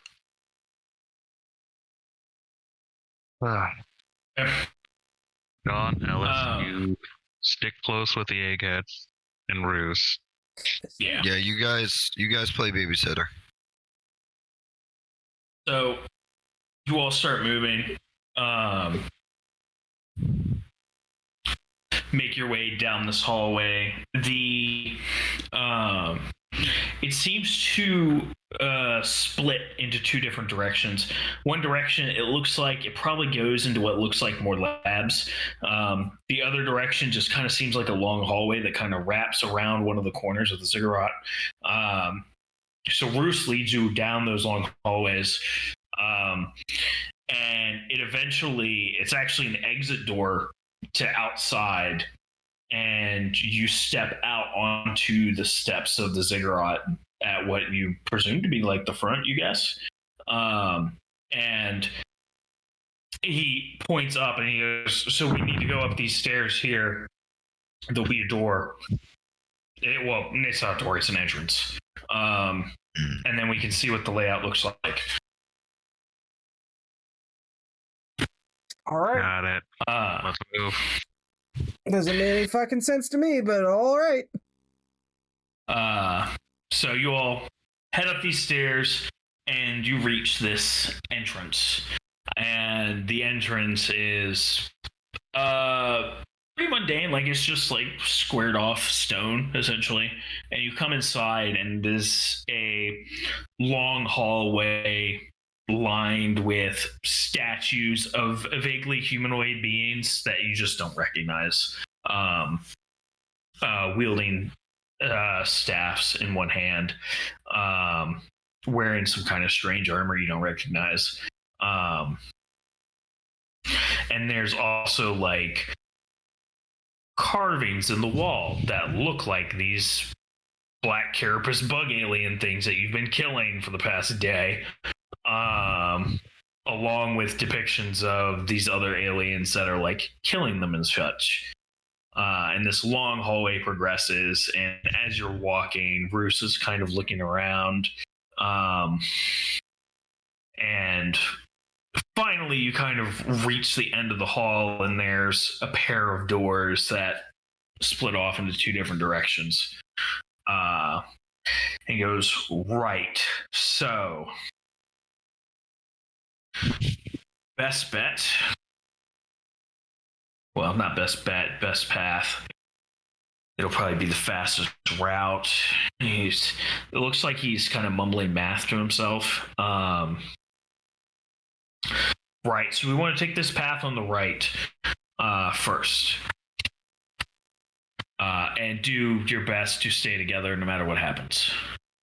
If we get split up, things get messy real fast. Alright. Okay. It's very easy to get lost in here. So you all cut into this right door as he guides, and it doesn't take very long for you to start to get an idea of what he means, how easy it is to get lost. Outside of this main hall, when you start getting into these narrower corridors and such, the hallways get rather narrow, like no more than two people can stand shoulder by shoulder.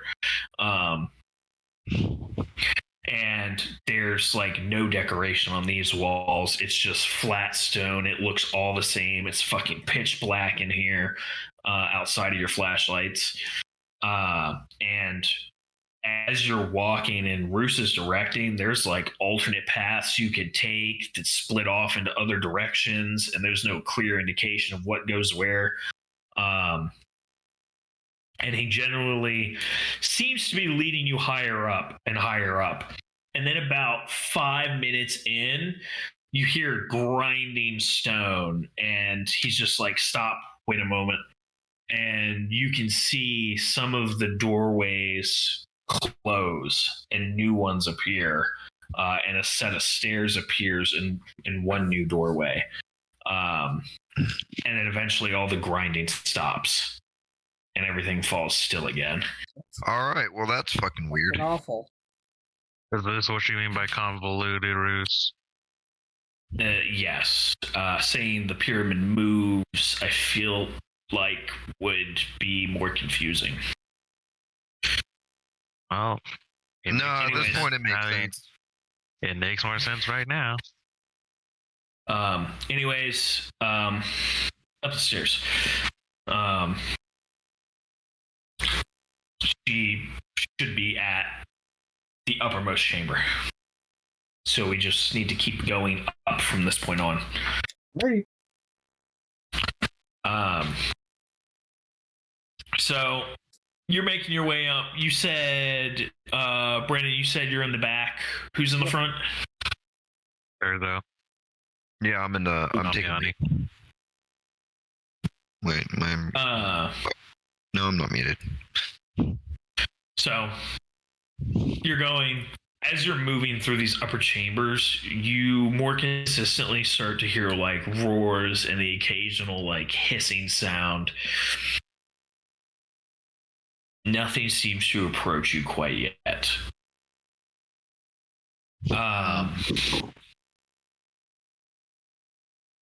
However, you finally reach an actual proper chamber after climbing several dozens of stairs, and maneuvering these different chambers and having to stop when the pyramid shifts every time and all this. You enter this large chamber that, when you first enter, it looks like it doesn't connect anywhere else.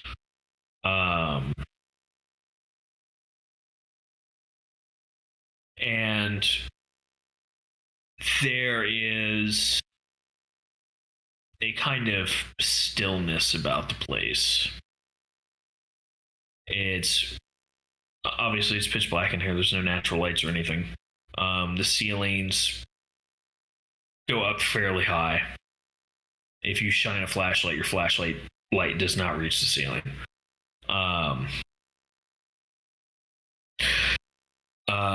And Roos stops and he says, okay, so there should be... He checks his fancy watch. Here in about 2.5 minutes, a door should open. And that should take us to the chamber she's in. So, all right, let's set up here. Go. Yeah. Make sure nothing making them noises sneaks up on us. I will keep an eye on the door that we came in from. Yeah, which is pretty much most of what you can do. This room is like barren. There's like no furniture or anything. It's pretty much just a square room. Oh, it's just a square room. However, there are like vent shafts of stone. Interesting. Yeah.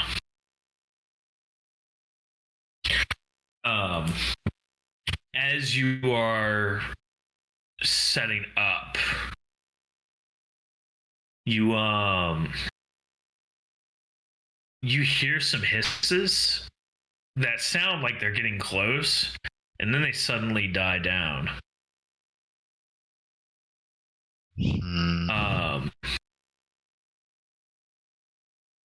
And Science Man's looking really nervous at this point. But he's keeping his mouth shut. Doc, if there's something that we need to know, that way you stay alive and we complete this. Theoretically. Tell us. It's...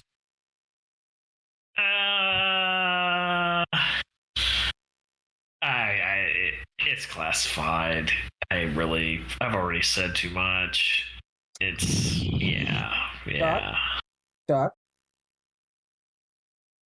Yeah. You will die if we don't know what to expect.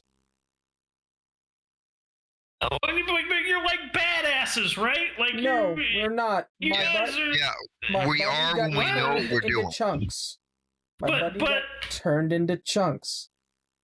You guys got all the guns and the. Hey, buddy. One of our most Pieces and badass people armor is and- chunks right now. Yeah, buddy. We're badasses when we know what to expect. Okay, If let's we know what to expect, we can help. Okay, so at this point, I'm gonna say this is gonna be a manipulation roll. Golden, give me. I'll roll it. Oh, what are you? Hang on. Y'all can Actually, fight no, over it. Actually, you know what? You have manipulation, Tristan. Yes, I did. I don't. That's I have command. Yeah.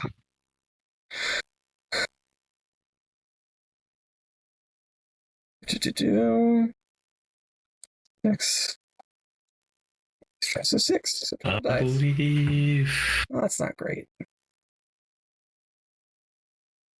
You drop your. Okay. Fuck, dude. I don't even know what to make you drop. In this situation, it ultimately doesn't matter, so I'm just gonna ignore it because that's fucking bogus. Yeah. So he's visibly like conflicted, but he finally like he fiddles with his hands in his pockets and he's like, it is like super strange that we've made it this far in and not been attacked. Like this is unheard of. Like these are very clever animals and they are extremely territorial.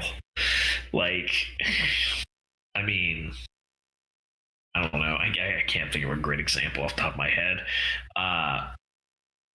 But I mean, you think of like wolves and how they defend their territory, and their territory is constantly in flux. But then you take that and like you mix it with ants, where they have their colonies, and they're this eusocial thing that they're constantly expanding, constantly invading into other territories, and they don't brook any threats into the colony. Like you don't just come into the colony and just get to abide being inside the colony. So, wait, you're telling me we're dealing with what could be considered space army ants?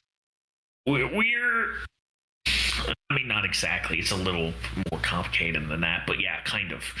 Very, very, very basic. What I'm saying is we're in an anthill. Yes. Okay. Space army ants. Well, oversimplified statement.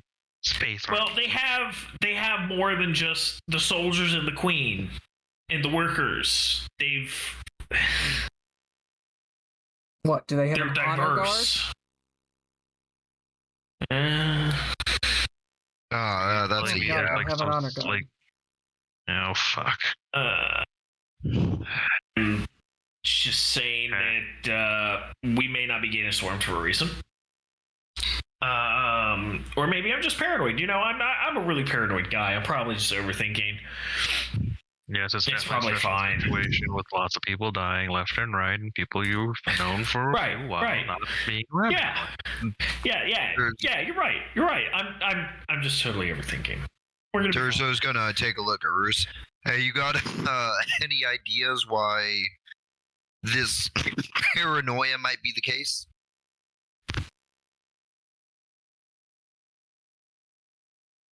I'm not a scientist.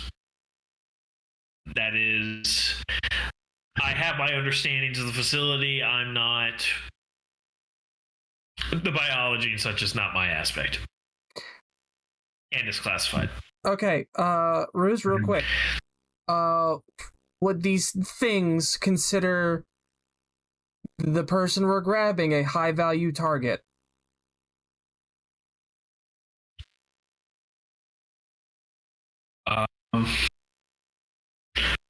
I don't see why they would. Okay. I'm just making sure we weren't opening the door for them. You know what I find odd. You know what I find odd. So, I've been thinking about this for a hot minute. Our buddy just got turned into stew meat, right? Yep. Well, why didn't the invisible alien, alien, whatever the fuck we want to call it, since we don't get to know names, I mean, it didn't attack us while we were trying to help him, but we haven't seen it since. And if it cut the cables to the lift, why didn't it attack then? It could have easily picked off one of us instead of hoping that a cable crushes us. I don't know. It seems too with us. like if it's playing with us and that's why it let us live the first time, then the elevator gig seems real fucking sloppy. Not necessarily.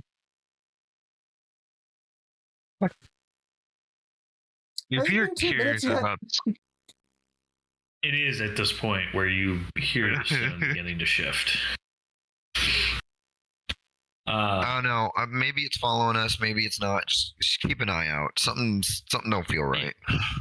You're right. And with that, I get ready to advance and take point.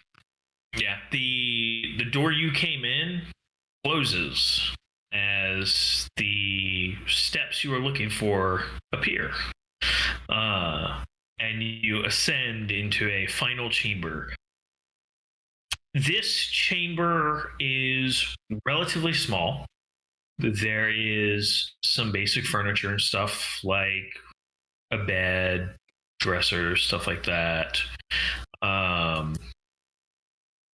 There's also some auto turrets, but they have been disabled. There's a pair of them. And there is some lab equipment and such, microscopes and things. And there's a generator that is powering what devices need power. There is a woman. She looks to be late 20s. Brown hair.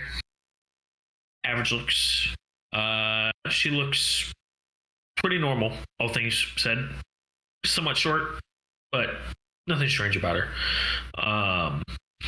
Roos just is like, holds up a hand and just be like, let me go talk to her. And, she's a little, we don't want to overwhelm her. I just give a shrug. He goes over. They talk for like 3 minutes. Which during at this that time, point, you are like very aware of how long it takes with the shifting. Yeah. It's a little nerve-wracking. Yeah. During the time that they're talking, I want to pull aside my squad mates for a second. I'm looking at vents. Yeah. And like talking low, so the other miscellaneous. Shut the fuck up. Doesn't. So the other miscellaneous scientist doesn't really overhear. Listen, guys. This shit is just. It's hitting me too hard. Keep an eye on Roos. Like, I don't want him out of our sights, any of our sights, for any amount of time. This just too much is hitting me in a weird way. You're not wrong. Like, Corporal Man hiding secret. He knows the layout, but not the biology. And I get it, not a doctor, whatever. He knows too much and then suddenly doesn't know nothing when it's convenient. I feel like. No, you're right. He's been like that this entire time. And like, I'm all down for fulfilling mission parameters. But Sarge, if he threatens us, I'm gonna shoot him dead. Because I'd rather be in the brig for a month than dead. He got knocked into the line of fire while he was trying to defend himself from these things. I just give a very casual shrug.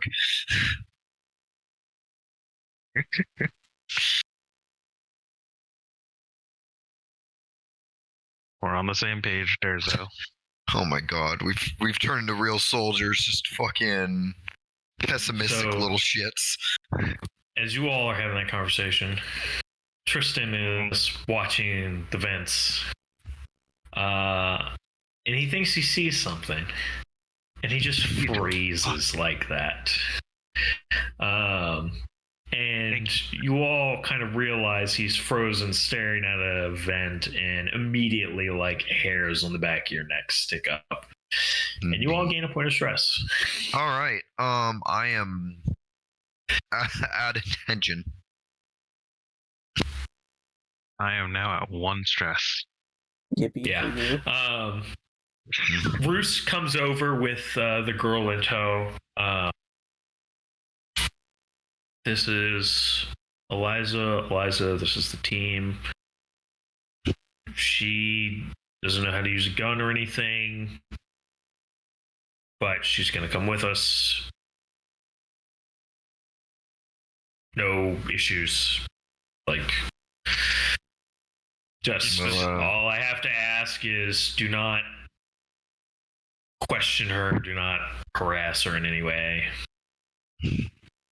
So this is her? As long as we know what we need to Yes. know, we don't gotta care. Okay.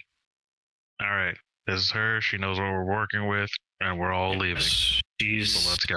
with the company. We're good. Got it. Swear to God, if he says Lead the way. the company one more time. Just back the way we came. We have to take an alternate route to get to the other side of the pyramid, though. But there is no, there won't be. There is what? Right. I know.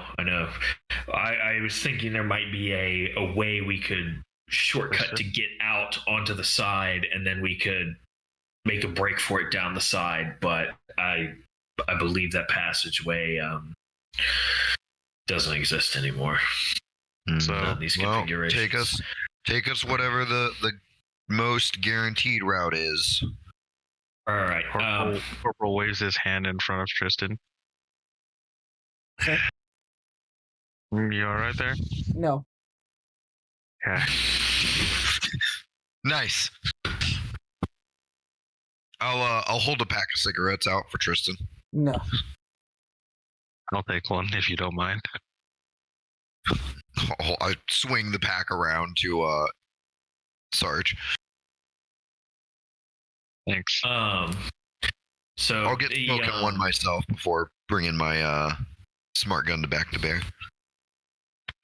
Roos gestures for you all to start moving. He's like, we're running out of time before this shifts again. And as you all move down into that one chamber, the door to the last chamber closes, and the door to the stairs opens, and you are met with a wall of black, and it arches up, and this massive eyeless head with this large crest just looks at you, almost with some kind of bestial curiosity for a moment, and it kind of rises and rises and rises, and then begins to shift its way into the room. Oh, you gotta be How fucking far kidding. away is that thing from where we just left? It is currently blocking your way out, and it is Right. about 60 feet from you. Wonderful. Yes, and it is quite massive. I'm trying to find the exact height, and I'm not finding it. Are we talking about 3 stories tall? Are we talking about I mean, large? No, not 3 stories.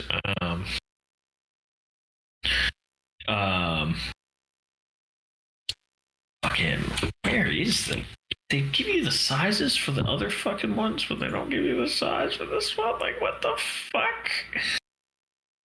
I think because once you get to Queen, it's nebulous. Yeah, it's not a queen, but it is a praetorian. Oh, okay. It's about like 3.5 meters tall. Yeah.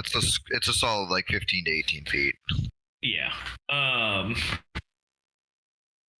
There is, despite its lack of eyes, and it's just very alien biomechanical biology, there's a disturbing degree of intelligence about this creature as it approaches you. Every instinct says it's aggressive, but like it kind of doesn't just doesn't care about you. It doesn't feel threatened by you, you feel like. But you also don't feel like it's going to let you live either. Wonderful. My home. Yeah. Oh, does this come with a grenade launcher, or do I not have a grenade launcher on this one? I'm gonna say roll initiative. Cool. Motherfucker. Yep.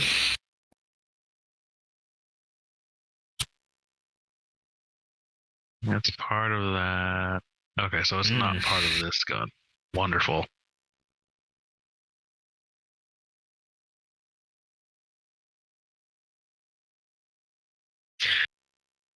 All right.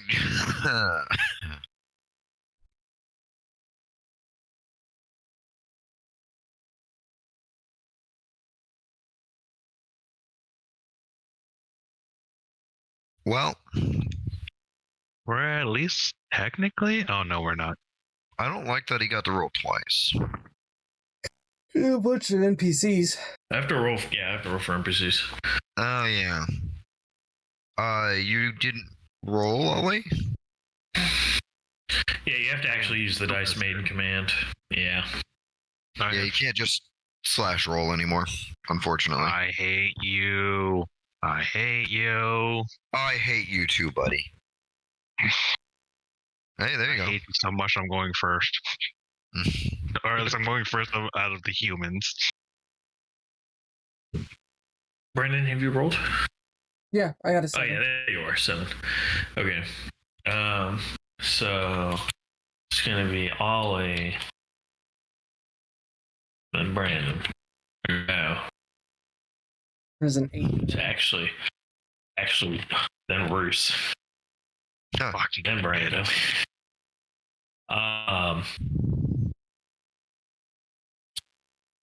And then I know how to read. I'm so good at reading. Bruce Brandon 7-5.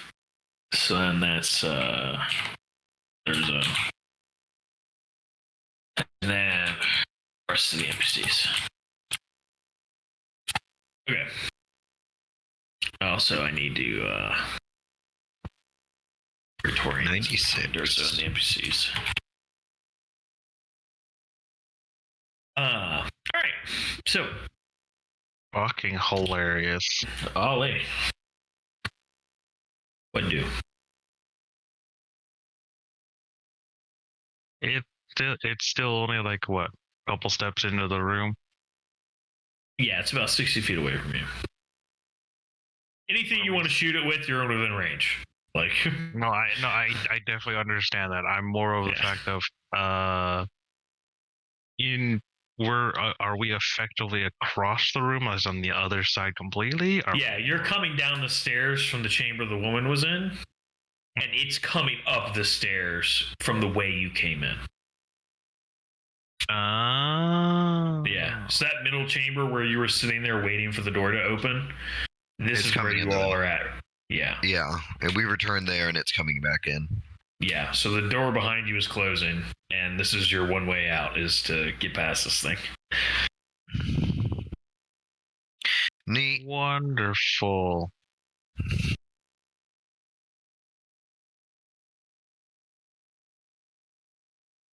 Okay.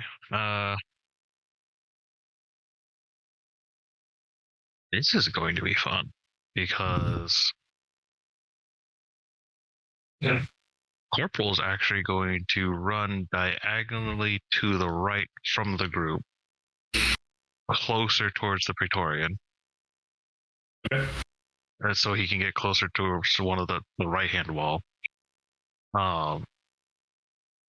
He's gonna chuck a grenade in front of the Praetorian. Okay. Primarily because just in case Praetorian moves. Yeah, so go ahead and roll it. Make sure you're on target with your grenade. Okay. Where's my character sheet? So range combat plus that. Do I get any bonuses for throwing a grenade? I do not. Wonderful. Wonderful.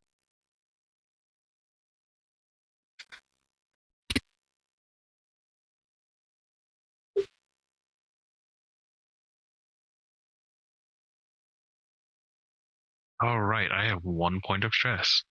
Try. Nice. Oh, so how much damage is that?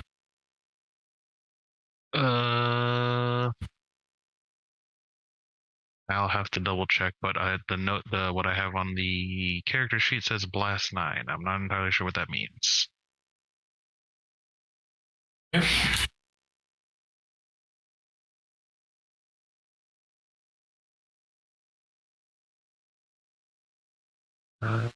Sorry, what were you sure you meant? What means? Blast. Blast. I think it'll just affect everyone in short range of the target or whatever.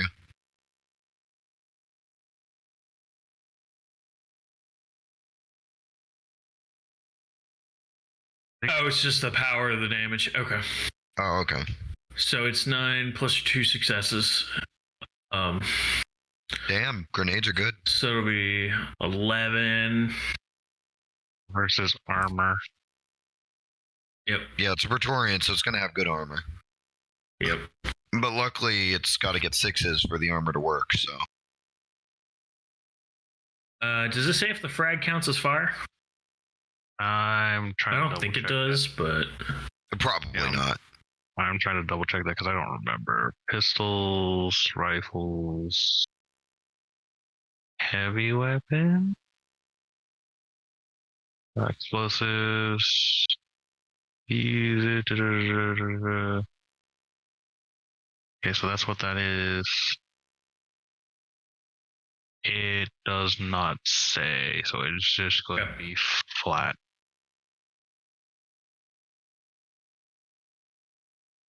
One. Okay.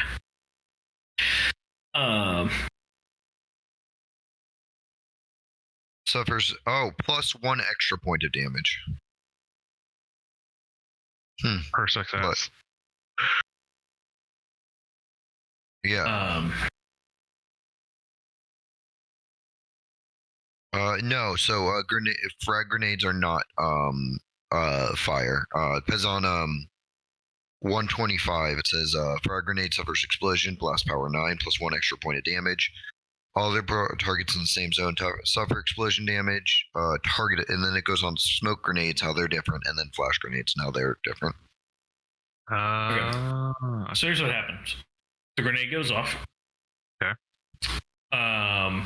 Right in the chest of the Praetorian, and just blows a chunk of it out, and it goes staggering back and collapses against the frame of the door and then falls still.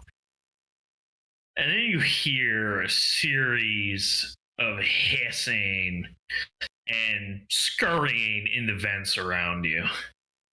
Wait, did you just one-shot it? Apparently. I'm gonna get back to my initiative order here.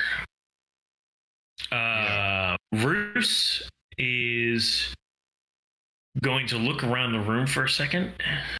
He's going to grab Eliza, and he is going to run across the room, hugging the opposite side from the fucking Praetorian, and start running down the steps.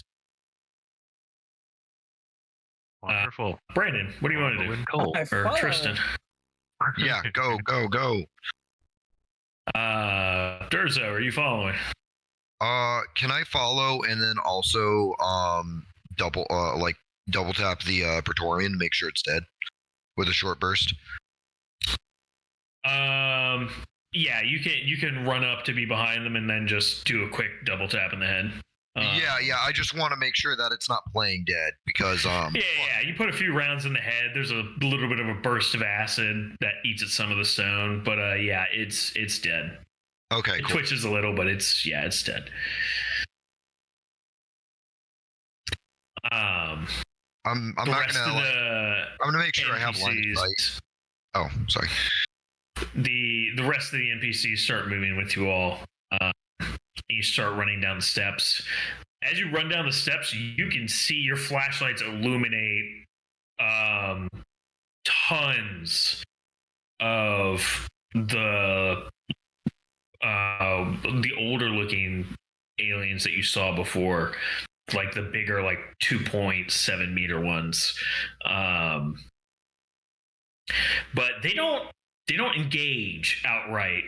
They see you and they kind of scatter with a series of hisses and growls. And they kind of give you a wide berth. Some kind of just keep watching you, but they don't approach you. And they kind of move out of your way by a significant distance as Roos is kind of leading you all through the pyramid. As you're moving, you hear a thumping behind you, and you all turn around to see another Praetorian is coming down another hallway, chasing after the back of you. Ollie, you were the last one to have gone in the initiative, essentially, to follow everybody out. So that would put you at the back of the group running through the hallways. So we'll start with you. What do you want to do? Toss a grenade behind me. Go for it. Here we fucking go again.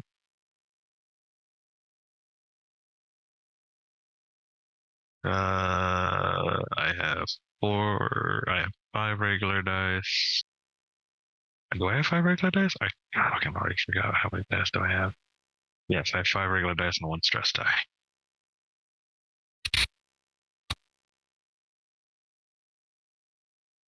I at least hit. Okay.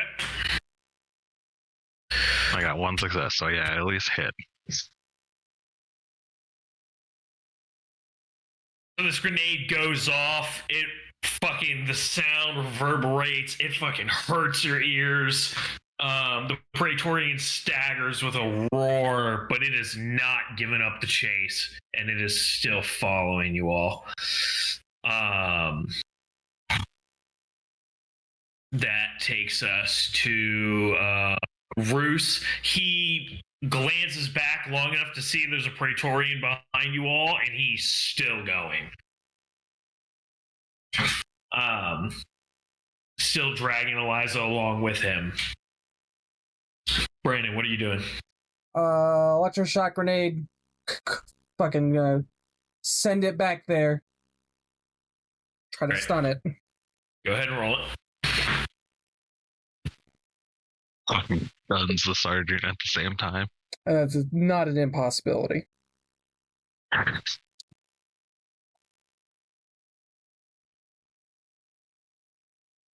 That's not possible. Oh no. Oh, Jesus. Oh no. Oh, no. Oh, hell. Oh, no. So it just kept running. Not like this. Not like this. Okay, so you chuck the grenade. Let's resolve the grenade first. What does the shock grenade do? It just says stun. Okay. Does it say anything about a resist roll or anything? It's a hand-me-down sheet. So Flash grenade forces all target. Oh no, this is actually under the Marine book. Yeah, it's not in the base. So it's going to be under weapon. Yeah, I'm tracking a bunch of stuff, guys. So I just need you to know Yeah. No, how you're your weapons you're work. good. We're just pulling it up now. Yeah, it's one of those things of like. I thought it just inflicted a condition. There's one for stun grenades. I don't remember what page it's on though. I'm just not confident enough to know whether or not like does it check to see if it's stunned? Does it have damage? Do I need to roll armor? All that stuff. G2 shock grenade is in the base book. Yeah, but it doesn't give stun as a condition. When there is only one seat left. Though it might say it in the weapon description. Yeah, it probably did say it in the weapon description. G2 electroshock grenade does stun. It has a range of medium, half weight, stun effect -2. -2 dice is going to be the effect, basically. This is usually a non-lethal shock, strong enough to freeze a person's central nervous system. It's good for crowd control and blah blah blah. Pop a few of these puppies. All humans in the target zone must make a hard stamina roll, or be stunned for 1 round. I assume stun is just no action. Basically. Since it's not defining it as anything other than that, and common sense says stun is stay still. I don't have stamina. But that's human targets, and these are not human. Yeah. May not be effective.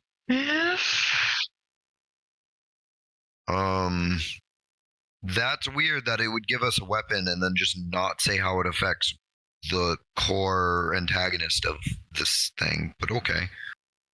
It could just be one of those things where it doesn't. Like if we were fighting the other ones. Yeah, but then it should say it doesn't. Okay, for now, I'm gonna go ahead and say it just it reduces its speed by 1 for the round. Okay. Done. Cool. Deal. Which essentially reduces the number of turns it has to 1.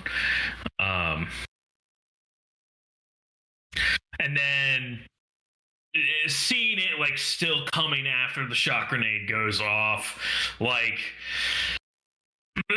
you're trapped in a tight space with a big fucking thing, and the best you can do is kind of slow it down. You fucking break off, and you already don't trust Roos.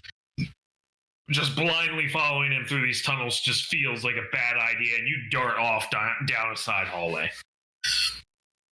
Motherfucker. Yep. That's an. Oh no, he's dead. Durzo, what's up?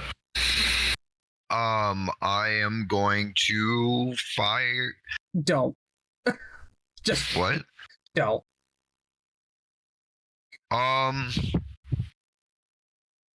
No, I think I know what I'm gonna do.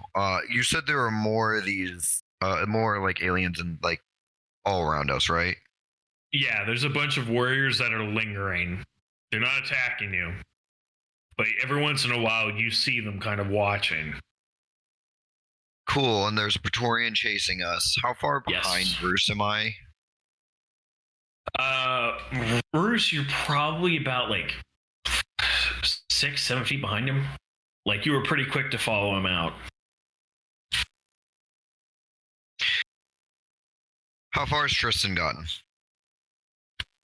You're not sure. You saw him duck down a side hallway that connected to another hallway. So he could just be like 10 feet around the corner, as far as you know. He's broken line of sight. He went to see. I'm gonna slow down, switch to my incinerator. Also everybody gained stress because he got seat cover. Yeah. I'm gonna slow down because he's my buddy. And pull out my incinerator. Tristan, get your ass back here.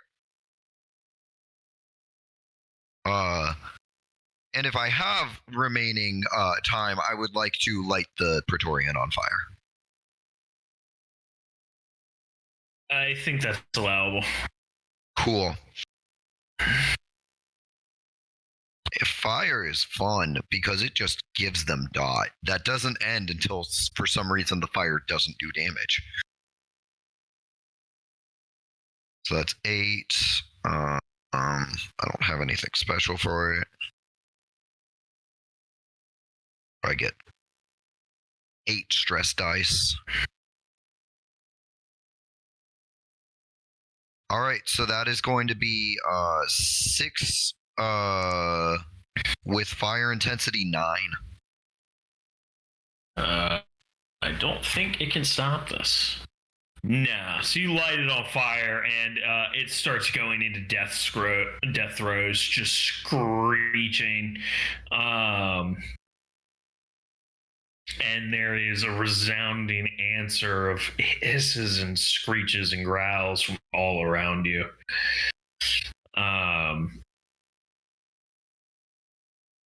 So. Yeah, I didn't know how much health it had, and I wanted to start applying dots. The NPCs keep following. Ollie, so far things seem clear. The Praetorian is burning to death behind you, just turning into a corpse, essentially. A magical process, really. Anything in particular you want to do while you're running? Can I command Tristan to stop being a dumbass and follow the path? You can do that as a commanding officer. Go ahead and give me the command roll.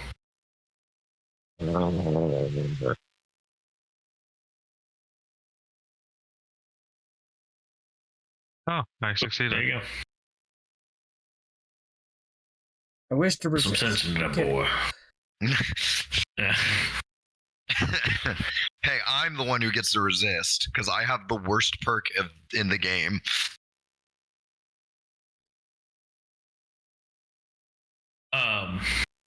Okay. So you shout a command for him to get his act together. I'm gonna put this over here. Roos, either he hasn't noticed or he doesn't care. He's still going. He's following the path. And it's like now it's getting to the point where it's starting to get to that convoluted point where there's a bunch of different hallways, and it's like the route he's taking begins to wind. Brandon. Yo. You have 2 people calling for you to get your shit together. Okay, I get my shit together and I run back. Yep. Okay. You run back. At this point, you haven't seen where Roos has gone, but you see the others that are running after him.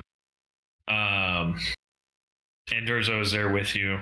Durzo, I'm assuming you're running with to catch back up with everybody else. Yeah, I am. I slowed down enough to make sure that Tristan can keep line of sight with someone. But I want, like, as soon as Tristan is catching up, I am also catching up. Okay. So you all are running. And then let me fucking so many damn fucking stats. Let me make a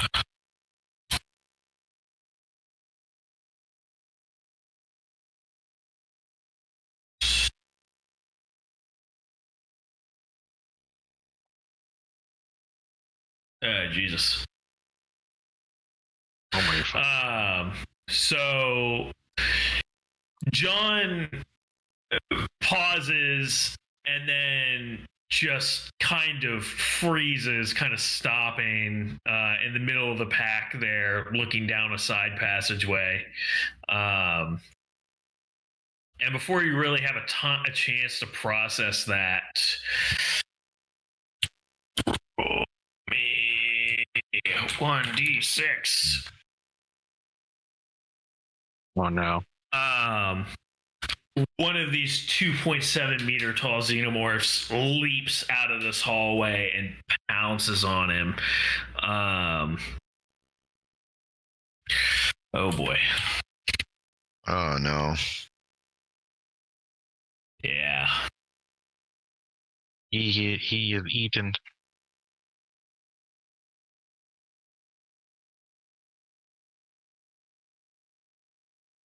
Well, not many successes as it could have been. Yikes. I have to see how much health he has. Because I didn't correct you during it because I didn't want to like shortchange you or anything, Brandon. But you do not have 10 health. Your health is based off of stats. Oh yeah. Like I only have 6. Oh. I think it's your like strength +1 plus any like modifiers you have. Yeah, I'm just gonna go off of that. Your strength and is like strength. No, stamina. So this fucking warrior jumps on him, and it's just a flurry of claws and tail lashing, and John just gets eviscerated in the middle of all of you. Well, fuck. Now might be time for those anti-stress drugs. And fucking Ellis lets out a yell and is going to fucking shoot the warrior.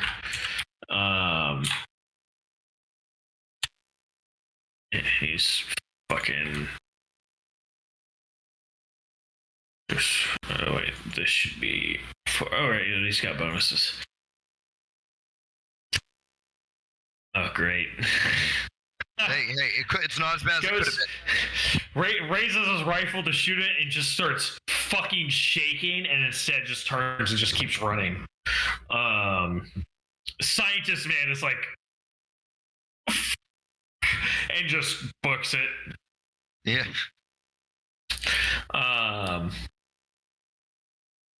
And that brings us back around to Ollie. Ollie, everybody else is running ahead.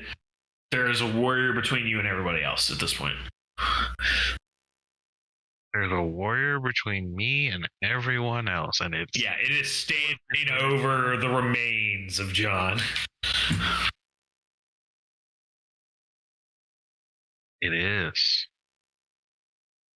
It's painful. Also, gain a point of stress, everybody, for seeing John just get annihilated. Yeah, I was waiting for that shoe to drop. I'm at 9.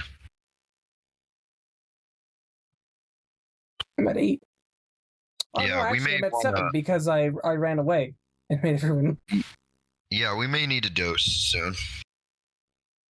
I can wait. Yeah, I can't. Well, I'm getting dangerously close to just going full catatonic.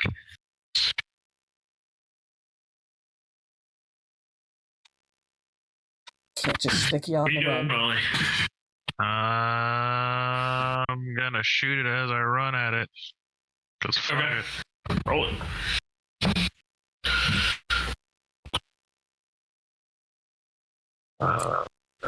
What was my die? That's 5. Then I have stress. Then that stress has turned to 3. So that becomes 8. That's also going to be bonus die. I actually don't know which bonus they use because apparently there's 2 different sets. What? So the heavy rifle. Yeah. If you look at the picture and you see the bonuses next to it, it says +2. But if you read the heavy weapon section and look at the bonuses, it says +1. Would go by just a section. No, I see +1 bonus on both of them. Sounds like it's +1. Okay, +1. Yeah. Roll it.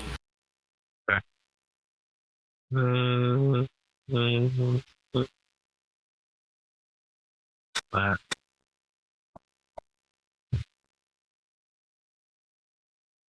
Damn. How much damage is that? That turns into 6 points of damage then. Armor piercing. Oof. Alright, so yeah, Armor piercing. That's right. Fuck.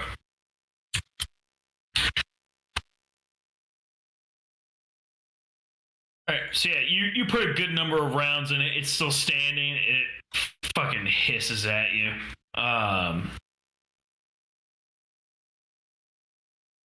Who's next? Oh, I've been rolling in general. God damn it. Yep. And you gotten everybody else rolling in general. So Roos, he's still fucking booking it. Brandon, what are you doing? Fucking running. Okay, you're following Roos. Yeah. What about you, Darza? I'm sprinting. Okay. That brings it to the fucking warrior, which is unfortunate for a certain somebody. I'm not happy. Yeah, let me hang on. Oh yeah, I probably should have lit dice it on rolls fire. in general.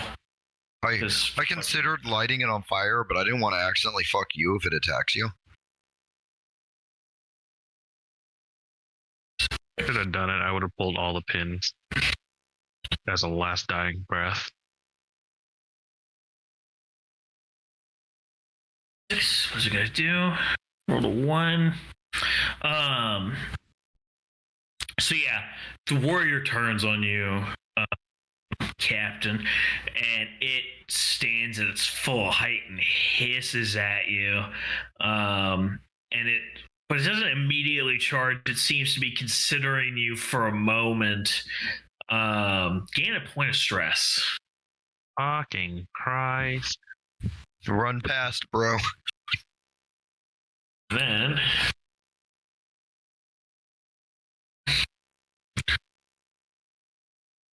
oh.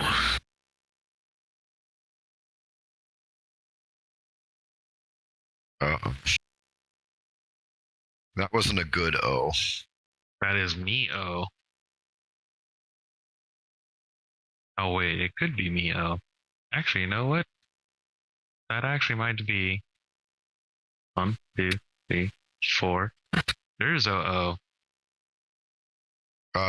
No, that's so I think from what I've gathered, he rolls a d6 for what its action is going to be. Yep. It's not about who it's attacking. It's about what it's doing. You need to make me an armor roll. Did it have? No. I don't believe so. That's good. Yeah. Unless it's in their armor piercing by default. Let me double check. Because they don't list every passive of like the xenomorphs under one thing. That's rough. Your mic changed. Yeah. Did it? Yeah. Yep. There we go. Sorry about that. The mic got pulled out of the aux port a little bit. I'm not seeing anything about armor piercing, so yeah, you're full armor. Full armor. Yeah, it's 6 dice. Nice. And it's just 6 because it's just armor, right? Yeah. Yep. Telling you now, you really want to have 3 successes. Telling you now, I ain't getting there. But I'll fucking push it. And still won't get 1. Is that after pushing it? Oh, no. I pressed the wrong one. You can push it. I pressed the wrong one. Well, then roll 5d6. Okay.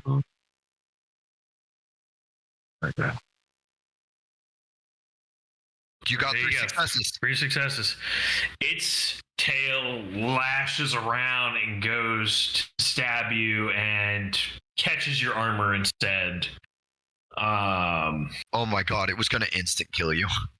Not quite, but effectively. Yeah. Well, here's the thing. How much damage would it have done? It would have done 1. It didn't matter, like, you had to soak all of it or take 1 damage and meet a terrible fate. Yeah. It's not about the damage it does. It does some special stuff with its tail, I think. Yeah. Kind of like it does special stuff with the little mouse. Why can't I find the warrior entry now? I was just fucking looking at it. There's Praetorian and Crusher. I have that great. If you can get past it, I'll light it on fire for you.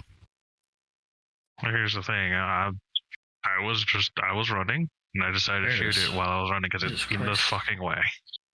Well, I mean, you can go around it. Yeah, you charged it, you shot it. It attacked you.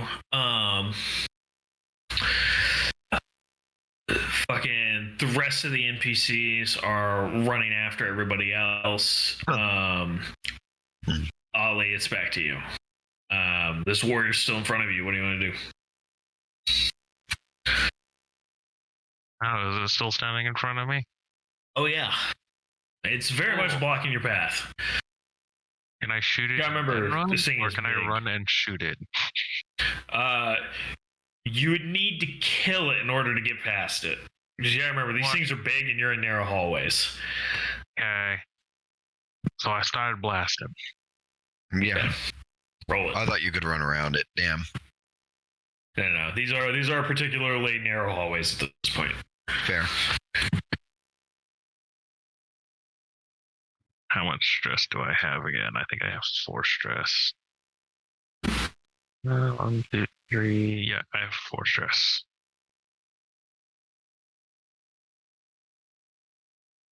Stress. Not 40. I feel like 3 or 4. Just 4 stress. I feel like 3 or 4 stress is probably the sweet spot of getting benefit from stress without too much. I'm sorry. What? No. Would you like? I want to push that. I want to push that. Okay. What is that? Roll 9? You just re-roll everything. Oh fuck. Okay. Because you, when you push the limit, you roll all of the not successes. Do I also roll the new stress die in there too? I believe so. Let me double check.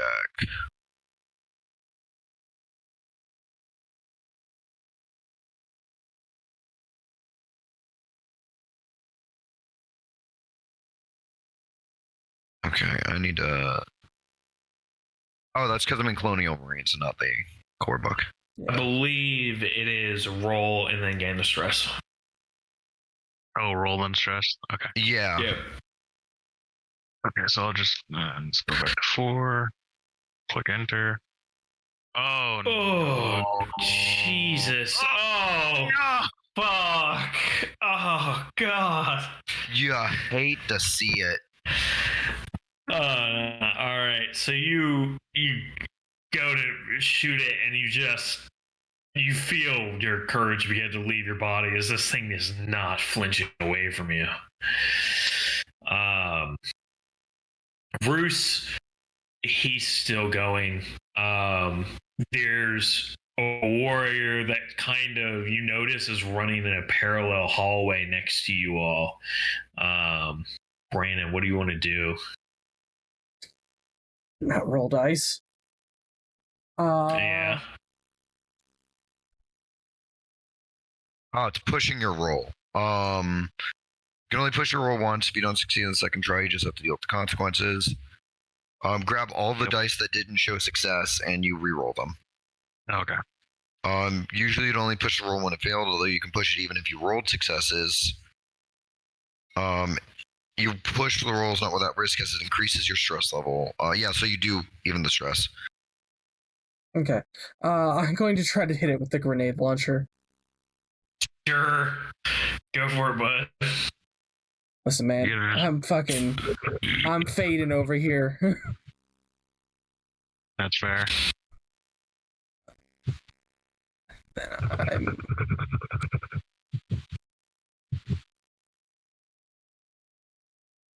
Oh no. Success.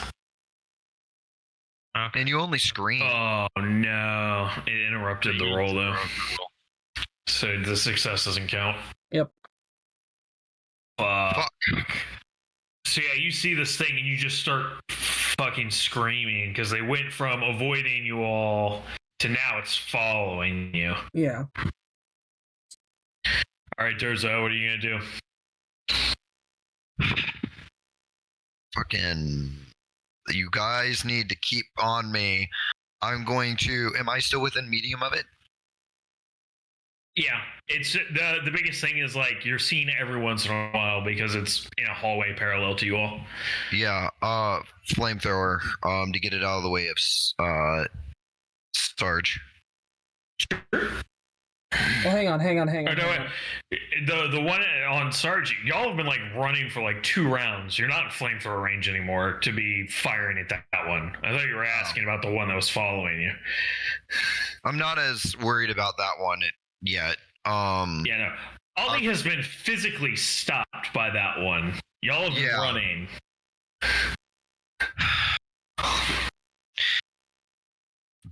Before I advance, let's pulse rifle. Or not pulse rifle, smart gun. Okay. That's got an extreme range. I should be able to reach out and touch that. I'm only rolling with 9 stress. Don't worry. It's fine.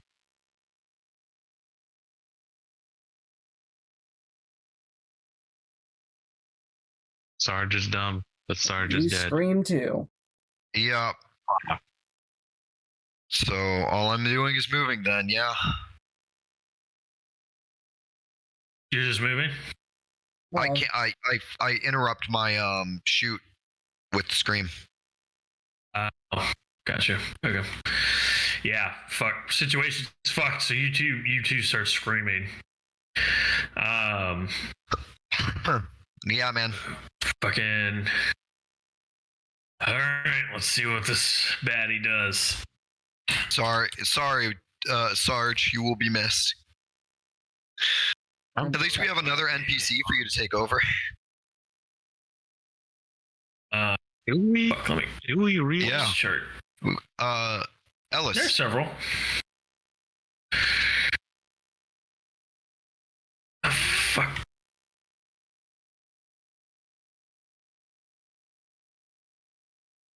Yeah, the casual bringing in of like backup NPCs for us to become as we die has been real smooth. Yes. All according to plan. Definitely. Bet. That sucks though. I would have probably killed it if What the fuck? Cool. You know what? Okay. I'll take it. Cool. Alright. What else is it gonna try? Because that doesn't work.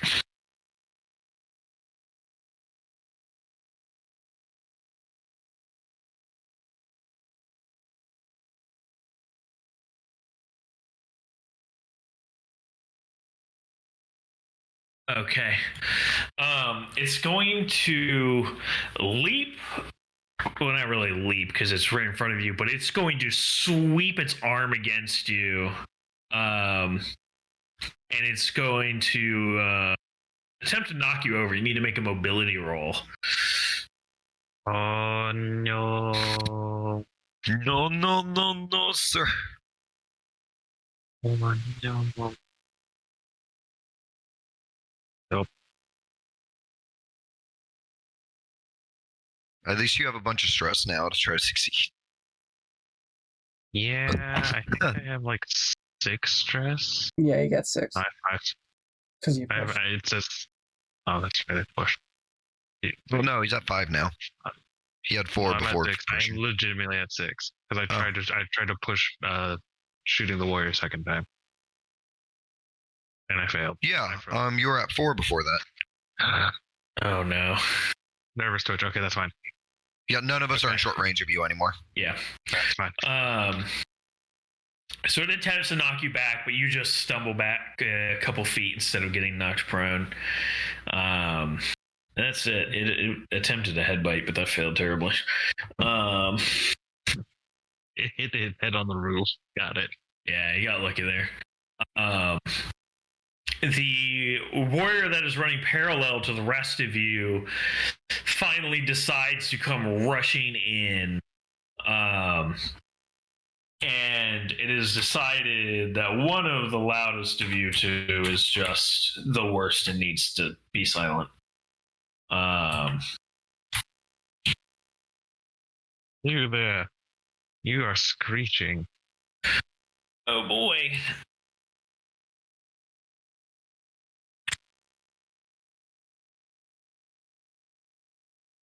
Bet. Okay. No. Damiani, you gotta roll armor for me. All right.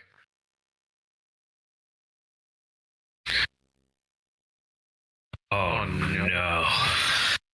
I'm gonna casually push.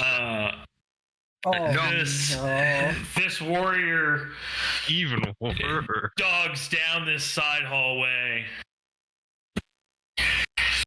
I remember It this kinda one. Crawls along the side of the wall, drops down onto the floor. You're trying to eyeball it to figure out what's the best way to dodge it, and then when you expect it to claw you, its tail plunges forward and jabs you right in the chest. But it doesn't impale you, just the barb stabs into you. And you immediately can feel your limbs growing weak and numb. You need to make a stamina roll. Oh, baby, that is what I'm good at.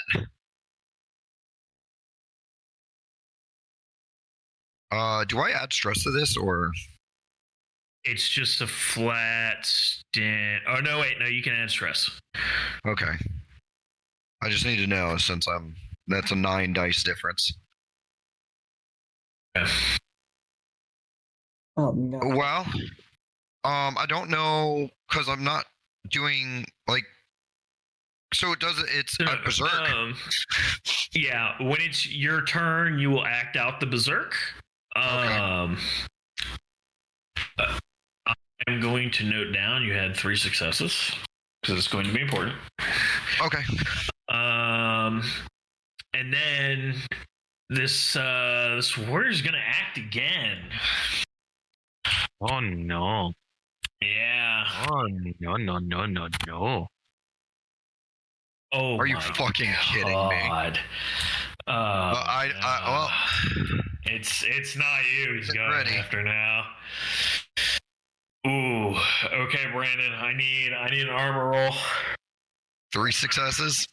Yeah, because y'all are right next to each other, and he already got one of you. Yep.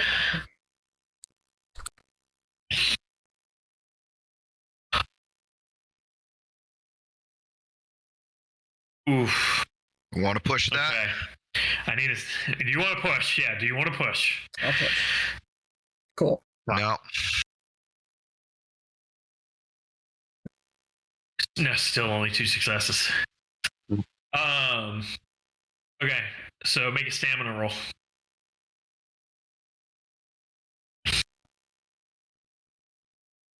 It's not my strong suit.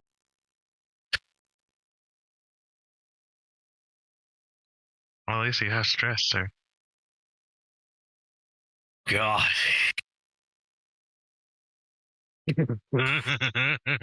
Oh, Jesus. Okay.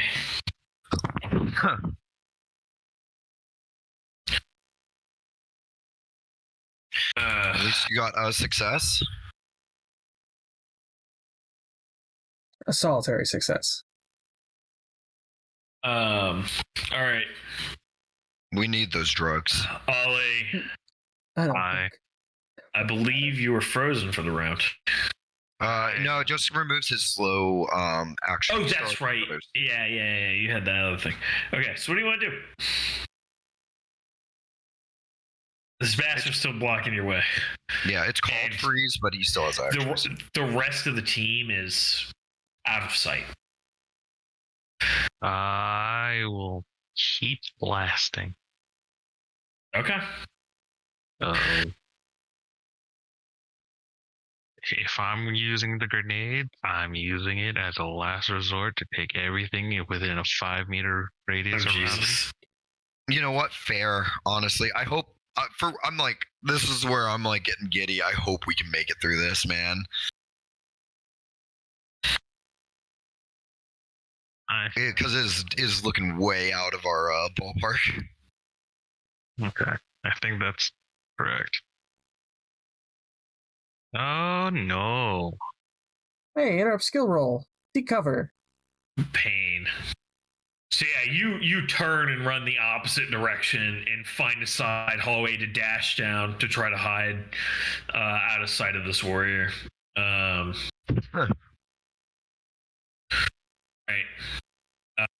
Bruce, he's still fucking going.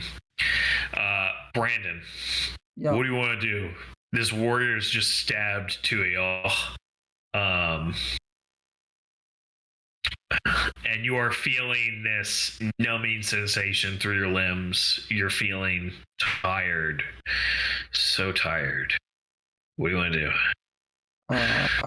Going to run away and shoot. Okay. Don't worry, I'll just probably freeze. Seek Believe in you. cover. I don't want to take cover anymore. I'm tired of taking cover.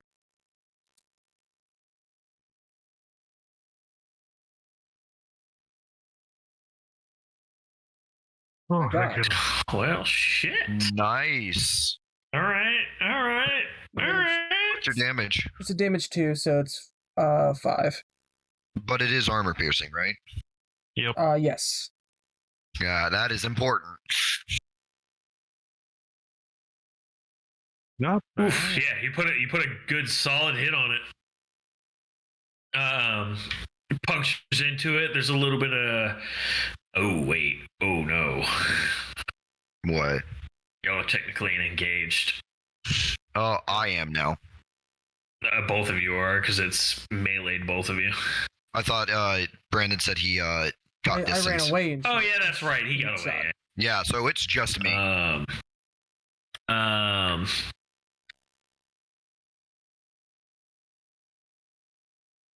Oh Jesus. Cool. What am I rolling? Or taking? Well, I rolled a 1 on my stammy check, so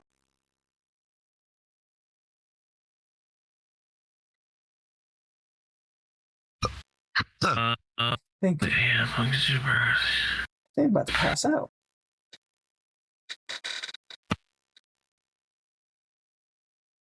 Well, at least you made my IFF easy.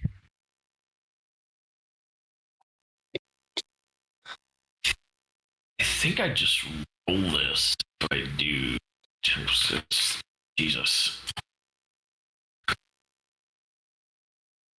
Okay.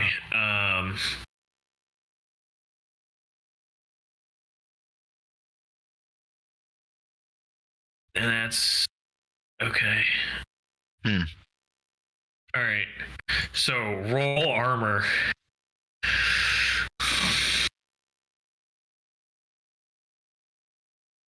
Nothing. Jesus. Yeah, so you get hit as there's a spray of acid from the gunshot that spatters on you. And starts chewing away at you. So you're taking a point of damage every turn.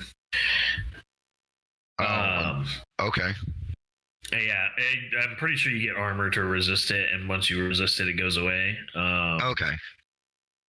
So I think it works like fire in that way. Yeah, because that's how fire intensity works. Only fire gets more Yeah. intense if you don't save, which makes it harder to save against. Oh, it gets halved instead, so it just has a half-life, so you won't really take any. Oh, so next turn I take no damage. Okay.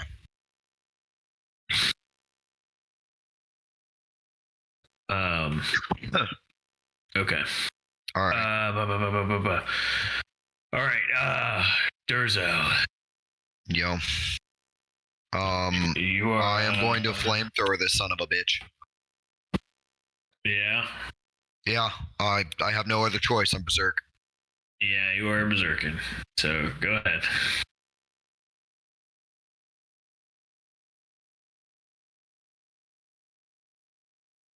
Stress is 9, which means I'm probably gonna panic again.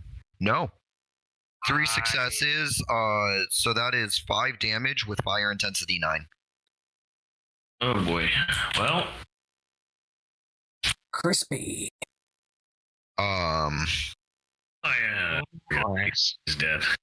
Burn. Oh, cool. So that ends my berserk. Oh wait. How much damage was it? Base?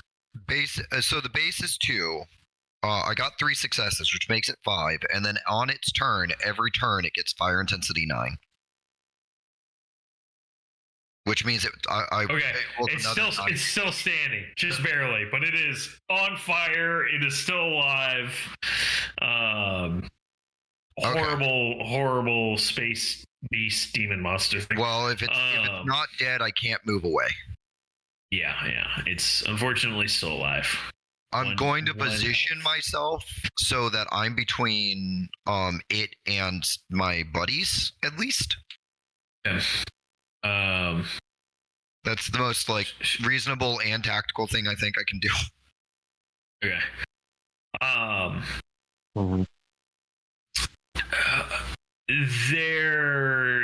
Ollie, you can hear this warrior skulking after you, but then you hear this succinct burst in just a slump. Oh no. I was right. It was the rest of the NPCs are still chasing after Roos. They're following after him. The second warrior that is burning, it's on fire, it hates everything. There's this asshole in front of it. What is it gonna do? I believe before it goes, it needs to suffer its fire intensity. Oh yeah, so yeah, it just does. Yeah. So that's 9 dice, and if it to see if it takes. No, it dies. It dies. It can't. It's impossible. Well, no, because if none of the dice come up, then it might not take damage. I mean, that would be appalling. Ooh. Like that. Well, it's still alive. All right. Well, I mean, unless I'm reading it wrong, I can double check. This thing is furious over the fire. It has realized that things aren't going to go the way it wants it to go. And it has to do things. It has a duty. It hurts. So it leaps at you, Durzo, as it sinks its own claws into its chest and stabs its tail into its back and rips itself apart over you. Oh, go fuck yourself. And roll armor, I guess. You are the big danger with fire, sir. All right.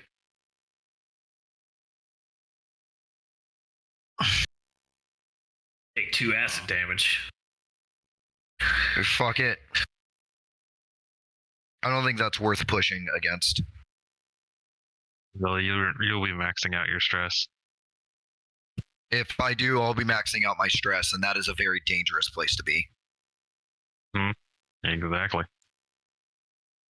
And I have plenty of health to burn through if the acid half-lifes itself, because it's only going to do 1 damage next turn, and then after that. Well, what's your total HP? 6? 7.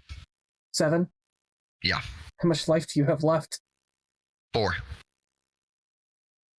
Before it did its damage, I was full health. Ollie, what do you want to do? Okay, so I'm sorry. You said that there was sounds of stalking, a wet noise, and a slump. Yep. A high-pitched whir, a wet noise, and a slump. Yep.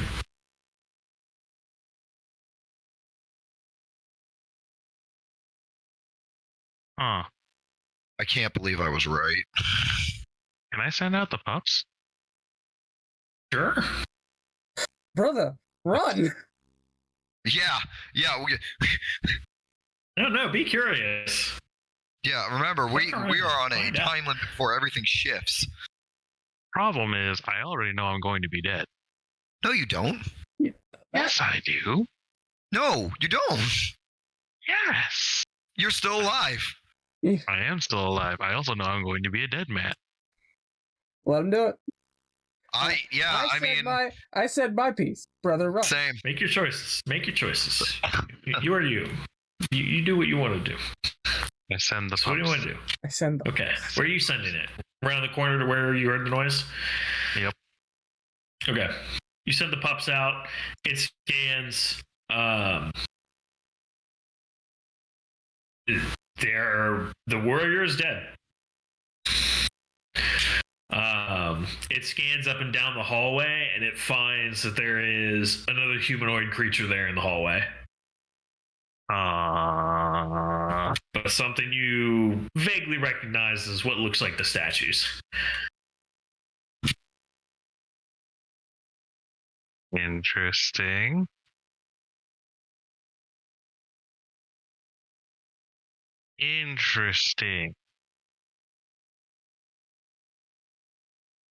I move out, weapon to the side.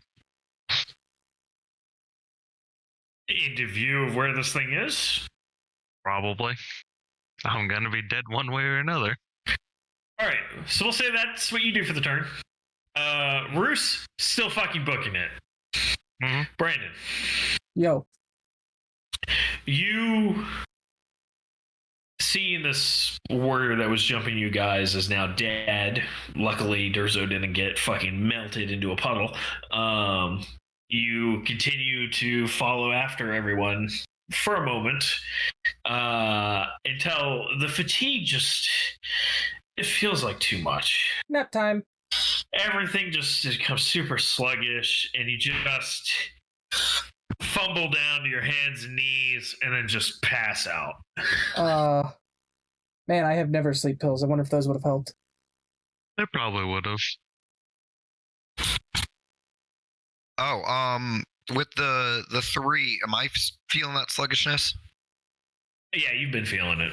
It's Okay. eating away at you. It is your turn now. All right.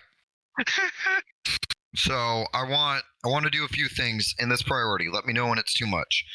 I'm gonna run over to my buddy Tristan. If I'm feeling sluggish, I'm gonna steal those stimulants to take them. Okay. And then I would like to, if there's still action economy left, get carrying this motherfucker.